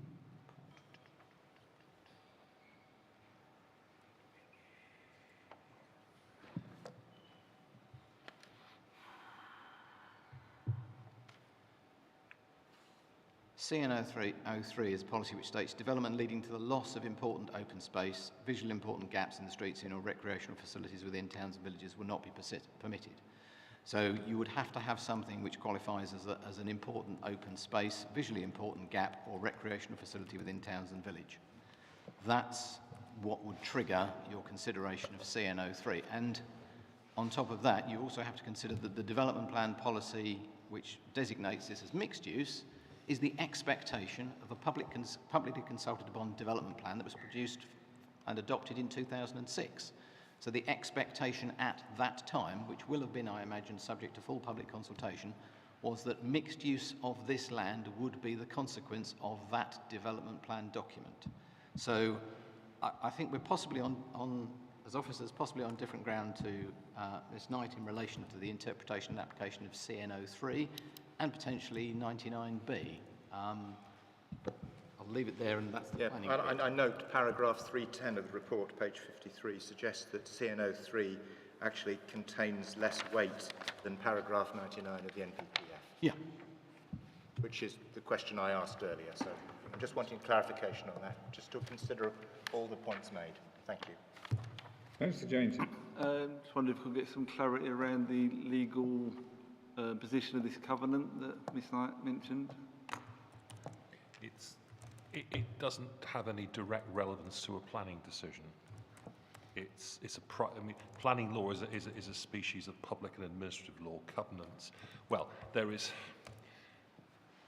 the Open Space Act 1906, section 10, in fact, has this, you use the phrase statutory trust, land given to or acquired by council for open space, but that is for, if you like, for land law conveyancing, for the council in its capacity as landowner deciding what to do with its land, not for the council in its capacity as the local planning authority looking at a planning application and deciding how it would, is this the right use of land in accordance with planning policies and material considerations. Thank you. Any more questions? Councillor Busby. Just ask Phil, what's the definition of multiple use then in mixed use? Mixed use, yeah.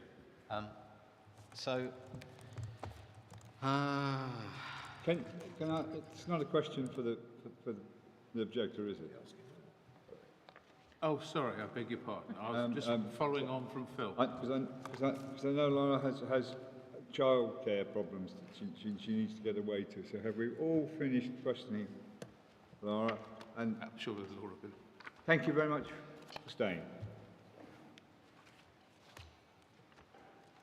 So you want some clarification? Well, yeah, it's just that it hardly seems like mixed use when we're sticking a 42 block of residential units on it. 41 then. Seems like singular use to me, but anyway. So if I can clarify, you've got various policies in which the phrase mixed use is referred to. I can't see it in the glossary to the 2006 local plan, and effectively B2 uses are not permitted in mixed use areas, so we can be clear about that. You may not do those. Change of use of premises to retailing and small scale retail is permitted. In mixed-use areas of Sudbury Town Centre, residential development will be permitted, particularly where use is made of vacant or underused buildings, or residential development will result in a more appropriate use of land, provided it has no adverse effect on the viability and vitality of the town centre. I think that's as close as I can get you to a mixed use. Okay, thank you. Quite a lot of things. Moving on, we have Lisa Mathewson as the agent, I believe, and you have some colleagues with you that you... That's the agent for the application. This is John McCall, who represents the applicant church, Okay. who will be there to answer any queries if required. Fine, you have 3 minutes to address the committee. Okay, thank you, Chair. The applicant has sought throughout the application to work with your officers and consultees to address any concerns and to be able to assist in the Council's vision for the regeneration of this part of Sudbury and improvements to the park, and we are pleased with the recommendation for approval before you today. The Government identifies the delivery of older persons housing as critical, and this proposed development offers a high-quality scheme for older people on a previously developed site. There is local need for such specialist accommodation. The Strategic Housing Market Assessment of 2017 identifies there is an additional requirement for some 2,579 units of specialist older persons units of accommodation by 2036 in this housing market area. The National Planning Practice Guidance advises local authorities to take a positive approach to schemes such as this where there is unmet demand. Notably, in the census data, which was just unveiled in the previous few weeks, this identifies in Babergh the population size has increased by 5.2% from 87,700 in 2011 to 92,300 in 2021. Indeed, within this figures, there has been an increase of some 30.1% in people aged over 65 years and over. The applicant has positively responded to comments from officers and the Sudbury Society and has amended the design to reduce the scale and massing of the development and better reflect the local distinctiveness in Sudbury in its materials and detailing and massing.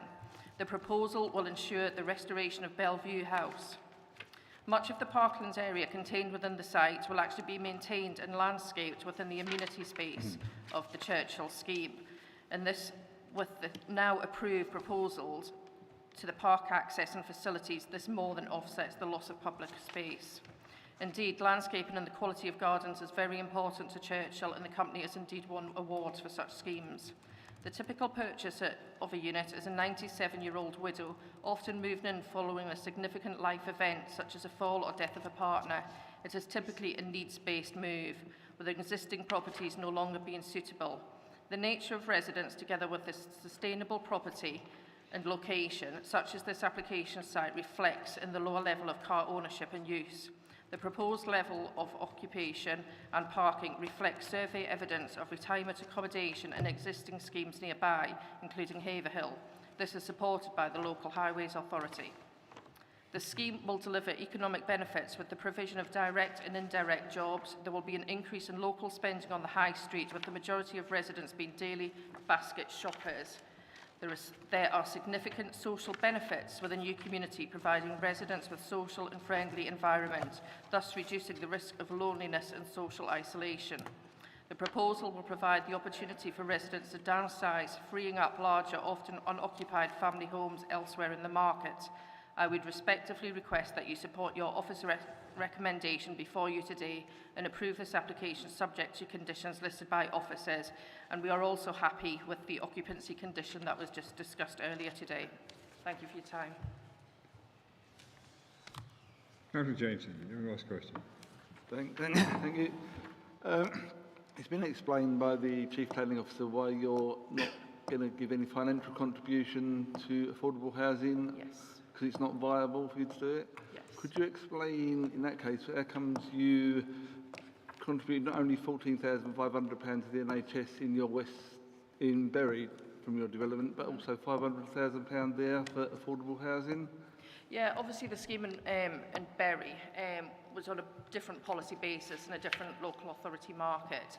And just the request that came in, so on the basis of the affordable housing before you that has been discussed, we have been reliant on the council's own evidence that has justified fully and evidence throughout that affordable housing contribution for schemes of specialist housing of the over 55s cannot viably meet any affordable housing contribution, hence why we are happy to accept that condition, because the nature of our residents who would move in would obviously be over that age in any event. Councillor Owen. Thank you. Have you done a housing needs survey being completed for this type of property? And the next question will be, I'll do two in one. Will you be looking to change the house plans from what is being presented today as the other developer withdrew? Taking the first point, obviously, in the speech that I've just read out to you, it did actually refer back to the housing needs information that has been put forward in terms of the requirement for 2,579 units of specialist older persons accommodation, which is required in this housing market area before 2036. And I think the census information, which has obviously just recently been released at the end of June, just confirms that position as being critical, really, at both the local level and at the national level also. And my second question? Yeah, just taken in terms of the second point, obviously the application before you, we are the applicant, well, Churchill are the applicant for this scheme. In terms of the proposals, I know that my colleague John, we are happy to go out to other people. Churchill have indeed developed locally listed buildings themselves as well, and we'd be more than happy to do so if that was required. So you can use them plans and you're right to use them. I'd say I don't know nothing about the law like that. Are you allowed to use them plans and everything if someone else done the plans, or? Do you want to take that? The scheme will not change. Yeah. Okay. The scheme will be as is permitted, hopefully, by the Planning Commission. If there are drawings in there that he believes he has got copyright to, we will substitute those with our own before there is a permission granted.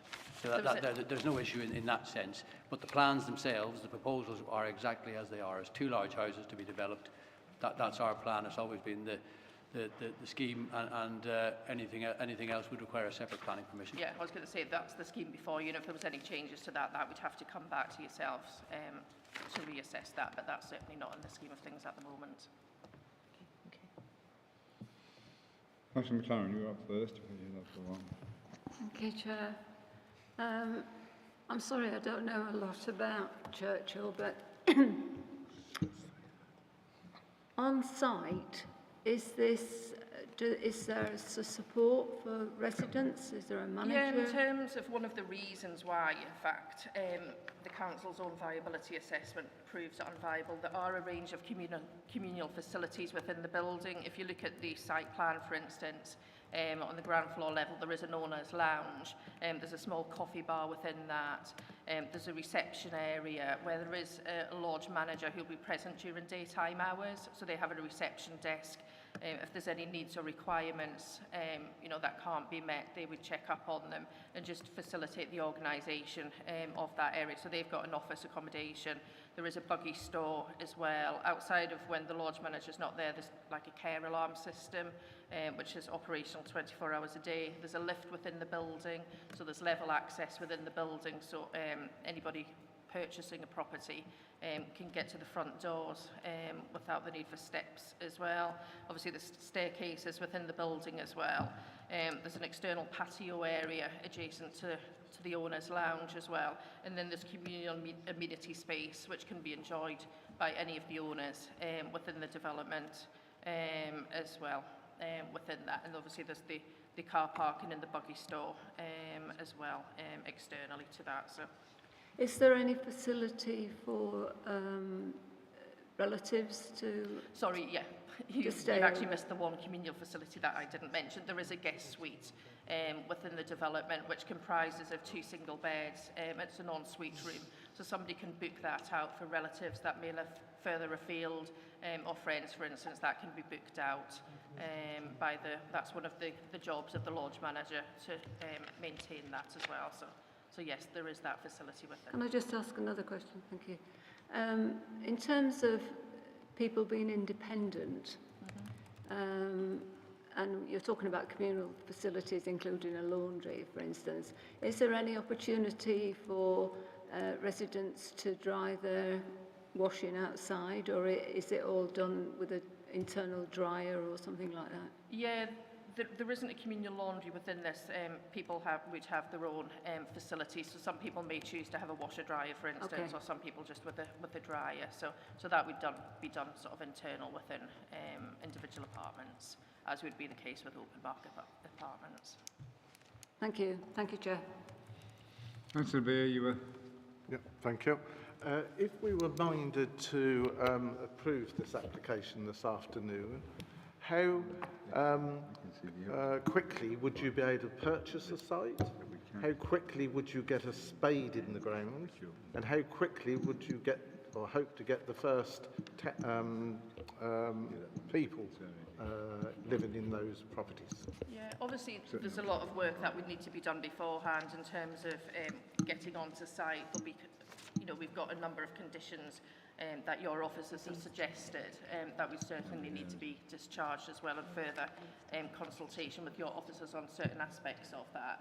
In terms of actually physically completing and purchasing on the site, I'll let Yeah, I mean, we like to move as quickly as we possibly can. We're obviously working in tandem with the council here, and the works on the new park entrance go hand in hand, because obviously the new wall that will create the boundary between the two sites has to be created.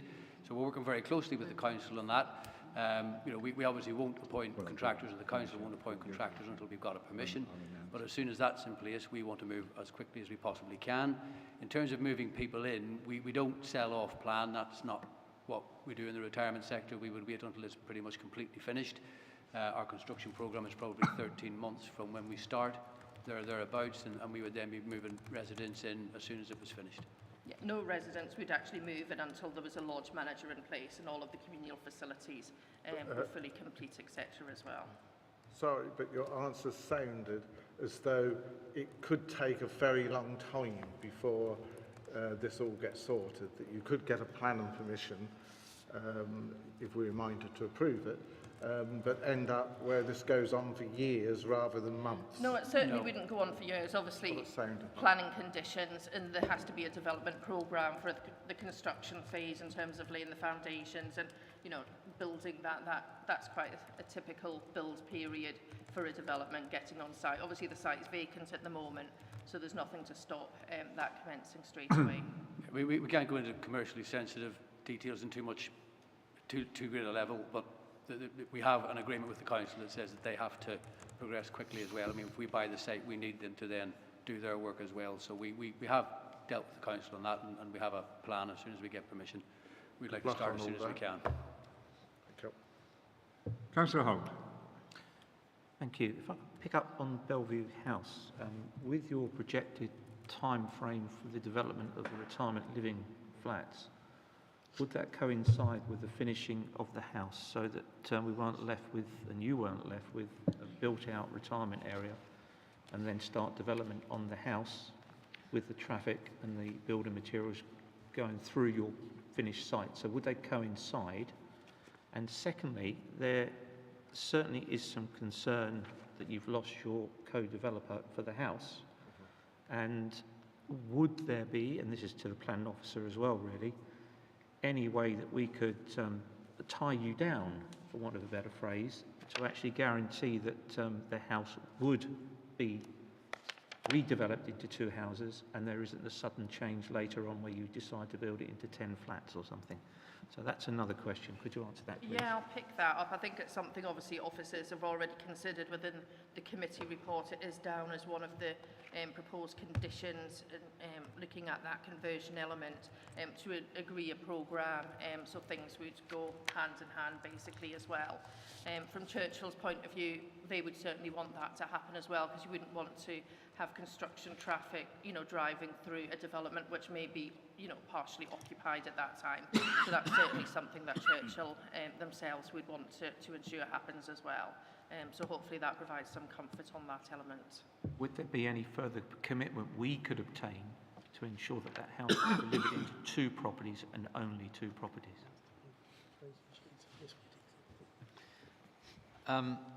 Well, clearly the question of who does the work is probably a market question. We had proposed a condition. If you want to ensure that that is even more watertight, you might convert that condition that you have in your papers to a Section 106 obligation. And that would then, you then look back to the developer to ensure that that programme of works delivers this relative to the occupancy of the adjacent 41 units. And that will be my approach to this. So, Chairman, the recommendation before you is to have that as a condition. If it gives members confidence, we can amend that to make the condition requiring the conversion of Bellevue House part of the Section 106 obligation. Yes. Sorry? You happy with that claim? I was going to come on to that. I would be happy with that, yes. Yes. The developer, you know. Okay, thank you. Councillor McCraw. Thank you. Yeah, thank you very much for coming along today. You've got 41 flats in the retirement That's correct. properties. How many people would you expect to be able to be accommodated within those 41? The average occupancy is approximately 1.3 persons per unit. Yeah, okay, so about 450 something thereabouts? Yes. Roughly. Okay. And where, obviously you're expecting to be able to sell or rent these, where would you expect the residents to come from? What sort of... In terms of, obviously, we are here because, we feel that there is a need in this area as well, and that's backed up. So there's a geographical... Your statistics. We do find, some people might have family that live further afield and things like that, but that's typical, we can't, ascertain where every single person would come from, but yeah, the local region effectively for the norm, but you do get some anomalies in that. And obviously, during the process of going through all this, you'll have engaged with our economic development team on one hand, and on the other hand, separately with the planning department. What engagement have you had with community groups and other interested parties, shall we say? There has been public consultation, which did occur in 2 stages in autumn last year. So that consultation, there was an event last year in Sudbury in the local area. Residents and local groups would have all been written to in advance of that as well. And beyond the expressions presented to this meeting, were there any other representations that of an informal nature that you might have from the community? Not that I'm aware of. Okay. Final question, I apologise for this, but it's a hot topic at the start. Will there be any consideration of energy efficiency in the property? There is, yes. It's quite typical that we would put PV on the roof in terms of that, in terms of electric charging points for car parking as well, in terms of the building and the internal fabric of the building as well. Obviously, it will have to comply with the building regulations as well. So in terms of energy efficiency, it's certainly something that's at the forefront. Sure, your residents will be very happy to know that, because obviously they'll get the bills, won't they? Yes. Okay. Yeah, well, I think that's one of the benefits of the scheme as well, really. Thank you. Councillor Dawson. Yes, I have a couple of questions. I discussed, I don't know if it was with, I think it was with you earlier, John. I'm wondering why we had a discussion about why because of the colossal size of this building, and you can see from the one across the road, the height of it, and why the 3rd floor wasn't built into the eaves to reduce the size, which very easily could have been done. And it might have meant 2 less flats. But that was something for you to consider, and I'm wondering why you didn't perhaps do that. Obviously the design of the building has evolved quite considerably since discussions have been ongoing with local authority officers. Sorry, it was directed, I think it was the gentleman who I had spoken to about this. Is it you? Yes, Yes. I deal with land acquisition as opposed to design and planning, but the fact is I have been reasonably close to the discussions here. The scheme has been reduced quite considerably in size, as has been pointed out by... It's 3 stories plus the top, and actually, although they say it doesn't compete with the church in that it's the same height, in fact it does, the fact that it's the same height. And those top flats, they could have been put into the eaves, couldn't they? Which would have reduced that whole building by a floor. Sorry, it could have been reduced by a whole floor.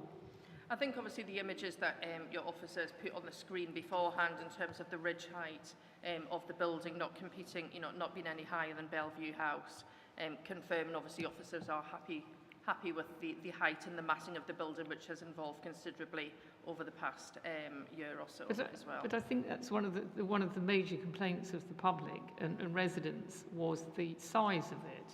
So whilst I'm sure the officers, I don't know why this wasn't really done though, or considered when you said it would be. So we have reduced the size of the building. No, but by putting the top floor into the eaves, which you could have done. So we've reduced the building considerably since the original designs, in dialogue with the planning officers. Okay.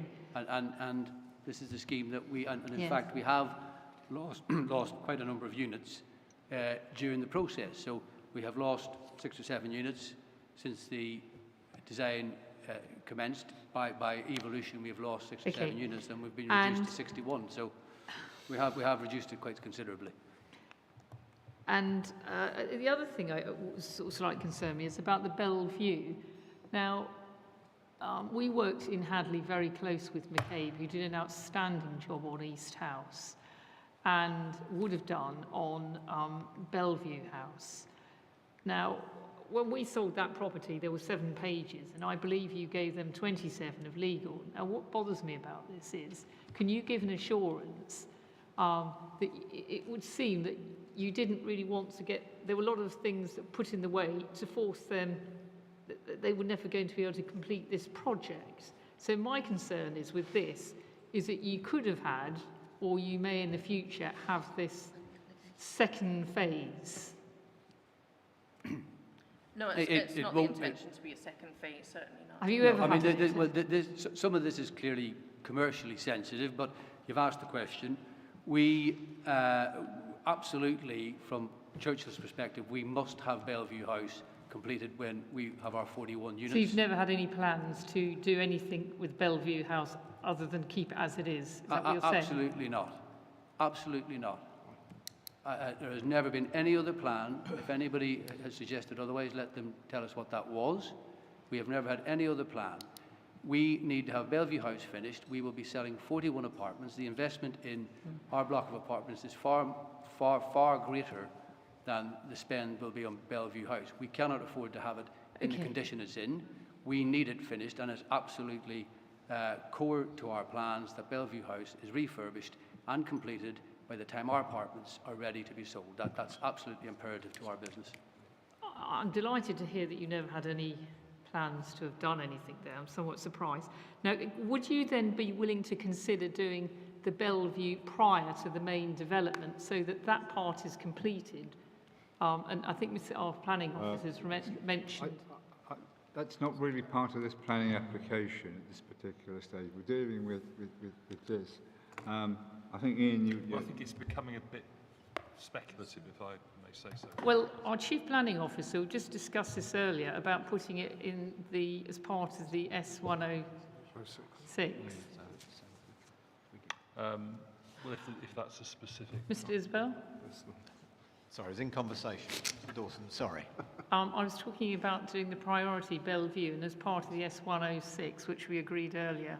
Yes. To ensure that that does get done in 2 properties, and maybe that should be done as a priority prior to the actual retirement to be sure that that's completed.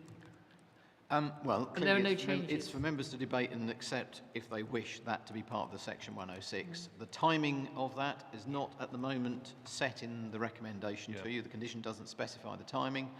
Ultimately, you would choose that potentially to be at some point during development. Typically, developers do require a return, and you might well say not later than such and such a point in development would be an approach that you see on other applications. So the conversion of Bellevue House to have taken place or to have commenced not later than X date is one approach to this, or relative to the occupation of the 41 units. So that's, and I don't have any commercial information regarding the delivery of the scheme that Churchill are describing. So at the moment what I've got is a recommendation which is open-ended in terms of programme. If you wish to explore what you're doing, what I'm getting at, is this will ensure that and block any chance that they down the road can change their mind on the Bellevue House site. So of the house only. Yes. So this is the conversion of Bellevue. We have not discussed as officers what the timing is that they particularly have. We know that one of the a potential developer of that says he's not going to proceed with that. It's a commercial market. They may do it themselves. I believe earlier they were saying that they have done other conversions for themselves. One option is for committee to require that conversion to have been commenced by a point in the development, occupations based, sometimes time based, difficult where you've got the market to consider, and that's why officers are recommending to you that you leave that as a matter for us to take away. But it is for committee to choose if they wish. Can I ask for clarification through you, Chair, and through the Chief Planning Officer, perhaps of our guest? Did I hear you correctly, sir, that from an operational point of view, you must have Bellevue converted before you have residents in your block? Yes, I mean, we sell our apartments. I mean, you know, our residents, average resident, purchasing is 78 years of age. We can't have them walking onto a building site. And the point I'm trying to stress is that the construction cost involved in building 41 apartments is huge, and we cannot afford to have Bellevue House sitting in the background, So- dragging it back. It's just So not. if any resident would if want to have Councillor Dawson certainty was as to well. say to you, within the 106, would you accept Bellevue must be converted prior to occupation of your units in the I retirement? think if it was related to occupation, I think to have something before that may be an issue. But if it was related to occupation, that's certainly something which should be considered acceptable. If I can pick up that conversation, Chairman, without doing negotiation on the floor of a planning committee, what was being proposed, I believe, was that the scheme would be converted prior to occupancy. You described a problem with having occupations take place without Bellevue being in position. I mean, from our perspective, and I suspect it might be something you might wish to take away and come back to officers on as members' debate carries on. That might be a way of doing this, Chairman, so that we have some timetable that we can then present to members about when this may happen and can be locked into the Section 106. So if you're happy with that, Chairman, I'd suggest we allow that to... I'm happy with for the that. speakers to consider it and then give us some position on that. Okay. Or to give officers a position on that. This afternoon? Yeah, well, now. Yes. Now, yes. Councillor Holt, were you... Holt, Yeah, I was, but I think the Chief Planning Officer sort of resolved my question, to be fair. I mean, the developer very firmly stated that they would have the Bellevue House development finished before, and the necessity and the constraints of the site, I would imagine, lead to that. You can't have, if you say, a building site on Bellevue House when you've got a development that's already occupied. So I think the developer was quite firm on that. We just need to make sure we've got it in writing. So, Chairman, may I suggest, when you've finished with the public speakers and everything has been explored there and we move along, if I have 5 minutes, and I'm sure Mr Pearce can ably help committee in my absence, I'll have a conversation with them and then report back to you. Okay. Councillor Osborne, it's yours. Yeah, Mr Chairman, could I just have a 5-minute comfort break, please? Yes, yeah, okay.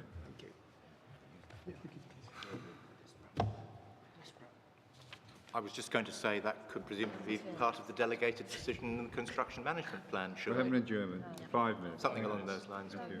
5 minutes, okay. So it might be that Mr Isbell can have that chat with the applicants during our... I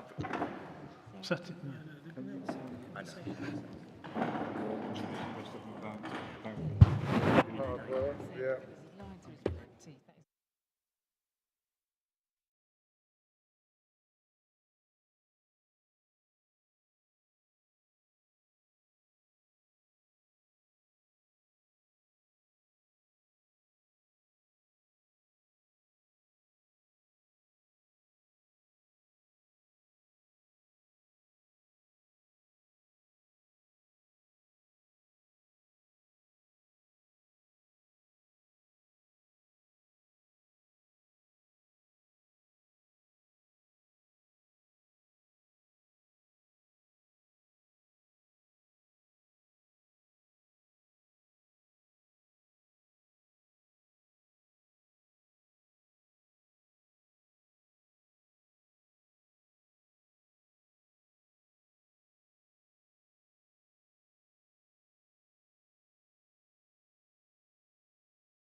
Am I switched on? Oh, that's better, yeah.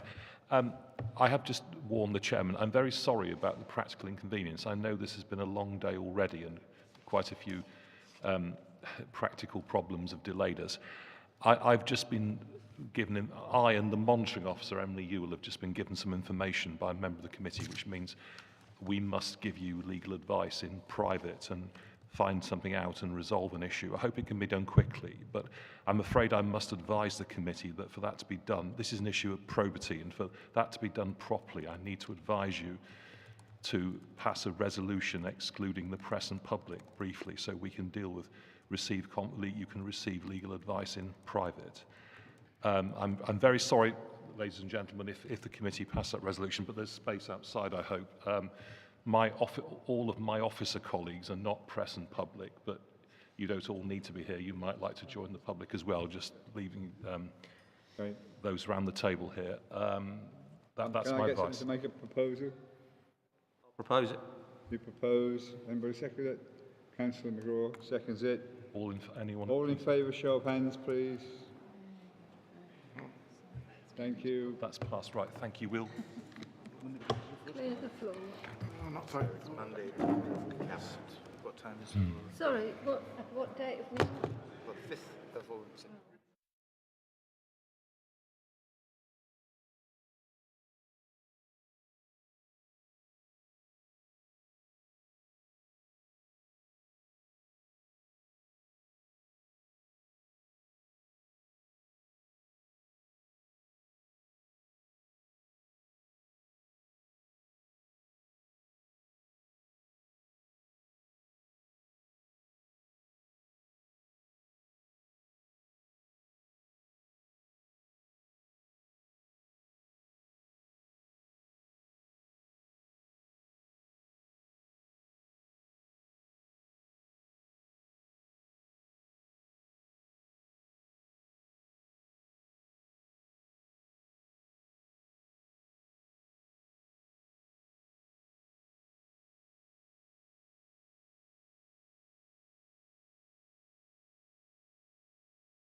The legal officer and the Director for Governance have statements to make. Yes, indeed. We're back in session. We've readmitted the public formally. I think, are we on live stream? Everything is as it should be. Chairman, ladies and gentlemen, thank you for your cooperation. I'm sorry we had to ask you to do that. Yeah. Thank you for your cooperation. I'm sorry we had to ask you to do that. What I can say is the monitoring officer and I have made some inquiries in private, spoken to members. We have ascertained that a document was privately given to some members of the committee. What I must say is, all I'm going to say is that that is on its face a breach of the council's planning charter, a significant irregularity. I wouldn't like anyone to make any further assumptions beyond that. It may not necessarily have been any bad intentions or anything worse than that, but the monitoring officer and I have discussed it. We have tried to persuade ourselves otherwise because we know there's a lot of inconvenience involved, but our reluctant advice to members is that this item should not be voted upon this afternoon, and so that is our advice, Mr. Chairman, to you and your fellow members. The monitoring officer might need to add something, possibly. Thank you, Chair. If I may, committee members, obviously this is an irregular matter which will need to be investigated. I will be contacting you to arrange for interviews and statements to be taken just so that we can be fully aware of the situation that has occurred. While that investigation is undertaken, members, I will remind you that the legal advice given to you in the adjournment is confidential and the details of this issue are also confidential. So while the investigation is underway, please do not share the information of the particulars of the matter outside of the council. Thank you. Okay, so as this matter is being investigated, so this meeting's adjourned. I apologise to all the people who are not going to get their planning application heard this afternoon. I'm so sorry, but we're in a legal dilemma, and thus the meeting is closed. I think, well, Chairman, I think if I may, I think I would advise that you formally resolve to defer the remaining business of the agenda to another appropriate occasion.